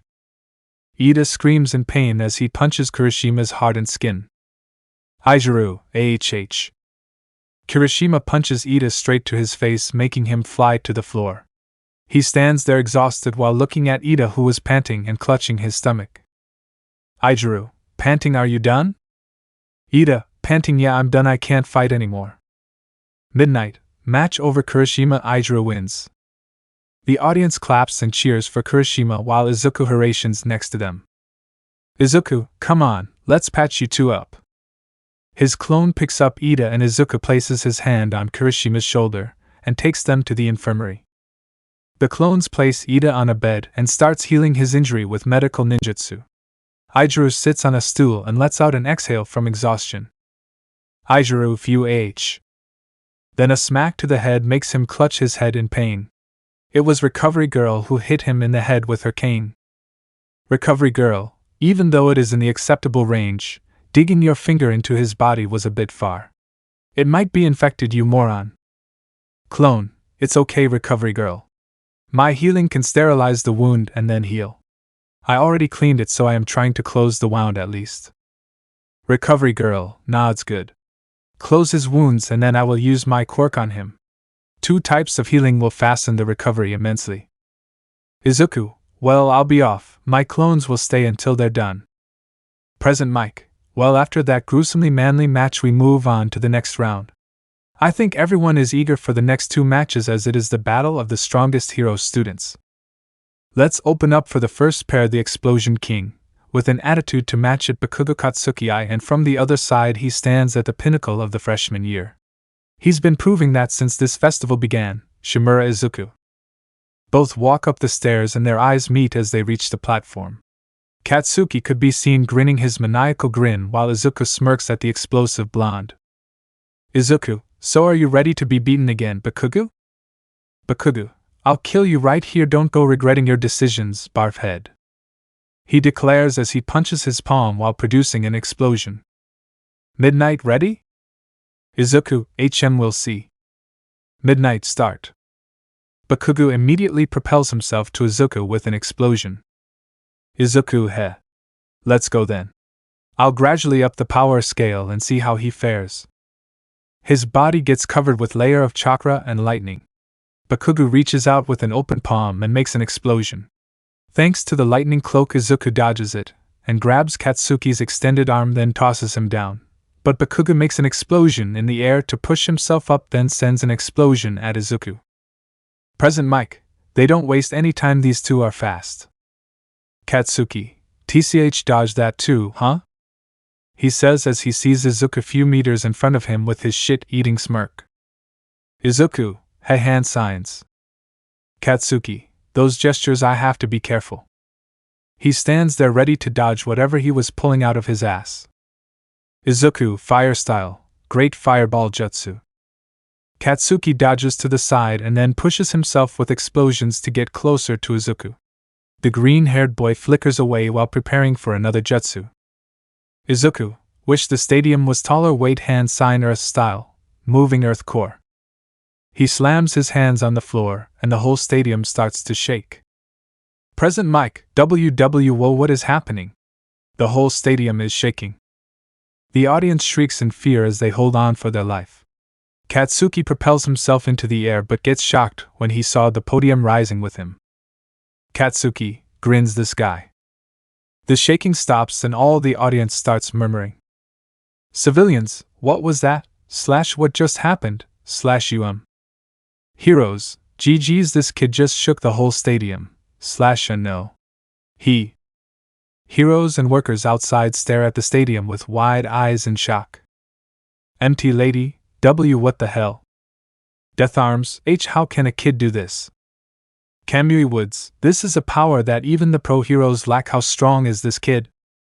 Present Mike, are you okay, Eraser? That tremor was insane. Shimura-kun just shook the whole stadium. He turns to Eraserhead and sees that his eyes were bulging behind the bandage. Present Mike, what? Why are your eyes almost popping out of its socket? Eraserhead, Mike looked down at the ring. Present Mike, HM? W, where at? Everyone finally notices the new height that they were at. The ring was way below them now, at least 500 meters higher than they were before. Heroes, why, you're kidding me, right? He raised the whole stadium. That's insane. Midnight, looking up, this kid surprises me hour after hour. He's very powerful and so much control, he'll be a superhero greater than both All Might and Crimson Knight. She looks back at Izuku. Midnight, we are witnessing the upbringing of a superhero that we see on those pre-Quirk era comics. Smiles, I am glad to be your teacher, Shimura-kun. And I can't wait to see you out there as a proper hero in 3 years. He outdid you, don't you think? She turns back and sees Cementos chuckle with a proud smile. Cementos, if he can refine it, he will be even greater than me. I feel proud of him. Midnight chuckles, me too. Ajaru, he can do this? Tetsu, this is terrifying. Monoma. Uraraka, wow, how can he do this?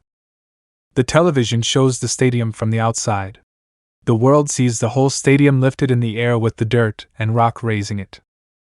Katsuki, I couldn't hold back from showing off. Izuku, no, I didn't want to endanger them from both our attacks. Your explosion and my fire and lightning would hurt people. We're aiming to be heroes, no? Katsuki, well then I guess no holding back? Izuku, let's see if you can keep up, Bakugo-kun. His eyes change pattern as he activates Sharingan. Izuku, because as you are now, you won't be able to push me to my limits. Katsuki's eyes twitch and his teeth snare with anger. He then cartwheels in the air with his explosions. Katsuki, I'm gonna kill you. Izuku smiles and stops moving. Then when Katsuki came up and attempted to explode him, the blonde notices something different. Izuku was still standing there, but nothing on him were torn or burnt. Katsuki, what the hell? Die. He sends explosion after explosion where Izuku was standing. He stops and waits for the dust to settle while straining through the ringing pain in his palms. Katsuki, even when he healed me, it's still getting harder and harder to continuously make explosions. Looks like I go, huh? He snares as he sees Izuku still in the same spot with his shit-eating grin, as he called it. Katsuki, what the buck is happening? Izuku, well, you see, my eyes give me more than illusions and armor. It gives me a special abilities, and I like to call this hit origami. I still exist, but at the same time I do not. I can still feel and see, but I can also choose not to be. Katsuki, so your physical body is in another plane of existence or something? What kind of bullshit ability is that? Izuku, well, you're right and wrong. It's like two-dimensional object making contact with four-dimensional object. To your point of existence I am here but intangible to you or anyone else. Katsuki, enough with this crap, fight me like a hero. He shouts out as he jumps toward him with an explosion in hand. Izuku harations at his back and kicks him hard. Katsuki skids and skips on the floor and quickly recovers with his explosion. Katsuki, buck, what the buck was that? Why did he choose to teleport then but not when I was bombing him? Right when he exhales, he hears many pops and poofs around him. He looks up and sees Izuku summoned at least 30 clones around him. Katsuki, HH? What the buck? Izuku and clones, sorry Katsuki. Hand sign Earth style, Earth and Stone shoot. Katsuki, grins HEH. Numerous amount of stone pillars shoot out from the ground towards Katsuki. He reacts quickly and makes a huge explosion. Izuku, if he was a shinobi back then he would have been a great explosion expert, I bet. I never tried, but I don't think explosion release is possible for me. Maybe I should try it. Took decade to learn the others simultaneously. Well, let's stick to the basic elements for now. I am trying to learn water style and grow affinity for it, so. Hand signs. Katsuki comes flying and starts exploding every clone he comes close with. Most of them burst into smoke, some of them splashes into water, which annoys Katsuki. Katsuki, bastard knows my weakness. I gotta hurry. He ascends and gains altitude, then free falls while spinning in the air, using his explosion to make a tornado of himself, his ultimate move. Katsuki, howitzer impact to. Izuku, hand signs water style, great water masses. Two big mass of water comes rushing to spinning Katsuki. The first one washes over the explosion with its force, and then the second one pushes him up onto the audience section, washing over some people around Katsuki. Yuki, whistle now, that is a mass of water. I bet it can even rival Isabu's water mass technique. Izuku, I was gonna call it exploding water mass or water bullets. So it already exists, good to know. Does that count as a ring out? He asks as he turns to Midnight, who ponders for a moment. Midnight, I am certain it does, since he's sitting up there with the audience. Well, match over. Katsuki Bakugu is out of bounds. Shimura Izuku wins. Present Mike, since Shimura-kun is fighting 2 times, we will be back after a 5-minute break. Katsuki comes back to consciousness and stares blankly for a second to get his bearings.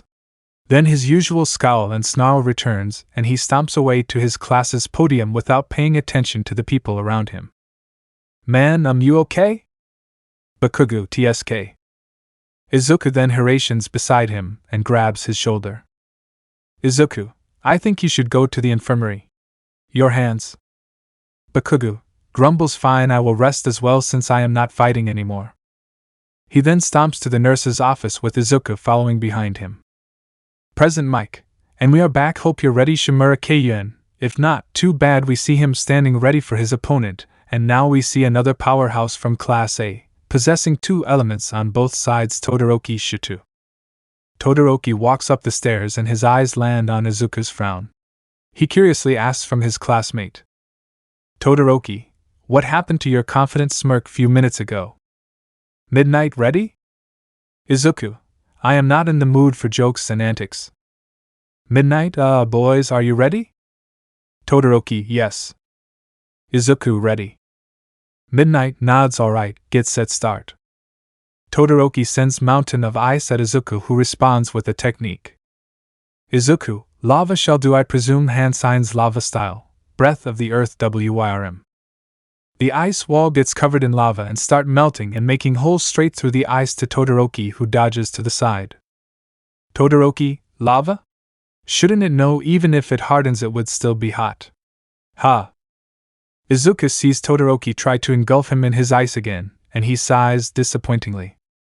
Izuku, why are you trying again? Hand sign fire style, fire dragon flame bullet.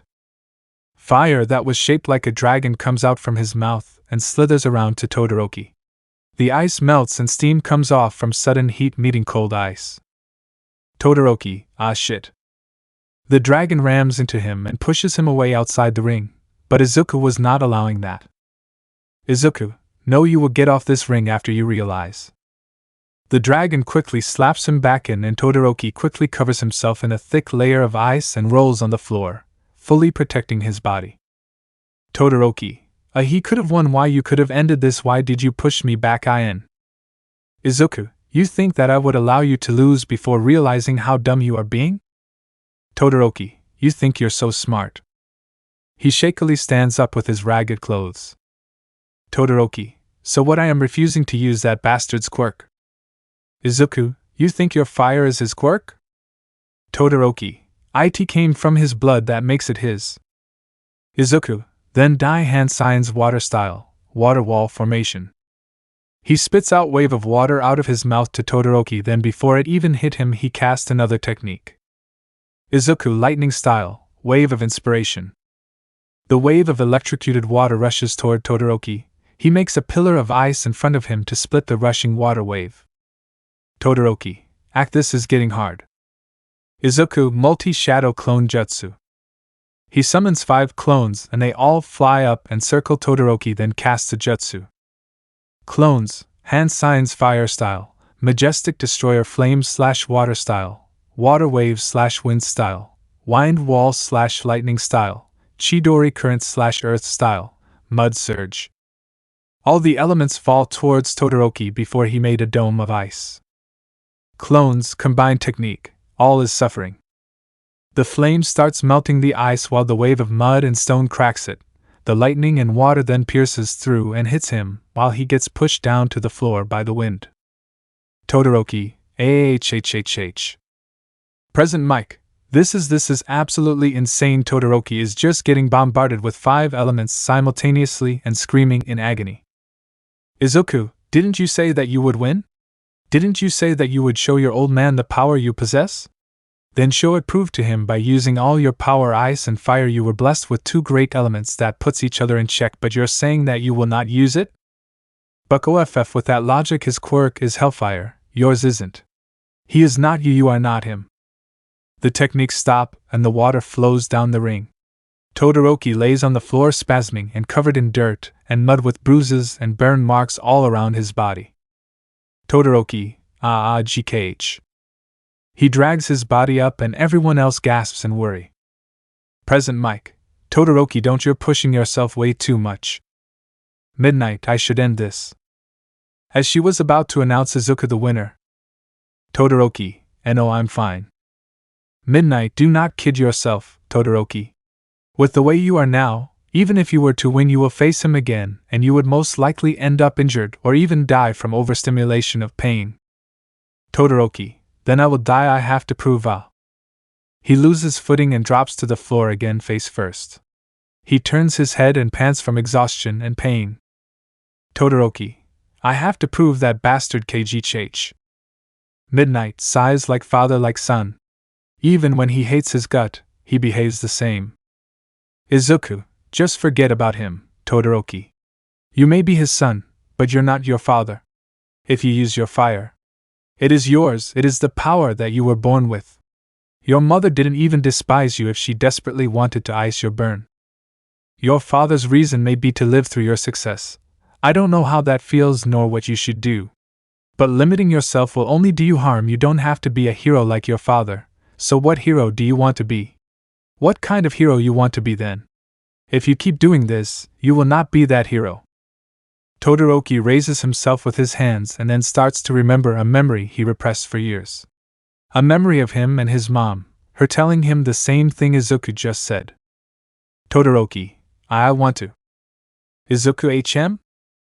He curiously looks at Todoroki, who stands up shakily with steam coming from the left side his body. Izuku, excited? Oh? Todoroki, I want to be a hero like All Might. Izuku smiles. Of course, then I will ask you this. Does he hold himself back when he needs to use all his strength? Todoroki, panting no. Izuku, so why are you doing that? It is your power. Do with it as you will. Buck endeavor. Todoroki, chuckles ya buck him Shimura. Izuku, hand signs ya? Todoroki, thank you. Todoroki's half body gets covered in fire, and the other gets covered in ice. Izuku gets covered in pure white chakra and activates his Manjikyu Sharingan. Endeavor, Shituta, so you've finally accepted yourself, have you? Good, excellent, now this is your true beginning. You who holds my blood shall surpass me and realize my ambition in yourself. Izuku, what a scum, don't pay him any mind, and since you're going all out, allow me to do so as well. He makes the head of Gyuki and covers it in his Susanoo armor. Izuku, it's going to be all fire, so. Gyuki's mouth opens and he starts casting a Bijudama infused with water and wind. Then suddenly the Bijudama freezes and exudes cold air. Izuku, eyes wide and icy? What the hell? Gyuki, eyes wide and what the? Is that ice release? This kid has 3 Kekkei Genkais? With Sharingan and Kekkei Toda on top of 3 Kekkei Genkais? What is happening here? Izuku, well, roll with it, I guess. Combination technique, freezing-tailed beast bomb. Gyuki then shrinks the tailed beast bomb and puts it in his mouth. Then he spews the freezing-tailed beast bomb at the blazing fire Todoroki produced. Midnight Cementos. Cementos slams the floor right away. He raises tall cement walls between them, but it was useless as everything explodes. The whole stadium flashes brightly and shakes again. The wind pressure from the explosion travels upwards, pushing people back to their seat. Present mic. Both the competitors clashed with their strongest attacks. Everything is flashing and shaking. What the hell are you teaching these kids, Eraser? The underground hero stoically watches the ring. Eraserhead, so who wins? The wall of dust settles from a sudden swipe of white energy hand. Then everyone sees the result of the match. Izuku, now you realize, smiles, thank goodness. Todoroki was now outside the ring, embedded to the wall with almost no clothes to cover him. His hair covered his eyes, but everyone knew he was unconscious. Midnight, well, he wins again. Seriously, what a freakishly strong kid. Present mic. Todoroki Shoto is out. Shimura Izuku wins. Izuku body flickers next to Todoroki before he almost slid down to the floor. Izuku catches him and picks him up. Izuku, you hit your head enough, now rest. Me and Recovery Girl will patch you up. Mina, geez, Shimura is just too strong. What is he gonna do for his next round then? Fight himself? Always, I mean he could fight his clone. Kaminari, now that is just flexing. Rin, I mean he would most likely win the whole thing. His quirks are just too damn powerful. Wouldn't you say, Monoma? Monoma, if only you knew what I discovered, but what is it if it's not a quirk? Momo, Shimura-san is very unpredictable. Throughout the whole festival he never really used the same thing more than twice, and he came with a new element as well. Even his element control is prodigious. He lifted the whole stadium few hundred meters. He just spit out whole lakes worth of water. Fire that all fire quirk users would be jealous of. Lightning that can cut lightning. Literal molting lava. And not to mention he can use his energy as raw as it is, like he demonstrated. Make impenetrable armor with great powerful beast. I don't think anyone in the world would be able to compete with that. Uraraka, now that you mention everything he is able to do, yeah, I agree, he is insanely strong. Kodai, silently, but he is compassionate towards his friends, even though he might come off as ruthless. Shiozaki, he will be a superhero leaving us behind. Jairu, nods. Only people that may be able to compete with him are Himiko-chan, Todoroki-kun, Bakuga-kun, and maybe Ida. Izuku, but that doesn't diminish your efforts and valor of heroism. They look back and see Izuku standing at the entrance with his arms crossed in front of his chest. Izuku, I may be strong, but I am not invincible. Heroes need all the support and allies they can get against the ever-growing evil that the world keeps supplying. Do not sell yourselves short because we are here. Get inspired and strive to walk with us. He talks while he makes his way to his seat. Izuku, besides, I am still only one man in the end. Can't expect me to never be overwhelmed or caught with my guard down someday. A/N, foreshadowing perhaps? Oh. Tsuyu, even then, can you be defeated? Izuku, yes, if I am not careful enough and spend mine and Octo-san's energy. I can be killed just like anyone. Burned, sliced, drowned, etc. Tsuyu, bit grotesque, don't you think? Izuku shrugs. Nothing a human won't do to another living thing, including to people. Tsuyu, I guess you have a point. Present mic, now since we repaired the ring and I think Shimura-kun helped us make the stadium more safe for us. We move on to the semi-finals. It's Toga Himiko versus Kirishima Izuru. The two get up on the arena and meet in the middle. Izuru puts out his fist and Himiko reciprocates it. Izuru, may the best one win. Himiko, may the best one win. Midnight, alright, ready? They both jump back and get into their fighting stances, ready to fight. Midnight licks her lips. Oh, this will be fun start. Himiko makes the first move and dashes at Izuru, who quickly protects himself with his hardened arms. Present mic, and Toga-chan takes the initiative. Now I am excited to see who wins this battle, and whoever wins advances to the final round to fight Shimura Izuku. Eraserhead, oh, Shimura-kun came to me a minute ago during the break. He requested that the loser of this match to fight him to determine who places the third place. Present mic, oh, now that will be entertaining. Himiko relentlessly strike Kirishima's arms, not giving him any opening whatsoever. Izuru, damn, she's not planning on giving me any leeway, huh? Himiko charges a punch with her max output and punches Kirishima back. The redhead skids back few meters and stops himself with his hand. But he doesn't get to stand as he gets punched in the face by Himiko. Izuru, shit, this is bad, I don't even get to fight back if she continues.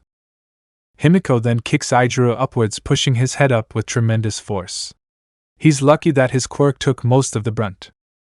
Himiko, I think I have an opportunity to do this now. She jumps back and takes a distance, then crosses her hands. Himiko, 8 gates formation, second gate of healing, open. Her aura turns green as she opens her stance. She feels her exerted energy replenish in her system. Green aura with red lightning looked intimidating to her classmates. It exuded power and energy. Mina, whoa, what did she do? Izuku, that's the second gate of healing most likely. She didn't master further than 4, but still it's gonna be an incredible boost for her. Kirishima stands and looks at Himiko, but she escapes his vision and blurs in front of him with a fist ready to punch. Izuru, shit. He quickly hardens his whole body to the limits and takes the punch. He skids back again, but that was not the end as she continued punching and kicking. Izuru, GKH, this is draining my stamina. Present mic. Toga is not letting up her advance. I guess she doesn't want Kirishima to do anything and putting him in defensive position. But if this continues, Kirishima will be pushed of the ring. Right then Izuru glances back and sees that he was getting closer and closer to the edge. Izuru, eyes wide and no, I won't lose by a ring out Aya. He drops his guard and tries to retaliate with a barrage of punches against hers. Present mic. Seems like Kirishima grew tired of blocking and started attacking back. She purposefully clashes with his punches and slips in a few strikes to his body as she was faster than him. Her punches generated pressure that was enough to shake his whole body. She then grabs one of Kirishima's arm and pulls, then pushes him to the ground. Kirishima rolls on the ground and guards himself against Himiko's axe kick. The ground beneath them crack and digs down. She opens his guard with her hands and then knees him again, then rolls on his body and gets on his back with his arm between hers to a chokehold. Present mic. She has him in a chokehold. Is this gonna be another knockout? Izuru quickly softens his skin and slips out of it using the sleeve and roll forward. Himiko chases him and kick him away. He quickly digs his hardened fingers on the floor and stops himself before he flew out of the ring. Izuru, panting, I am running out of energy. Himiko, 8 gates formation, third gate of life, open. Himiko's skin burns red and her pupils disappear while her hair stands up, ripping the bands off from them. Izuku, third gate of life, it's gonna boost her strength and speed, so it would most likely be around 40% of one for all. Izuru notices the change too. Izuru, chuckles, not holding back on me, huh? Well, let's end this unbreakable. Himiko, 1 for all, full cloak, 20% plus 8 gates formation, third gate of life exceeded technique, Detroit smash barrage. All the light of day dies as Himiko shines brighter and her punches light like the sun and pushes everything in her direction and destroys the ring and the dirt wall behind Kirishima. Present mic. Toga sends powerful consecutive punches at Kirishima. I don't care if you're unbreakable. Only few numbers of people will be able to stand against it and survive. Seriously, man, what are you teaching these kids? Eraserhead. It's a show of their training and conviction to be strong. My class has many who can level a whole city, and the rest has the drive to catch up, to stand beside them and help them. This is the peak that they're striving for, and I assure you that they grow closer and closer every day. Himiko stops and stands there panting while turning everything off. She then feels the strain from using 1 for all and 8 gates. Himiko, MRGH, good thing I have a little bit of break before my next round because... She looks up and sees Izuku, who was giving her a thumbs up with his radiant smile. She smiles back and raises her left fist in the air, imitating her favorite hero's victory stand with a smile. All Might, eyes wide and Toga Shuji, you've really shown the world that you've arrived, and it's thanks to him. His eyes shift towards Izuku, who was looking at Himiko with pride. Present mic. Toga Himiko wins after a show of strength against the manly power of Kirishima. She advances to the finals. The crowd roars and cheers, excited to watch the final round. All Might. I guess he's enough to make her know. He may be able to guide her on controlling One for All, but he doesn't have years of experience as I. So she does need me, but not regarding One for All. Eraserhead, HM? What are you doing here, Shimura-kun? Clone, I am just a clone. I just came here to tell you that boss retracted his request since Himi-chan almost obliterated Aijiro-kun. Eraserhead nods. I think everyone will agree on that. Present Mike, what do you guys say? Do you agree? The roar shakes the windows as the people agree with Izuku's assessment. Another one of Izuku's clones come to Kirishima, who was laying there with absent-minded eyes and mouth agape, unconscious from overstimulation of pain. The clone picks him up and hurries to the infirmary. Clone, she broke through his hardest skin. Scary, huh? Chuckles. The clone's attention then shifts to Todoroki, who sits up and gets dressed, and he could see Katsuki on another bed, pouting about his loss. Todoroki then stops and stares at Izuku, who stares back. Todoroki. Clone. The silence was deafening between them before someone fixed their throat. They turn and sees Recovery Girl stepping close. Recovery Girl, alright, are you really him or are you a clone? Clone, I am a clone, miss. Recovery Girl nods. Okay. I was going to whack you for Todoroki and Bakugo because I wanted you to focus on healing back then, but since you're a clone I will save it for later. I have a new target, and I am just waiting for her. Clone, alright, boss is gonna be in a lot of pain. Todoroki, Shimura. The clone turns with a hum and sees Todoroki with his hand held out to him. Katsuki curiously looks at the exchange silently, which was strange coming from him. Todoroki, I wanted to thank you for opening my eyes. I was foolish to think that I could be a hero by giving half of my effort, but now I realize it's me who is going to be a hero I want to be, not my father. Clone smiles and holds his hand. I am glad your head is clear now. But you do know that your progress is halted, right? Todoroki nods. I know, but I am going to give my all to catch up. Clone, good luck. And if you need help, come to me and I will help any way I can. Todoroki smiles. I'll see you to that promise later. They let go and the clone turns his head to Bakugo, who grumbles. Clone, you're gonna try to surpass with your own effort, right? Bakugo, Gur, of course I am. OW. Recovery Girl smacked Bakugo's head with her cane. Recovery Girl, stop shouting, your friend's trying to rest. Bakugo, Gur, I will shout whenever I want. He gets whacked again, and his head swells comically. Recovery Girl, quiet I tell you. Geez, you younglings are so energetic. Todoroki, thank you for healing me. I will be going now. He slides the door open and sees his father standing outside. He pauses, as well as Izuku's clone. Clone, Hansai and Shadow Clone Jutsu. Two clones pop out of a smoke and then starts attending Aijiro's wounds while Recovery Girl overlooks. The first clone steps closer to Todoroki, who raises his hand, stopping him. Todoroki, it's okay. I'll see you out there. He steps out and slides the door shut.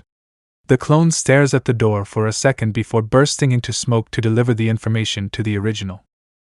Izuku, Endeavor, I thought of you in high regards, but if this is who you are behind the mask, it's hard to look up to you. With the Todorokis. Endeavor, you're not going to say. Out of my way. Todoroki.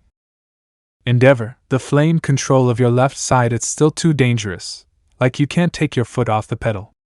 But now that you've abandoned all that childish whining, you've finally become the perfect upgrade of me. Shudo continues to stay silent and steps closer. Endeavor puts his hand forward with a confident smirk behind his flaming beard. Endeavor, after you've graduated, come back to me. I'll let you be the one to walk the path of Conqueror's path. Shudo, there's no way I could just let go of that whining. Endeavor, HM? Shuto, I used my fire so that I could be the hero I wanted to be when I was little. What mother wanted me to be, a hero like All Might. At the mention of All Might, Endeavor's eyes grow stern and his flames grow strong. Shuto, I will use my fire to become a different hero than you, Endeavor. Like my friend said to me at the ring, Buck Endeavor. Forget about him. So I will forget about your ambition and strive for my own. He looks up and meets his father's raging blue eyes but ignores it and slips past him. Endeavor's eyes continue to follow his youngest son's back with a thought to accompany it. Endeavor. He remembers the Shimura boy's words before he went out there. After he said, Endeavor, in terms of power, you're something that stands even above All Might. Yes. You will be a stepping stone for my Shudo, so don't hold back and push him to use his fire. That's all I wanted to say, and I luckily ran into you. Have a great match. He started making his way back to the podium, but Shimura's words stop him. Izuku, you know, I looked up to you along with other heroes, Endeavor-san. You're the only hero in Japan that wanted to surpass All Might with your elemental quirk, and I always thought that was admirable. But after hearing Todoroki's story and hearing your words, I will tell you this. Todoroki is not you, Endeavor. He will become a different hero and surpass you, and All Might. But it will not be because of you, and if you try to jeopardize that with your bullshit glares with Sharingan, I will come for you with a rage of a demigod. Remember that. Endeavor, hero like All Might surpass me and All Might. The flaming hero silently walks away to the heroes section of the podium. Present mic, we are back, ladies and gentlemen. It is the final match, and I think I can talk for the most of you when I say I am excited. The crowd cheers were loud. The confetti and fireworks above the stadium elevated the mood immensely as Izuku and Himiko walk up the ring. Present mic, the ring is repaired as if it was built brand new, and our last pair of this festival steps up to the fray. I don't think I need to introduce them, but I am gonna do it anyway. We have the strongest of the strongest, one who possessed the pinnacle of quirks, master of elements, bringer of oaths and valor. Shimura Izuku and his opponent, I think they have something going on, and I am rooting for it. But don't let it lead you astray from victory. You two, the battle queen of Class A, the one with tremendous strength and speed that could rival a speedster like Idaten Agency and Hawks, maybe Toga Himiko. Eraserhead, what was that in the middle? The blonde ignores him and continues his commentary. Present mic, are you all ready? Crowd, YAHHH. Present mic, yeah, come on Midnight, let's start this match and see which is stronger. Indomitable will and strength, or the mastery of elements and numbers. Let's witness the answer in this match. Midnight, he's really going nuts, huh? Eraserhead, he's shouting right next to me. Midnight, well, you can't really help it, can you, Eraser?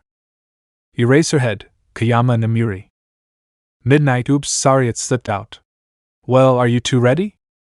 Izuku smiles, well, shall we, Himi-chan?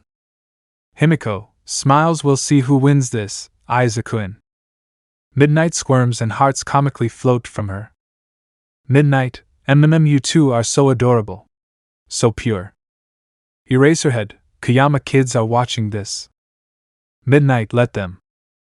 Eraserhead, you grumbles, just start the match. Midnight, well kids, are you ready? To see who is going to be on top? She could hear a long sigh from a certain black-haired underground hero. Midnight, start. The whip cracks and the two clash in the middle. Izuku pushes her away and chases after her before summoning 10 clones.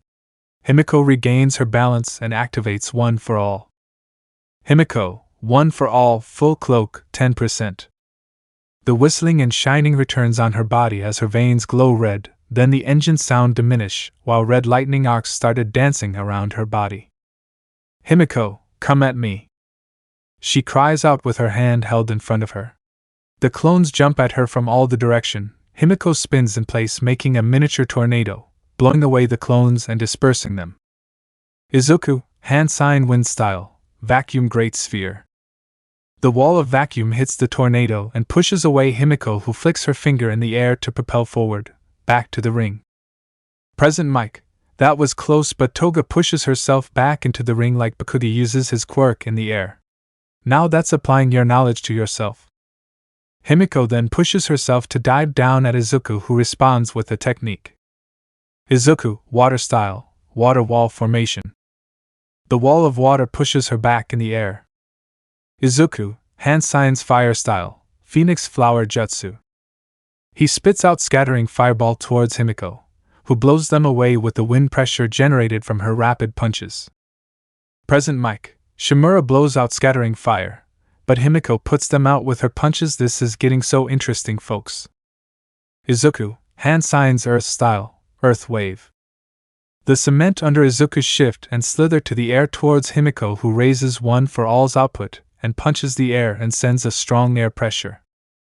Himiko, one for all, full cloak, 20%. The lightning arcs get more erratic and brighter, and the pressure crumbles the rocks away. Izuku simply floats using his lightweight rock.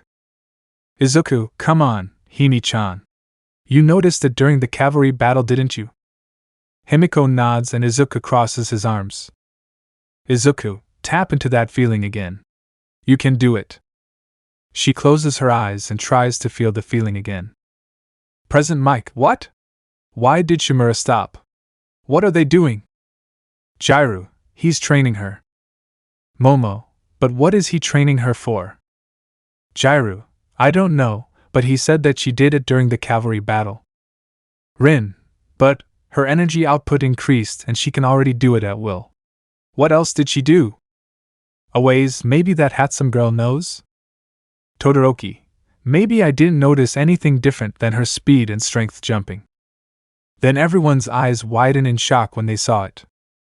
Izuku smiles, there you go. Now you two can float like me. Himiko floats up in the air and stops facing Izuku at the same level. All Might's eyes bulge in surprise and amazement. And it also raised questions for him as well. All Might, that's Master's quirk? How? Is his one for all, the predecessors granting her their own quirks? Izuku notices the absent-minded stare of Himiko. He then activates Sharingan and uses Genjutsu to enter her mind, to investigate. In Himiko's consciousness.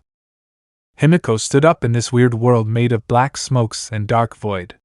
She notices that she had no clothes, but it didn't matter as she was fully covered in a strange smoky substance. She tries to speak, but her mouth was covered as well. Don't panic, Toga Himiko. She panically looks up and sees a tall, muscular woman with black jumpsuit, yellow boots and gloves with white cape. Her hairdo reminded her of Izuku's mom, and her face shape was similar to her too. Only difference was her jet black hair color and birthmark next to her lips. You might remember me from Izuku-kun's picture of me. Himiko's eyes then widen in shock as she remembers. Himiko, Shimura Nana, Izuku's grandmother. Nana chuckles, yes, it's strange to be called a grandma since I didn't age inside one for all. We don't have much time, so I will keep this short. Your connection to one for all has awakened the quirk factors of the previous wielders that was stored inside it. The first connection was me due to the emotion from my grandson igniting my quirk factor, or soul you could say. Himiko, wait, so are you saying that I will get the others' quirks as my output rises? Wouldn't that, make me explode? Like All Might said? Nana, that's why we all decided to lock the quirk factors and let you access it after you get accustomed to a higher output. And the first one happened to be me because of my family. Ha! Himiko, so I will continue to get stronger? Nana, yes so? Then suddenly the smoke shift, and in comes Izuku, who stops in his track after seeing Nana. Izuku, what? Nana, right, his Sharingan smiles, hello, Izuku. Izuku, yo, you're Shimura Nana, my grandmother. Nana, why yes, I don't know what to do. Do I? She scratches back of her hair awkwardly before grunting. Nana. She looks down and sees Izuku hugging her with tears streaming down his face. Izuku, I just want to do this. Please. Her eyes tremble and tear rolls down her cheek. The vestige then puts her arms around him and pulls him into her. Himiko stands to the side with somber eyes, keeping silent to not disturb the reunion. Nana, voice trembling, I am so sorry, that you have this selfish woman as your grandmother. Izuku, I don't care what you did, my mom said that my father understood your reasoning. You don't have to say sorry to me, Grandma. Nana, sniffles, oh, I wish we had more time. I want to know everything about you, Izuku. I want to say so much. But Izuku, don't worry. This is enough for me even through mind and emotion. Getting to see and hunt you is more than I can ask for, really. Nana chuckles shakingly. Ohoho sniffles. You're so much like your dad. He was always so grateful for anything. So much love behind that boy's smile, and I saw your mother through Toga Shuju. You were loved by your mother so much, and I don't doubt my son, your father loved you more than anything in the world. Trust my words, Izuku. I raised that boy with his brother till certain age, I know the roots. Sniffles. Izuku sniffles. Haha, the emotional part is from dad, huh? Nana, haha, it is. I am sorry. Izuku, no, I don't mind being me. It's something my parents gave me, and I will wear it with pride and love. Her hug tightens and her tears continue to stream down. Nana, such a smart boy, such a kind heart. I am regretting my decisions now. Haha, only if I was alive now. I would have loved to spend time with you, Izuku. Izuku, oh, I would have liked that. But this is how it is, and we just have to appreciate opportunities like this. The space around them starts warping and changing, and Nana notices this. Nana, seems like we're out of time. Thank you, Izuku. I am at ease knowing that you're alive and striving to be a hero. And such a strong one, too. Izuku frowns. Ca, can I visit you in this space? Nana frowns as well. I don't know if you can. Izuku, oh. Nana stares at Izuku while the space around them continue to warp.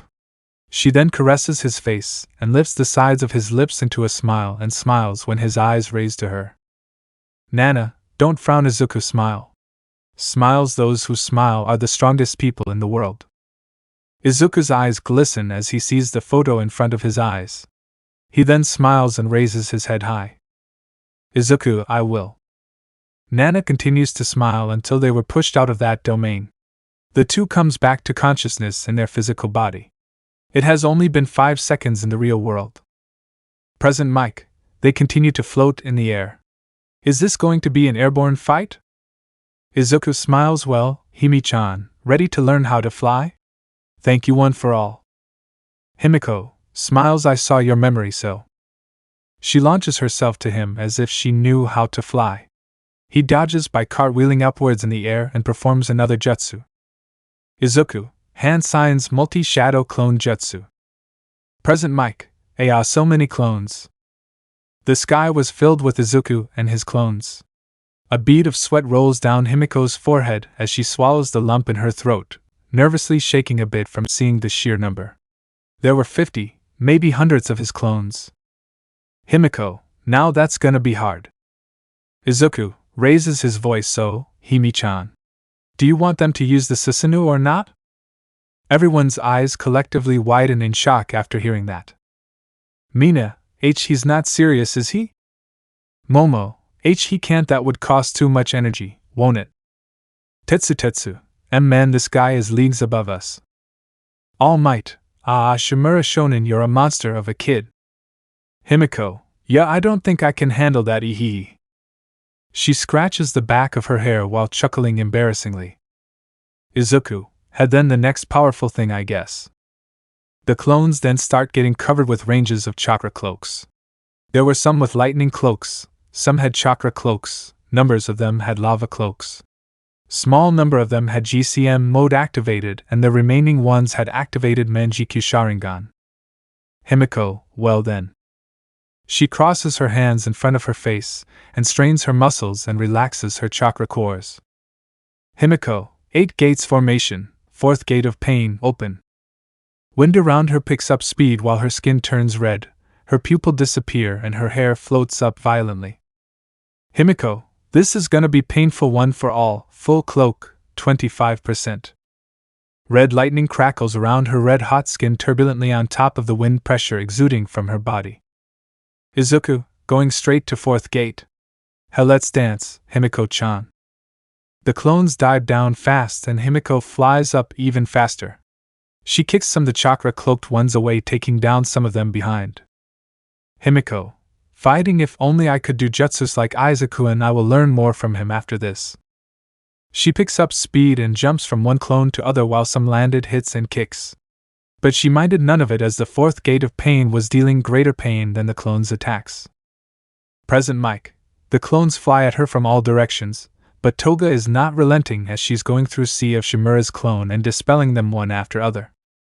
Izuku, hand signs water style, water severing wave. Izuku spits out a jet of strong water killing and dispelling some clones in the air.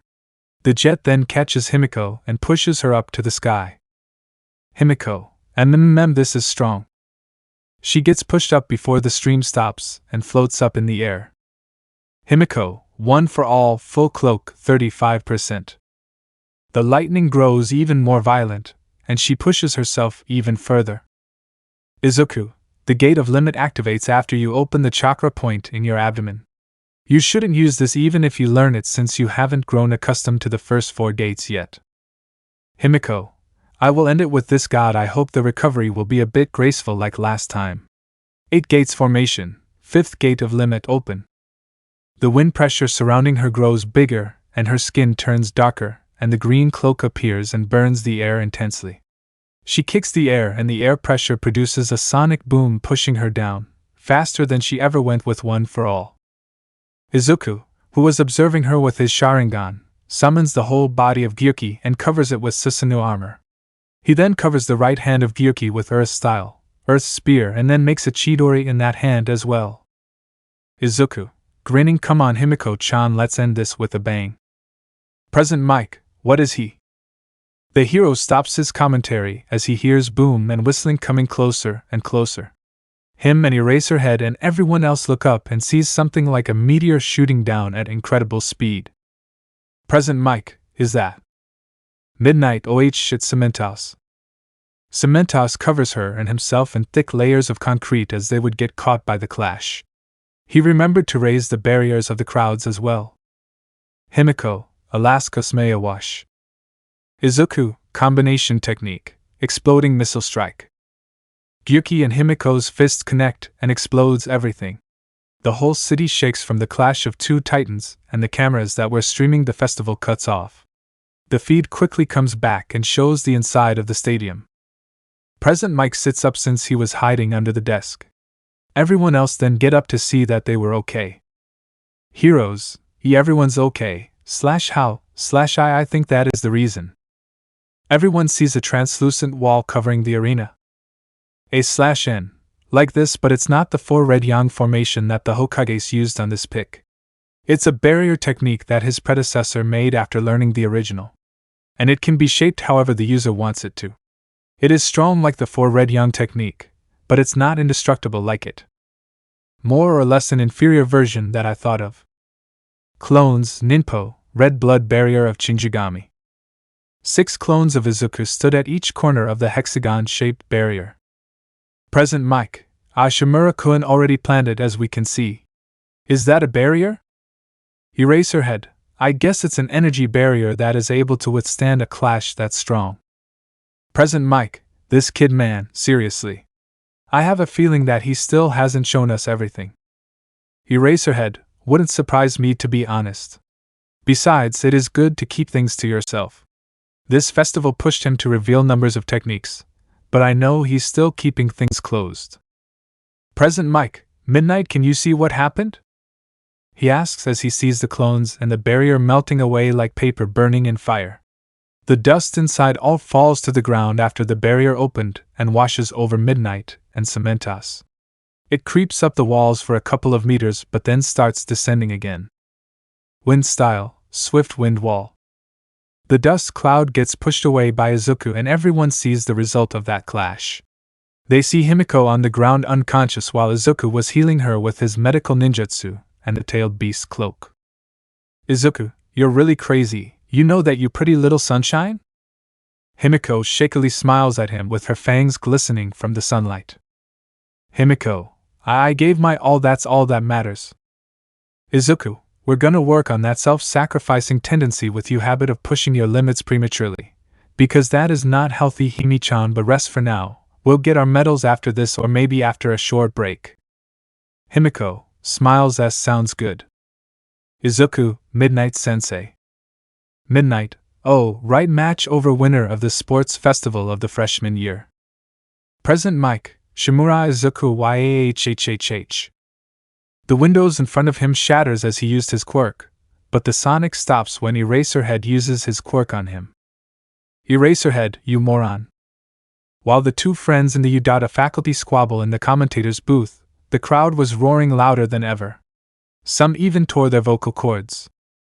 Crowd, YAHHHH/ that was awesome / greatest freshman sports festival in history / YAHHHH. Heroes were murmuring and gossiping among themselves, some even started fighting verbally. Heroes, these kids in this one-on-one matches, I am gunning for all of them. One of them might choose my agency, right? / no, why would they in turn under you when my name will be on the list? / you both are delusional. None of them will choose you low-classers. / what did you say? Among the chaos, some heroes stared with deep thoughts. Endeavor, this power, those two, they will push Shudo to greater heights, grins good, ha ha ha ha. The heroes in his surrounding take some distance away from him as he laughs creepily. Hero, Endeavor? Hero, don't provoke him. All Might smiles honestly, what am I worried about? He watches as Izuku picks Himiko up in his arms and flies to their classmates. He sees them surround Himiko and Izuku in worry and panic. All Might, only one that should be worried about is you, all for one. In an unknown place, a certain person sits on his chair connected to machines that was keeping him alive. He was listening to the commentary of President Mike attentively as he wanted to know who might have ruined his plan. And now the Demon Lord has found who it was. All for one, Shimura Izuku, huh? His mouth morphs and turns into a wicked smile full of malice. All for one, another grandchild of that woman? How intriguing indeed. Sensei/N, Japanese people address the medical doctors as sensei, don't get it mixed up. Doctor, yes, my lord? All for one, please divulge into this Shimura Izuku boy, I want to know everything there is to know about him. Doctor, I'll try my best, Lord. All for one. All for one, also, sensei, are you working on getting Tamura out of prison?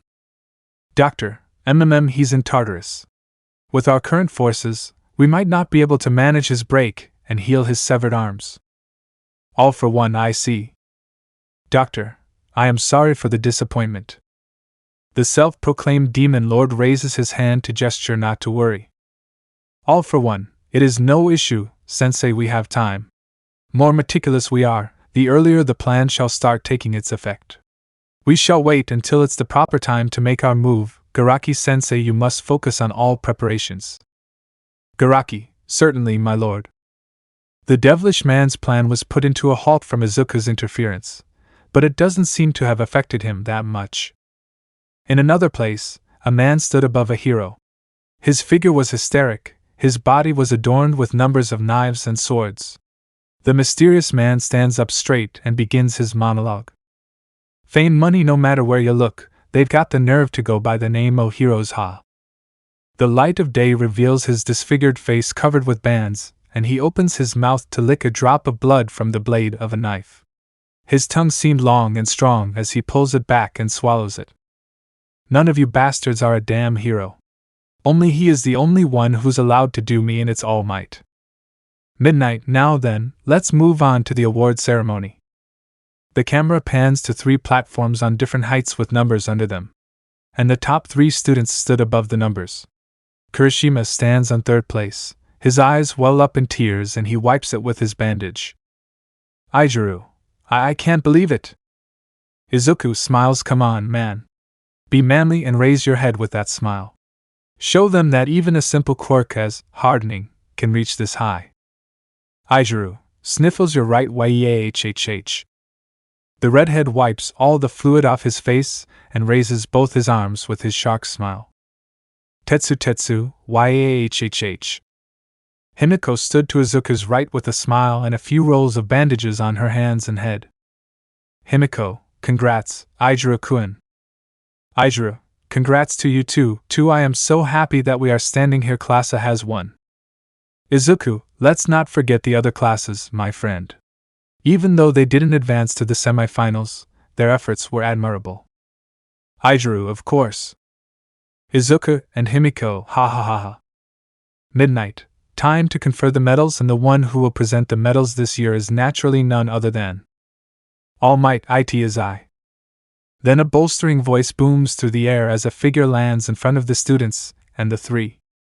Midnight and All Might, our hero All Might / and I am here with the medals. All Might turns to Midnight deadpan while she apologizes quietly.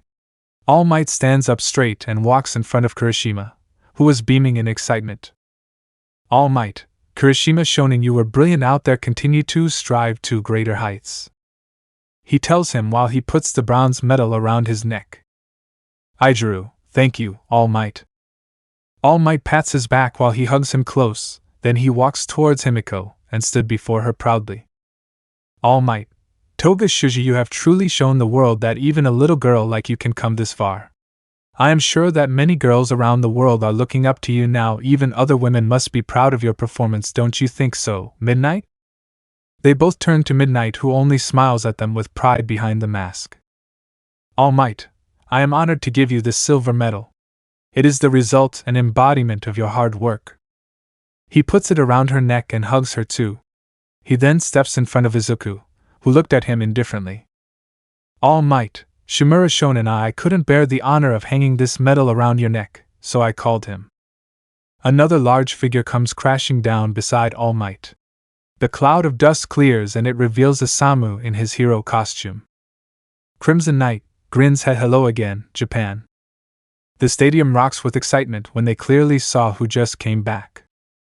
Crimson Knight, after 15 years of covert mission, I have returned. The people clap and woo as to celebrate his return. Heroes, whoa / that's Crimson Knight, huh? / he's really similar to All Might, just different hair and aura. / and that kid is his grandson, too. He must have inherited his quirk with some mix from his father's side, I guess. / but how is Shimura's hair black with green highlights? / Crimson Knight once mentioned that his wife and daughter had green hair, and jokingly mentioned being cornered in the house. Ha! Crimson Knight, some of you don't know me, and that's fine. I was supposedly inactive as a hero for more than a decade, so it makes sense. Now, moving on, I am here to give Shimura Izuku, my grandson, a medal, first of many, I presume? Ha! Some laugh with his joke, and some roll their eyes at his humor. All Might hands him the medal and he steps in front of his grandson, who was smiling at him. Crimson Knight smiles, I am proud of you, my son. He pulls him into a bear hug and laughs before rubbing his hair with his knuckles. After his antics, the elder hero leans down in his ear and whispers. Crimson Knight, Inko would be proud. You can bet my life on that, son. Ha ha ha, yeah. He lifts Izuku up and puts him on his back. He then grabs Himiko and puts her on one of his shoulders. Crimson Knight, come on, kiddo. He turns to Kirishima, who gladly jumps on his other shoulder. He lifts them up and they respectively raises each other's hands with their medals shown to the camera. Confetti drops from the sky like rainfall and everyone claps for the victors. Present Mike. There you have it, folks. The sports festival ends with two of the greatest heroes in Japan giving out the medals. Thank you for tuning in and witnessing such blood-rushing tournament ever. Have a nice day, everyone. Chapter 16, Connections. Sirens blared throughout the street as the authorities came and loaded the injured to the ambulance. One man sat at the corner of a rooftop facing the crime scene. You bastards just don't get it. Veiled in vanity and hypocrisy, how your society is twisted. Distorted. You want to call yourselves heroes? I will make you face reality. Back at the stadium. The freshman year students that reach the one-on-one fight raise the winners and start walking out, cheering and wooing on top of their lungs. Himiko was a bit apprehensive about the idea, but the other two didn't seem to mind it one bit. Izuku, ha ha, come on guys, put us down. They put them down one by one and Izuku presents an activity to do together as freshman year. Izuku, how about we all enjoy the festival and go around the stalls? Is anyone opposed to it? Ring. Everyone's head turned to the ringing and sees Ida pull out his phone. Ida, excuse me, would you? Izuku, go on, man. I will wait while the rest of us go and find us stalls that sell some delicious foods, huh? The rest, except Himiko and Ida, vocally agree and start walking out of the arena with the crowd. Ida turns back and takes out his phone and sees the name on the dial. Ida, Mom? Hello, Mom. I tried my best, but I still lost before advancing to the preliminary round. Ida's mom, stop that, that's not what I am calling about, sorry Tenya. Please stay calm and listen to me, Tensei. He starts to get worried as his mom's voice grew hysterical in panic on the other side of the phone. Ida's mom, your big brother, there was a villain, and Himiko and Izuku's expression descends into worry as they see Ida put down the phone with his hand clutching on it hard with his shoulders hunched forward. Gyuki, the positive emotions disappeared from Ida. What was that call about? Izuku, it's about that, isn't it? Ida-kun. Himiko, what happened? Do you need to be somewhere? Ida inhales them. My brother was injured. I have to go. Excuse me, I know we planned to. Izuku raises his hand understandingly while shaking his head. Izuku, no, if it's about family you're always excused. Go, don't waste any time. Himiko, should we come with you? Ida, thank you but no. I should go alone. Thank you for understanding, Shimura-kun. Izuku, it's alright. Do you want me to tell the others? Or make something up? Ida, it might be on the news tomorrow. I would appreciate it if you could not disclose what happened. Izuku, okay, I understand that. And Ida? Ida, who was starting to walk away, stops and turns back. Izuku, please do not harbor hatred for the villain to the point it will drive you to revenge. Ida. He doesn't say anything, and just runs away. The two stay for a few seconds until Ida got out of their sight. Himiko, do you think? Izuku, yeah, he's going to try something. Probably during the internships. Himiko, are you going to try to stop him? Izuku, I will stop him. Not because the villain deserves to live, no, because he's not yet ready to face the real world. Himiko, I have seen you handle a real-life situation before, so I will trust you to keep him safe. Izuku, I will try to intern with the same hero he will go to, or maybe someone who operates close to where Hero Killer will strike next. Himiko, how do you know it's the Hero Killer? Izuku starts walking to catch up to the others and Himiko follows him. Izuku, during the break before we received our medal I was just scrolling through the Hero Network, then I saw an article. Himiko takes her phone out of her pocket and opens the Hero Network and scrolls down. Then there it was. Hero Killer attacks 2 heroes, 1 severely injured and 1 dead. Ingenium mutilated by Hero Killer. Is this the end of his career? Himiko, this is. Izuku, it says that he was mutilated. I think the Hero Killer paralyzed his brother Himi-chan. Himiko, Ida-kun. Aizawa, since you've all earned a rest you have tomorrow and the next day off. The class perks up at the mention of free days. Aizawa, I'll organize all the nominations from the pros and present them after the break. Be sure to get in some rest, even if your heart will be pounding. With Ida. The door slides open roughly by frantic Tenya and his shout echoes through the small room. Tenya and Isan. Ida's mom, for God's sake, Tenya, quiet down. Silently and put your mask on. He freezes as he takes in the scene. His brother was hooked onto life support, and a nurse was assessing Tensei's condition. Ida's mom, they lifted his anesthetics earlier and he's awake, but he's still a bit groggy. If the operation had started 2 minutes later we would have been too late. Tensei, Tenya and mom. His rough voice muffles the beeping and pumping from the machine. The sight horrifies the younger Ida, and their mother almost faints behind Tenya. Tensei, you're such a brilliant brother, you've looked up to me so much, and yet I am sorry Tenya, your big bro has gone and lost. With the class. One by one the students all started to walk out of their class to go home and relax. There were no lingering pain or anything, only exhaustion. Aizawa Shimura, a word? Izuku turns to his teacher and nods to Himiko. Izuku, go on ahead. I will catch up. She nods and walks out of the classroom, leaving only Izuku and Aizawa. Izuku-sensei? Aizawa, sit. Izuku raises his eyebrow in confusion, but still complies. Aizawa sits behind his desk as well. Aizawa, I will keep this short, so I will get straight to it. What is your power? I wanted to talk to you when I announced the festival, but you didn't show up. Izuku, I completely forgot at the time. But sensei, you know my quirks. Aizawa, stop with the lie, kid. I know that it's not a quirk. Izuku was taken aback by this, of course. But the question was, how? Aizawa, you know what my quirk is. I tried to erase it when you were taking things too far at the USJ. However, you should be able to guess where this is going.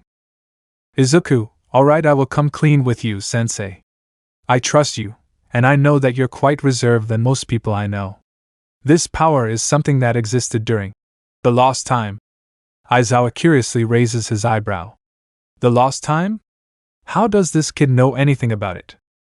Izuku, for the past hundreds of years my family collected and hid everything regarding the lost part of history after that era ended. It was an era of shinobis. He then continued to tell him his family's inheritance, and pledge among themselves. He told him about Nishu and ninjutsu, the history of the 5 nations and shinobis. Everything. Aizawa, so your family is the last people who holds the knowledge and history of thousands of years in history. Izuku nods and confirms. Aizawa, so the power you hold is what the shinobis possessed centuries ago. Izuku, yes, every one of my ancestors are connected to noble and powerful families that were famed to possess great power even during that era. One of them were the one who founded the first village, hidden in the leaf in the land of fire. One of them was someone who brought peace to the 5 warring nations. I'm a descendant of martyrs from that era. Basically a mutant of what many crazy scientists tried to achieve during that era. Aizawa, huh?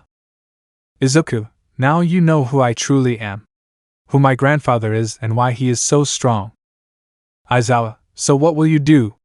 You are obviously going to inherit that responsibility of keeping this secret away from the world. Izuku, I already did, sensei. My mother, who was the last head of the clan, passed me the title before her death few months ago. I am now the head of my clan who has authority of this knowledge, which is why I voluntarily told you all about this, because I know there would be no meaningless repercussions from the head of the family, you know, because I am the head of the clan now. Not like there is anyone else. Aizawa sighs and pinches the bridges of his nose. He then stands up and walks in front of the window, then stands there silently for a second. Aizawa, I understand the ramifications if this information reaches the public. It will bring chaos to this world which is already trying its hardest to be balanced. He turns to Izuku with a serious expression on his face. Aizawa, as your teacher, I advise you to choose carefully of who you tell this to. I can't manipulate your judgment, but I can direct you. Izuku, I understand. Aizawa, you can go now. Izuku stands up and starts to walk to the door, but Aizawa calls out to him. Aizawa, also Shimura. Izuku, yes? Aizawa, you said that your mother passed few months ago. Is that why you gave up? Izuku pauses for a few seconds and answers his teacher. Izuku, yes, she was my whole world. Aizawa, so his father is out of the picture, I assume. My condolences, Shimura. Izuku, I appreciate it, I'll be going now. Aizawa watches as the door closes behind Izuku. Aizawa, so much responsibility on a kid after a tragic loss, you have so much on your shoulders, Shimura. Sighs, what a year it's going to be, huh? Oboro, I will do my best to guide him. Watch over me, my friend. With Himiko. Himiko stood outside the main gate of the campus waiting for Izuku. It has been few minutes, but she was nonetheless unbothered by the passing time as she was deep in thought. Himiko, is it the right thing to do? I do feel something in that kiss that almost happened at the beach. Her cheeks heat up in a pink tint as she remembers the moment from that day. She touches her lips with her finger. Himiko, wonder how it would feel like kissing him.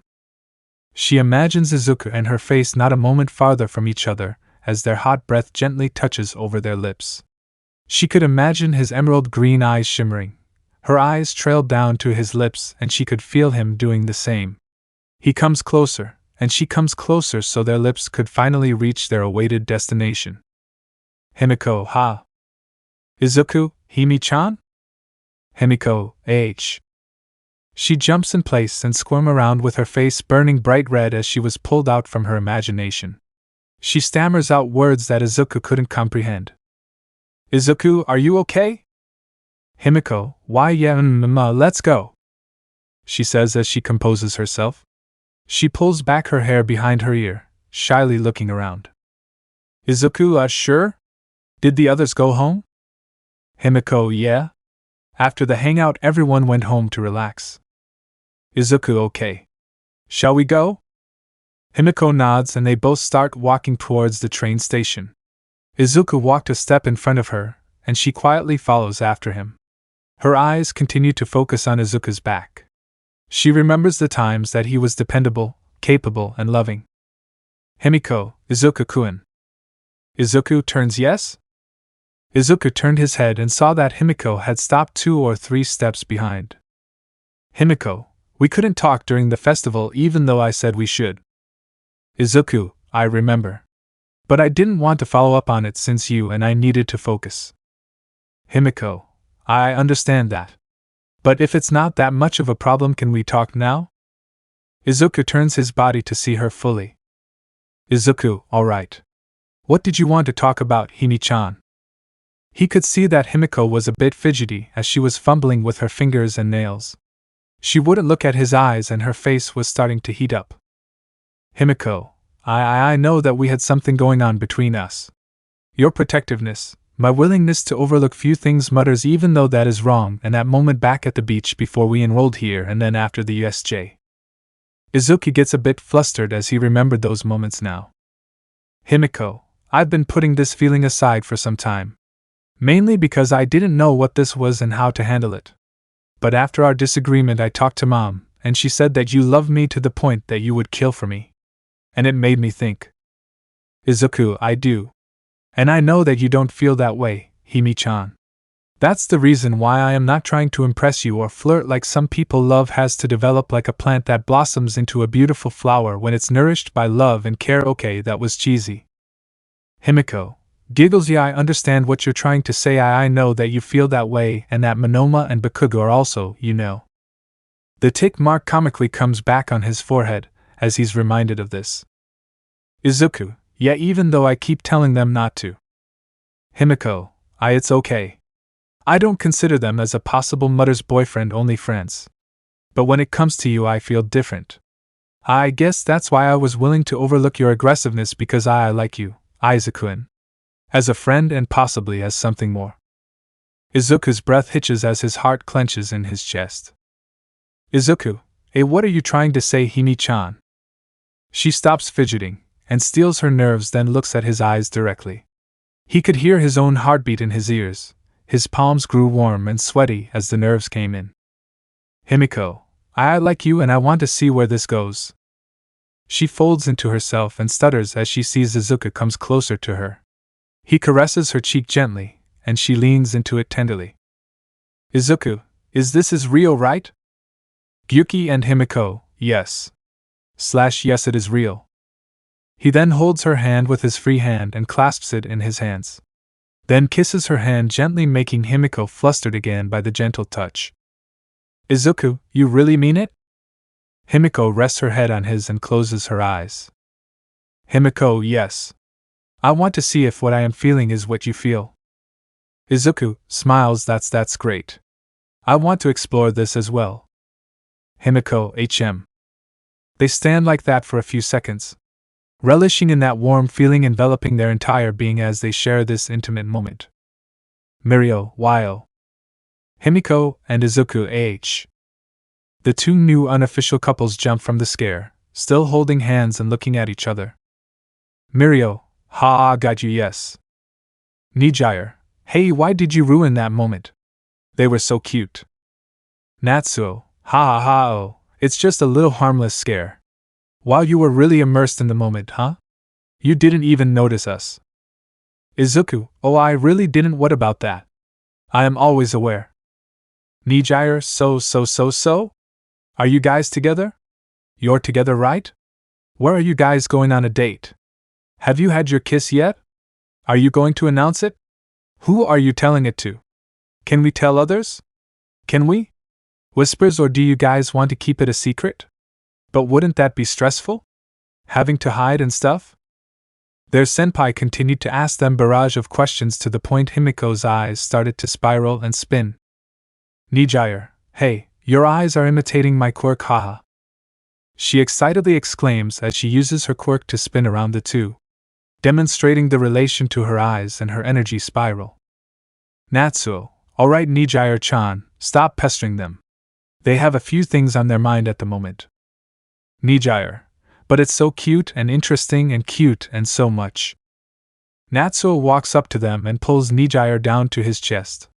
Nijire wonders what just happened, but didn't seem affected by it. Nijire HM? Mirio and Tamaki, dense. Natsuo, alright lovebirds. It's getting late, and you guys need to be home now. Izuku and Himiko collectively agree as they make their way to the train station with their seniors. A day later, Himiko messaged Izuku so they could hang out at the Shimura Island. The feeling of growing closer and being open to it developing into something more was freeing to them. They felt no change, but each thought to their own that it was a good thing.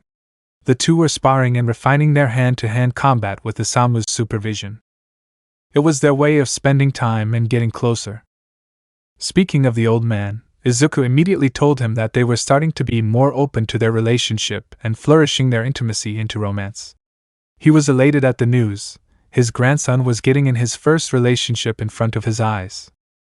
Isamu, they'll be fine. Their relationship resembles Mai and Amaya's more than Inko and Hisashi's relationship.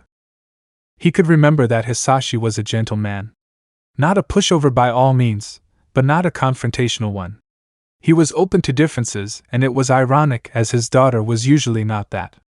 She was sensitive and open, but she was bullheaded like her mother and him. Isamu chuckles. I will never forget the face he had when they came back holding hands after Hisashi proposed. He looked as if his soul was squeezed out of his body.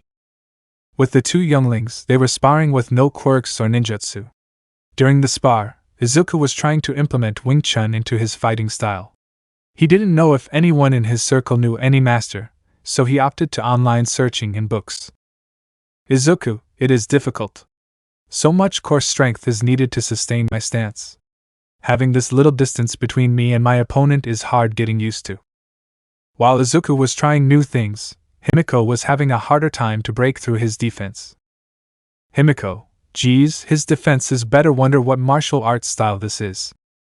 Martial arts. It was something that existed through time and preserved in all kinds of shape and form. But in this superhuman society it was something that only few utilized or studied. Wing Chun was a martial arts style that was now very esoteric, that was only taught to select few. He was lucky that some of it was still available if you dove deep in the internet. The two teenagers take a rest for now. Himiko lumps down on the grass floor and stayed there catching her breath. Himiko, panting Izuku, and what was that martial arts style? It was very defensive, and very closed as well. Izuku, it's called Wing Chun. A Chinese martial arts style that focuses on straightforward rapid punches. It has a very great concept of close-quarter defense as well. I wanted to have this in my arsenal so when and if I am in a very secluded area like a narrow street or a hall. I noticed that most of my close-quarter focuses on wide swings and kicks. Of course I can adapt and generate strong punches by coating myself in a chakra cloak, but it is taxing to focus for a long duration. Himiko, that's interesting. Why is it not popular? I think I would have heard of it once. Izuku lies down next to her and holds her hand and then continues to ramble on about his interest. Izuku, well, it was quite popular in pre-quirk era, which is like what? 200 or so years ago? But after quirks got more common it kind of died. But like my family, there is a clan in China that preserved the martial arts style and developed new techniques to adapt to the modern time because of all the different quirk types. It is very fascinating, you know? Wing Chun is just one example. The techniques that Ida used during the festival resembled capoeira a lot, which brings the question whether he learned it from a master or not. But it was very nice to see, you know. Jiu-jitsu, karate, judo are all great self-defense and apprehension tool to know. Especially for heroes like us. He turns to Himiko and sees her staring at him. He got curious. Izuku, why are you staring, Himi-chan? Himiko, nothing, it's just your pure wonder and appreciation of something that you're passionate about. It's cute. Izuku flusters and turns away from her. Izuku, I appreciate that. Himiko giggles and gets closer to him. Himiko, your fascination towards martial arts is great motivator for me. Have I ever said that? Izuku turns, no you haven't. Himiko, well I said it now, you are my first friend before we enrolled in UA. Many people avoided me or even refused to acknowledge my existence. But you didn't care about that even before I was given one for all. Izuku shifts and comes above Himiko, looking at her eyes in earnest. Izuku, someone's worth is not what they inherited, or lack. It's connected to who you are, sure, but it's not all your worth. Do you want to know something? Himiko hums and nods. Izuku, Gramps is quirkless, just like you. But do you see him let it define him? Do you see him trying to fit into the ridiculous expectation of today's norm? Even though he learned this, him and my great-grandfather never faltered. It opened up a whole new opportunity for him actually. Of course, I didn't know that when I met you that day, but after learning that I started to appreciate your strength even more. You are more than what they value you. With or without a quirk. Are you okay, Himi? Why are you crying? Himiko, huh? Himiko raises her hand to her cheek, while Izuku wiped the tears on her other cheek. She was crying. She didn't know why. Maybe because she got the validation that she was deprived of from him. Or maybe she was moved by his appreciation, which still connects to the first possible reason. Himiko, I am. Izuku stares for a few seconds before hugging her and rolling around so she was on top of him. Izuku, if you want to cry, you can cry. I will hold you together, as your tears crumbles down your eyes as your emotions run amok. With those words, she just let her restraints go. She weeps as she remembers the times that other girls threw stuff at her. Her tears roll with the memory of walking home drenched in water on a cold autumn day. Her sniffles reminds her of everyone's horrible words telling her to die. Her heart clenches with the reminder of her almost following their advice one day. She nudges in closer to Izuku's chest as she now realizes that if she did fall, then she wouldn't see her dream come true and meet such a wonderful person. Izuku caresses her back while holding her close. The thought of her being alone in that unimaginable situation was breaking his heart into pieces. But now he was here. He will be someone who will show herself that she was an amazing person all around, and no one will say otherwise as long as he breathes. Izuku, no one will. I will make sure to remind you in times like these that you are someone that brings light into this world with that bright smile. I will protect that smile of the cutest girl in the whole wide world. Sure, I am here, Himiko. You can let it all out now, no one will see. From a distance Isamu saw them on the ground and lets out a sigh of content. He gets up and walks back into the house. Isamu, poor girl, she must have faced even more prejudice than me and All Might combined. Right then he hears his phone ring. He pulls it out and sees that it was Tsukachi Naomasa, the detective Toshinori knew. Why would he call? He wondered. Isamu, good afternoon, Detective Tsukachi. Tsukachi, good afternoon to you too, sir. I have a good news and few bad news. Isamu, okay. Tsukachi, the good news is that criminal who agreed to cooperate led us to a very big operation around the country. It is also related to another hero's investigation which we informed and was willing to collaborate with you. Isamu, alright, that is a good news. Who is that hero? He opens the door and takes off his shoe, then walks into the kitchen. Tsukachi, it's night. Isamu frowns. Oh, I see. Mirai-kun is investigating, huh? Isamu takes a glass and goes to open the fridge to take out something to drink. Tsukachi, yes, and now the series of bad news. The criminal was killed yesterday even though he was under our protection. He stops in front of the fridge as he hears that. Isamu, oh no. Tsukachi, yeah, even though he was a criminal, he died trying to do the right thing. Isamu, what about his wife and newborn? Tsukachi, I told this to Naitai and he said that he will personally inform her. Isamu, call him and say that I will do it. I got to know the guy after his arrest, and he was going to be a decent dad. Or would have been.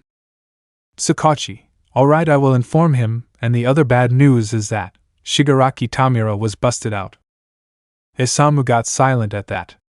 He was still taking it in, and once it settled he sighed. Isamu, when? Sakachi, last night around 3 a.m. He was scheduled to be transported back to Tartarus this morning, but he had disappeared with the Black Mist guy who we had secured in another place. I will send you the video feed of their prospective jail rooms. Because something strange happened in there. Isamu, I should ask if Izuku put his seal on them. Alright. Thank you for informing me, Tsukachi-kun. I will do my part in this. Have a nice day. Sakachi, have a nice day, sir. He hangs up and puts it in his pocket. He takes a deep breath in, dreading few things that he has to do. Isamu, I have to find his wife and bring bad news. Sighs. No matter the era, tragedy always strikes the unfortunate. And I have to tell Izuku that hand guy and his partner was busted out.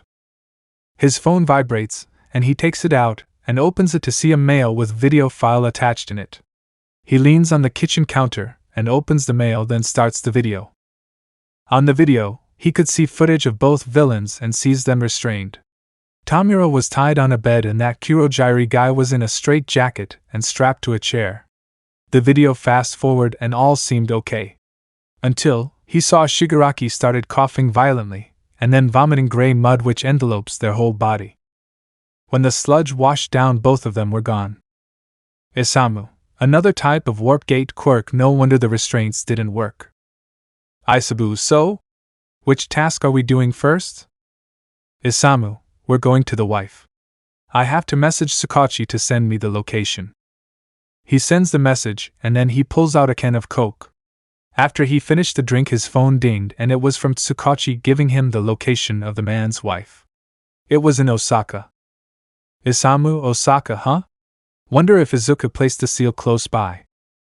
He walks into his room and takes out his costume. Isamu, glad the HPSC renewed my license yesterday. With Izuku and Himiko. Himiko relaxed and was now just enjoying the hug. The fresh air and the sun hitting her back brought comfort to her, especially when she was in his arms and could hear his heartbeat. Himiko, this is relaxing. She could hear his heart was steadily, rhythmically beating under the meat and bones under her ear. His breathing pushes her up and sinks her down as if he was rocking her back and forth in a comforting manner. Himiko, I think I wouldn't mind being in this position for a while. She lets out a content sigh and snuggles in more as if there was more space in his arms. Himiko, Izuku-in. Izuku-in? Himiko, do you want a maybe? Izuku couldn't see, but her face was heated as she was embarrassed to say something out loud. Himiko, try that thing we almost did at the beach? Now they were both blushing. Izuku fixes his throat and caresses her hair gently. Izuku, if you're not against it, we are not official yet, so I wouldn't overstep our boundary. He didn't know what she was going to do. Is she actually going to do it? Or is it too early for it? It has only been a day or so since they decided to explore this. Well for her, since Izuku's feelings were already ahead of her development. Izuku, I wouldn't mind if we don't do it for now, Himi-chan. My feelings are deeper and more developed. He stopped himself, which she noticed. Izuku, it's not at all a competition of ku-mm. His word was cut off by her moment of bravery. Their lips connect and their feelings connect as well.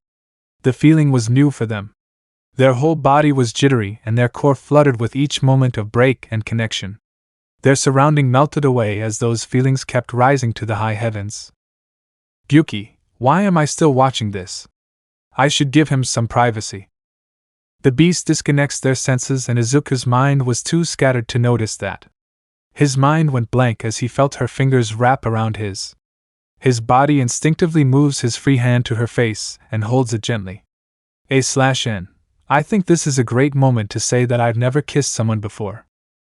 So this is just my own romanticized imagination, and if none of you felt this way with your first kiss or if this is not how it is, please take this into consideration. Isamu saw this and turned around immediately. Isamu, well, I think he's a bit busy. I will just go there myself. I guess it's gonna take few hours, but it's okay. I can just message him to teleport me back. He walks into the forest and disappears within the shadows, while sending him a message as a note. Gramps, I got some things to take care of, son. I will text you when I need you to bring me back. While walking, he contemplates on something. Should he send him the footage? He was not a hero yet, but Isamu, he should know. He doesn't send him the video, but just sends him a text. Gramps, I think you deserve to know this, so here goes. The hand guy from the USJ, Shigaraki Tamura, and his partner were busted out around 3 a.m. I thought you needed to know. He puts the phone in a seal and sighs. Isamu, busy day, huh? Isabu? Isabu, indeed. But you are a hero. Isamu, that I am for my grandson, for this family. Lightning violently circles around his body before he dashes away towards the ocean. His heart was breaking into pieces with the sob of the woman in front of him. Each passing second he hears her whimper was tearing his heart apart. The newborn child was in her arms, looking curiously at her mother's crying face. Isamu could only console her at the moment. Isamu, Fuku-kun was trying his hardest to help the police, but sadly it cost him his life. I can't say anything else except sorry. Woman, sniffles. I told him to stop, but he knew that he couldn't do anything else. He was afraid, you know? He panicked when I told him about the pregnancy. When I heard he was now trying to make things right, shakes her head. Do you know who did it? Isamu could see the despair behind that expectant eyes looking at him. But he could also see that she was vengeful. Isamu, I have an idea. He did tell me about possible assassination on him if he was to help us. Woman, please, Crimson Knight, avenge my husband. His eyes widen as he sees the woman slide down to the floor and bow in a fetal position. He quickly drops down and pulls her up. Isamu, please don't bow to me. You don't need to. She was trying her hardest to not stand, but relented as the hero was stronger than her. She clasps his hand between hers and bows again. Woman, please, I can't do anything. I am barely meeting bare minimum daily. I can't possibly, please, for my husband, my daughter's father. The baby was gently placed on the ground when she bowed, and she was now cooing and grumbling. The mother goes to pick her up, but Isamu was faster and picks her up. The little girl opens her eyes and sees Isamu, curious about the man in front of her eyes. Isamu smiles. You're a docile one, aren't you? Not even a single tear. Isamu chuckles as the baby oohs and ahs in his big hand. Isamu, she's gonna be fine. You don't have to worry. I will bring justice to you and your child, he says as he gently gives the child to her mother. She starts to gently rock her, making her sleepy. Woman, thank you, Crimson Knight. Isamu stayed quiet, looking at the innocent child yawning and turning in her arms. He bows and walks to the door, and pauses in front of the wooden door which was barely functional. Isamu, miss, do you have anyone you can turn to? Woman, I don't. My parents disowned me when they found out about Fuku. I don't think they will be of help. She disappointingly looks down and sees her daughter sleeping. Isamu, all right, I decided. He turns back and dons his usual smile at her. Isamu, you don't have to worry about some things, miss. I will help you. He puts down a key on a counter next to him. Isamu, it's a small 2-room apartment in Shizuoka.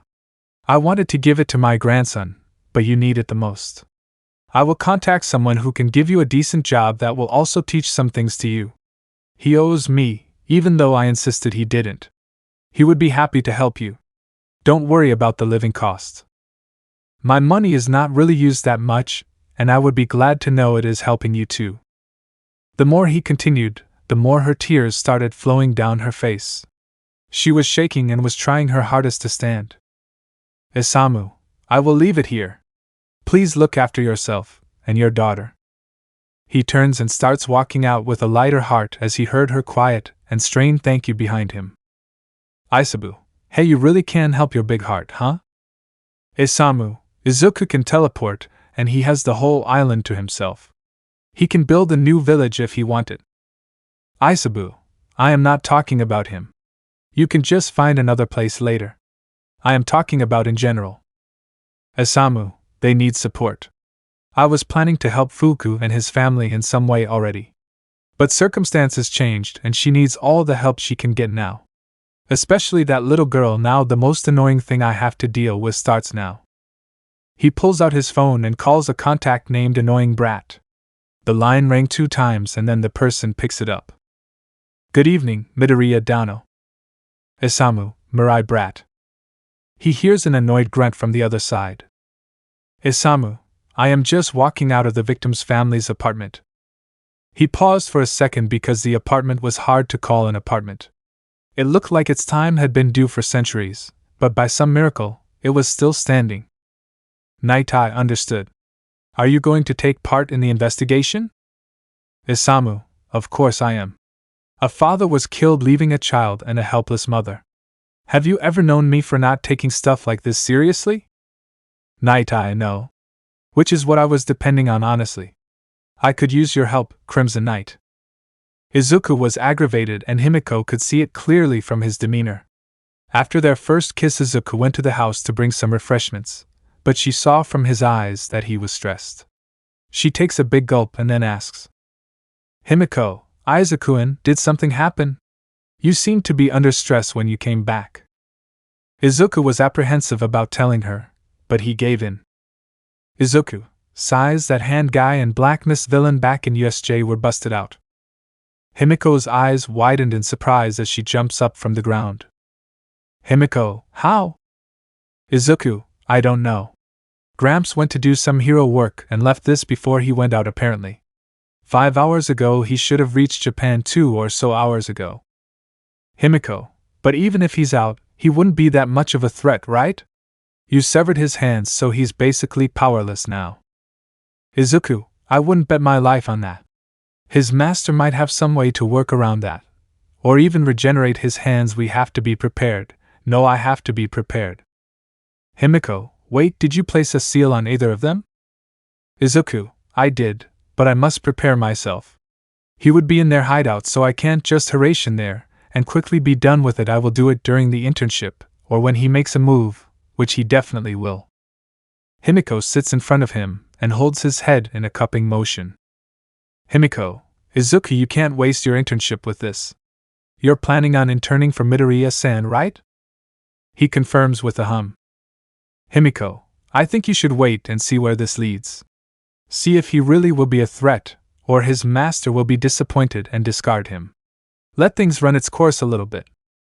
Izuku, Himi, I love you, you know that. But I don't think I should put all my hope in that. The damage his quirk can inflict is something that is too dangerous. It can even awaken into something terrifying. Himiko's lips quiver in defeat as she realizes that he was right. Shigaraki was too dangerous to live. Himiko, I don't like this. Izuku, Himi. Himiko, but I understand the reason. I just want you to be careful. This took Izuku by surprise. Himiko is not against him taking a life? Himiko, I understand the reason. I am okay with it, because he is too dangerous. And when you just told me that his quirk may evolve scared me right then.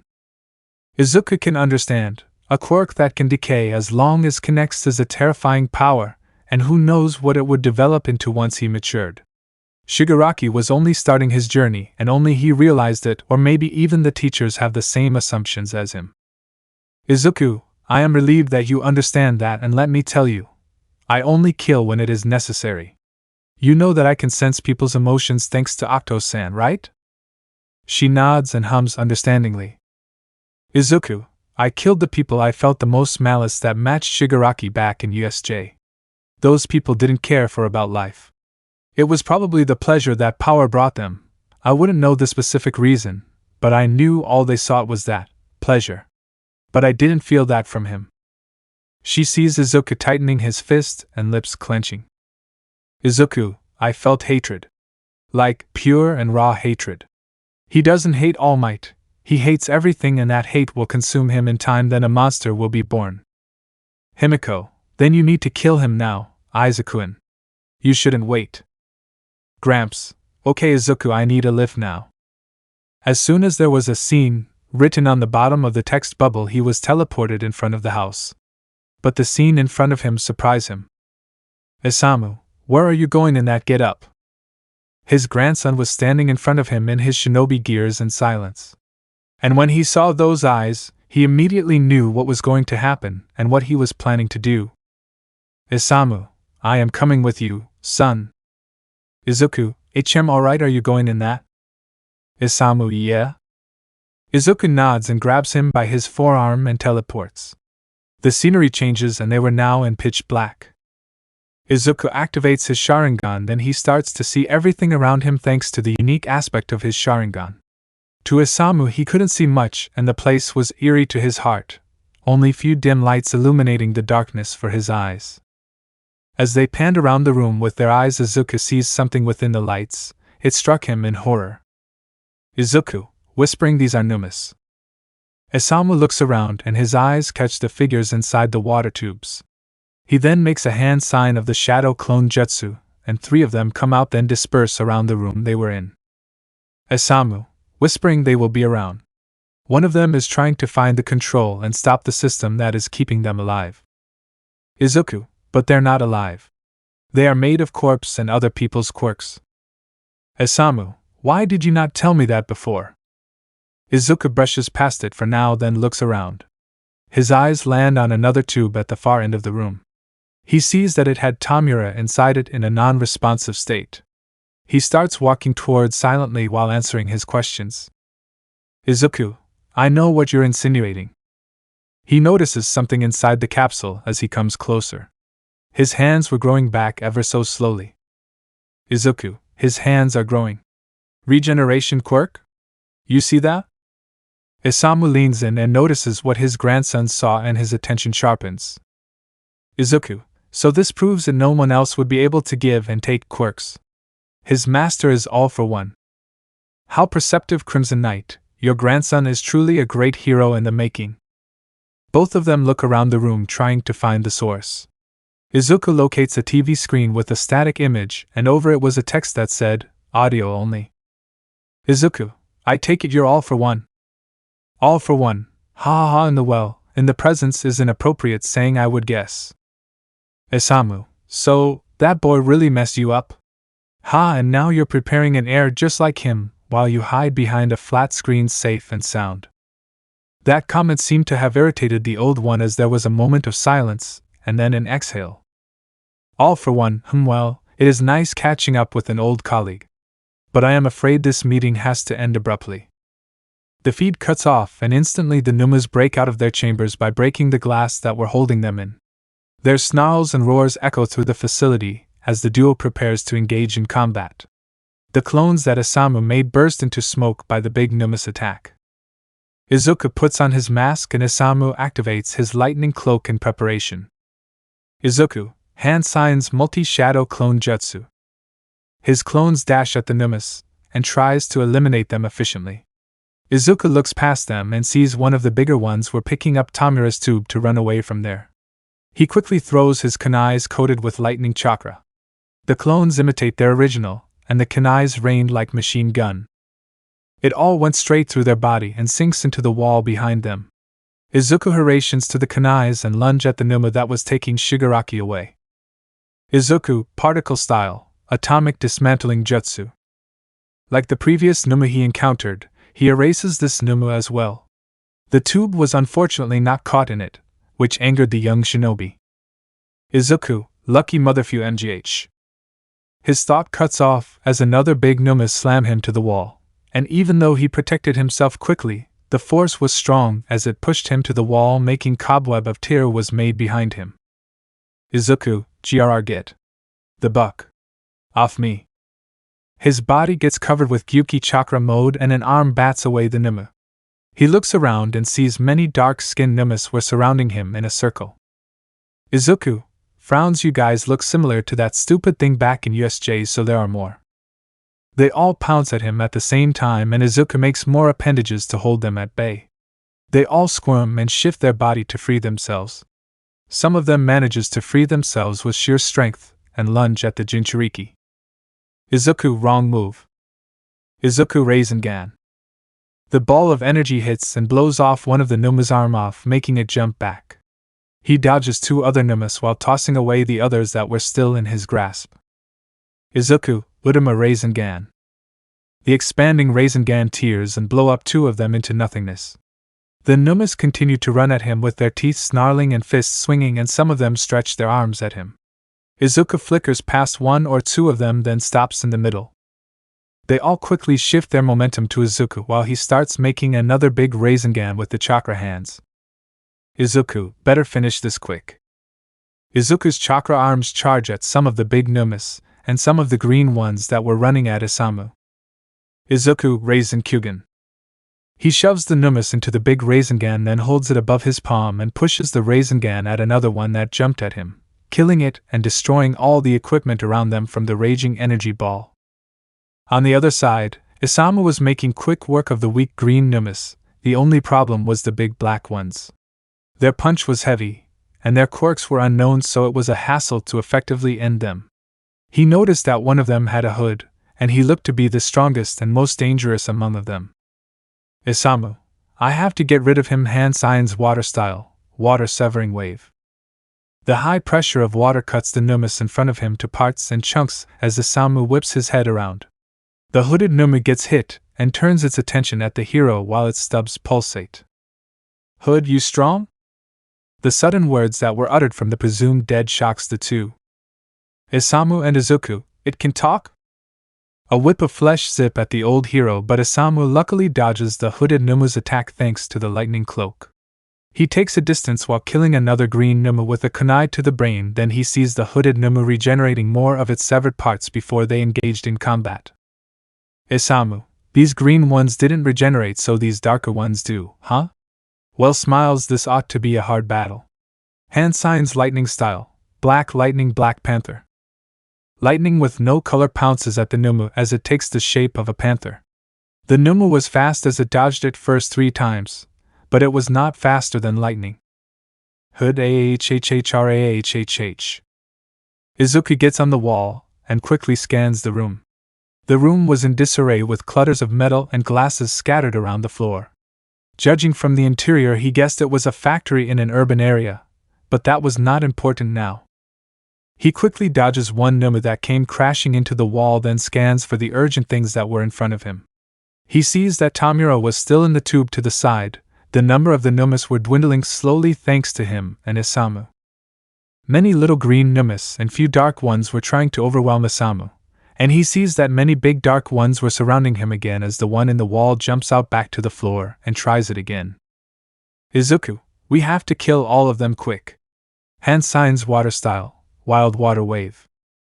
The Numas get pushed back to the others that Isamu was dealing with in the back. The hooded creature looks back and sees a wave of water rushing at him. The Numas get washed away with the high pressure of water. The hooded one stands firm against the raging wave for a good few seconds, but he too gets pushed by the water. Isamu quickly stands on the wall, then sees Izuku jump down on the surface of the water in a now flooded room. Izuku, hand signs water style, exploding water shockwave A/N. I changed the name because I like this translation way better. Isamu smiles. How does this kid have affinity for so many elements? Still baffles me hundreds of years later, and we now have the perfect shinobi in the family. The water crashes at all the Numas, suffocating them to the wall. While watching, Isamu gets an idea and he throws his sword at the floor, then jumps at and holds the handle. Isamu clenches the sword lightning style, Chidori current. Lightning traverses the water and shocks the Numas. Their squeal and roar of pain shakes the whole building. Izuku quickly hurries to their side and decides to finish it. Izuku, particle style, atomic dismantling jutsu, pillar. The pillar of light engulfs all of them, and with a flash of light they were all erased from existence. Izuku looks back to the tube Tamura is in and quickly prepares for another particle style. Izuku, even though my chakra reserve is immense, particle style is hard to do consecutively. But I can do few more. The miniature cube of light appears between his palms. He prepares to extend it at the tube so Tamura would finally disappear from reality. For the better of society. For everyone's safety, for her safety. All for one, I simply cannot allow that, Shimura-kun. He whips his head in surprise to get kicked away to the wall. Isamu flickers past the demon lord and looks around Izuku's body for heavy injuries. Izuku opens his eyes and sees the black mist guy, Kurojiiri, beside a big man wearing a tuxedo with some weird helmet on. Izuku, chuckles Kurojiiri, seems like my classmate's gift was well received. The mist villain squints his eyes in annoyance.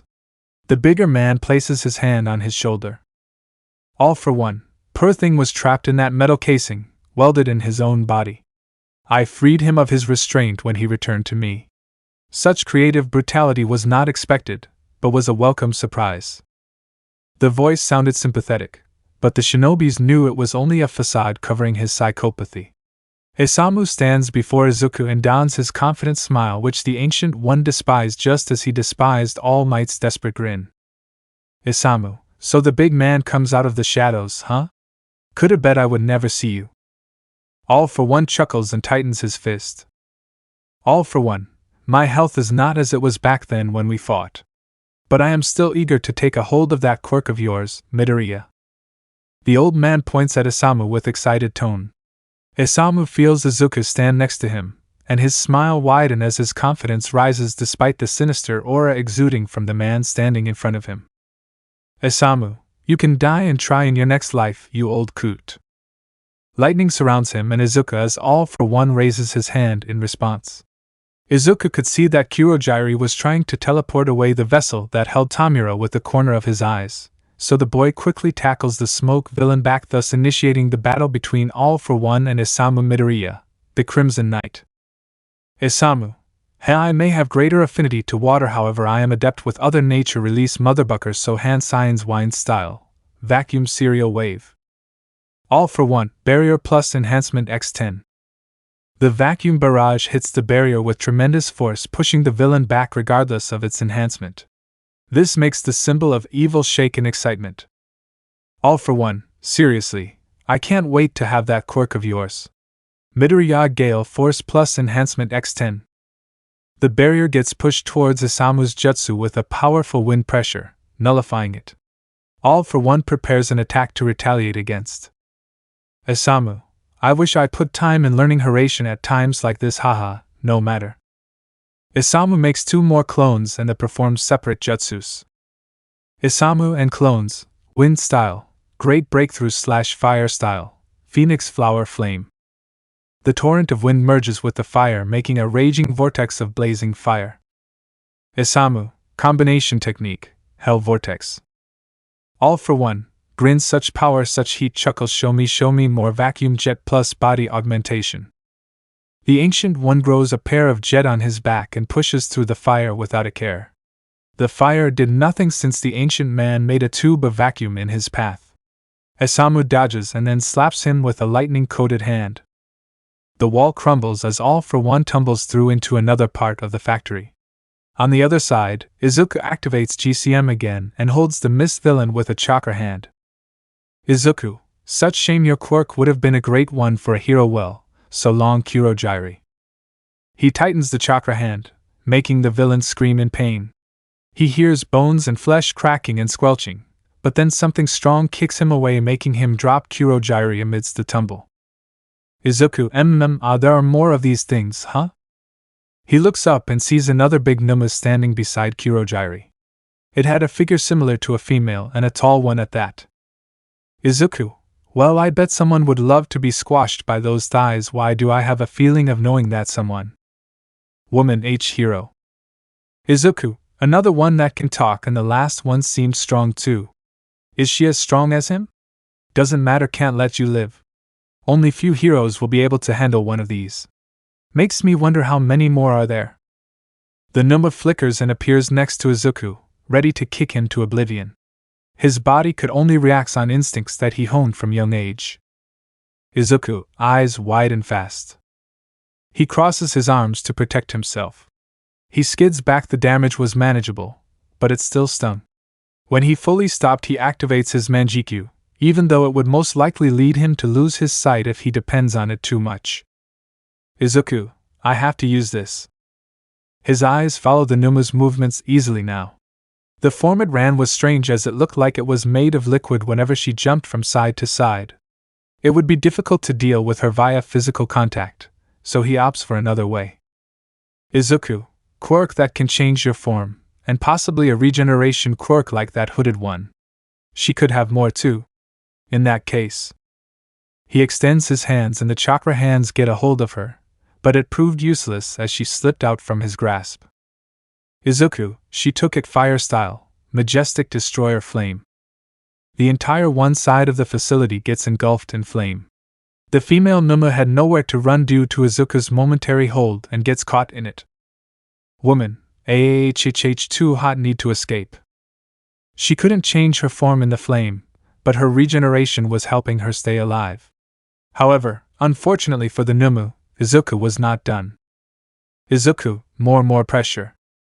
Izuku puts more pressure behind his blow, and the flame changes color, then turns white from the rising heat. And even though the Numu could probably live through that, he would have an opening to erase her like her kin. The heat grabs the collector of quirks' attention as he tosses away Isamu with an enlarged arm. All for one, this kid has more power behind his flames than his grandfather.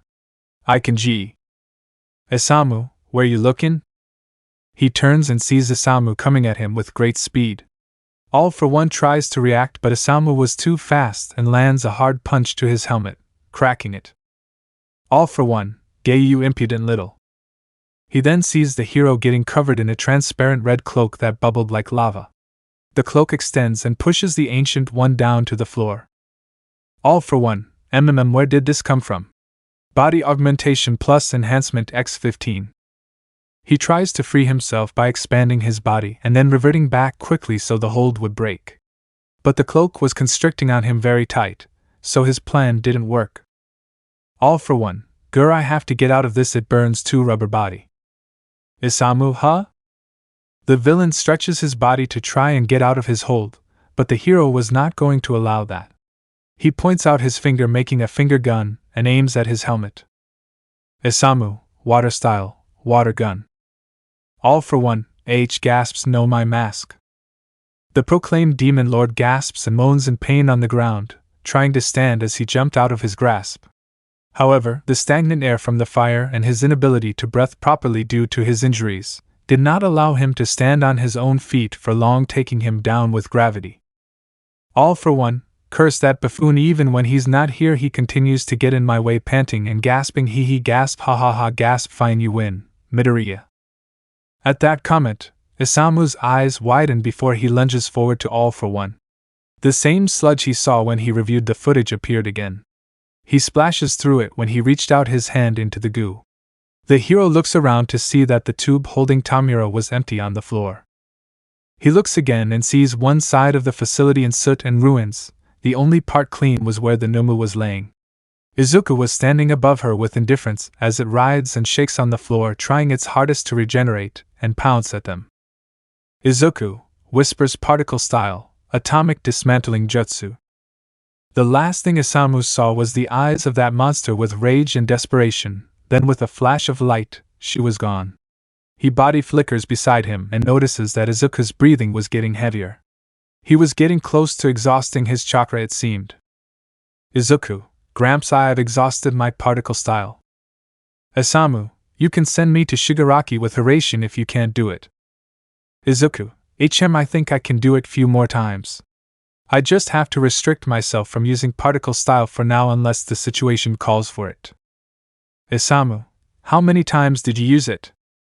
Izuku, 3 times, even though it's very deadly, it drains my chakra like crazy, and that water style techniques with the fire style technique, then the Raisengans kind of drained 80% of my own reserve. Isamu, I am surprised that is only 80%. If it was me, I think I would exhaust my chakra after that water colliding wave. Also, what about Gyuki's chakra? Izuku, I always try to save it for emergencies, but I guess this is an emergency. Octo-san. Gyuki, here you go, kid. That was getting troublesome as it continued. Izuku, hand sign multi-shadow clone jutsu. 15 clones appear around him and Isamu amazing his grandfather at the number of clones. Isamu, even when he's exhausted, he can make this many, wonder if he can make thousands like the 7th Hokage. Gyuki, you noticed that Kurogiri ran off when you did that fire jutsu, right? Izuku, yeah, but don't worry, after I deal with Tamura, he'll be next go. The clones flicker as they use Hiration to Shigaraki. Isamu curiously looks at Izuku as he sits down to relax.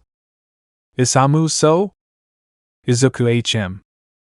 The clones teleport and jump at the tube. Some of them were holding the 7 swords of the mist. They see Tamura in another capsule with some kind of liquid inside it. The color was different from the one he was in previously. They don't waste time and jumps toward it, ready to take him out. Clones, ha! All for one, how persistent. His voice echoes through the room as a wave of sound comes crashing at them from the darkness behind them. A clone that had Samahata turns around and tries to slash the wave, and one holding the Hiramikari hides behind the twin sword. Samahata proves useless as the wave rammed the clones violently. Before they disappeared, one of them with the kiba managed to stab the glass, then the other clone that had Kabutoari pushed it in with the hammer. Just before they were about to fry Shigaraki, they dispersed into smoke with the swords. Unfortunate for them. All for one, wonder how he keeps teleporting here. Sensei, do you have any idea? Doctor, I suspected that it was that ink on Tamura-kun's neck. Seems like that Shimura kid imbued his energy in it so he can teleport whenever or wherever he wishes. All for one, can you remove it? Doctor, I thought the properties in that tank would dissolve it. But it seems that is not the case. I only have one solution. He taps and clicks on a board and the tank opens, spitting Shigaraki out. He walks closer and takes out a scalpel. Doctor, it seems we can remove it like this, he says as he starts slicing the skin around the seal. Clone HM. The surviving clone drops from above with the big swords as silently as possible.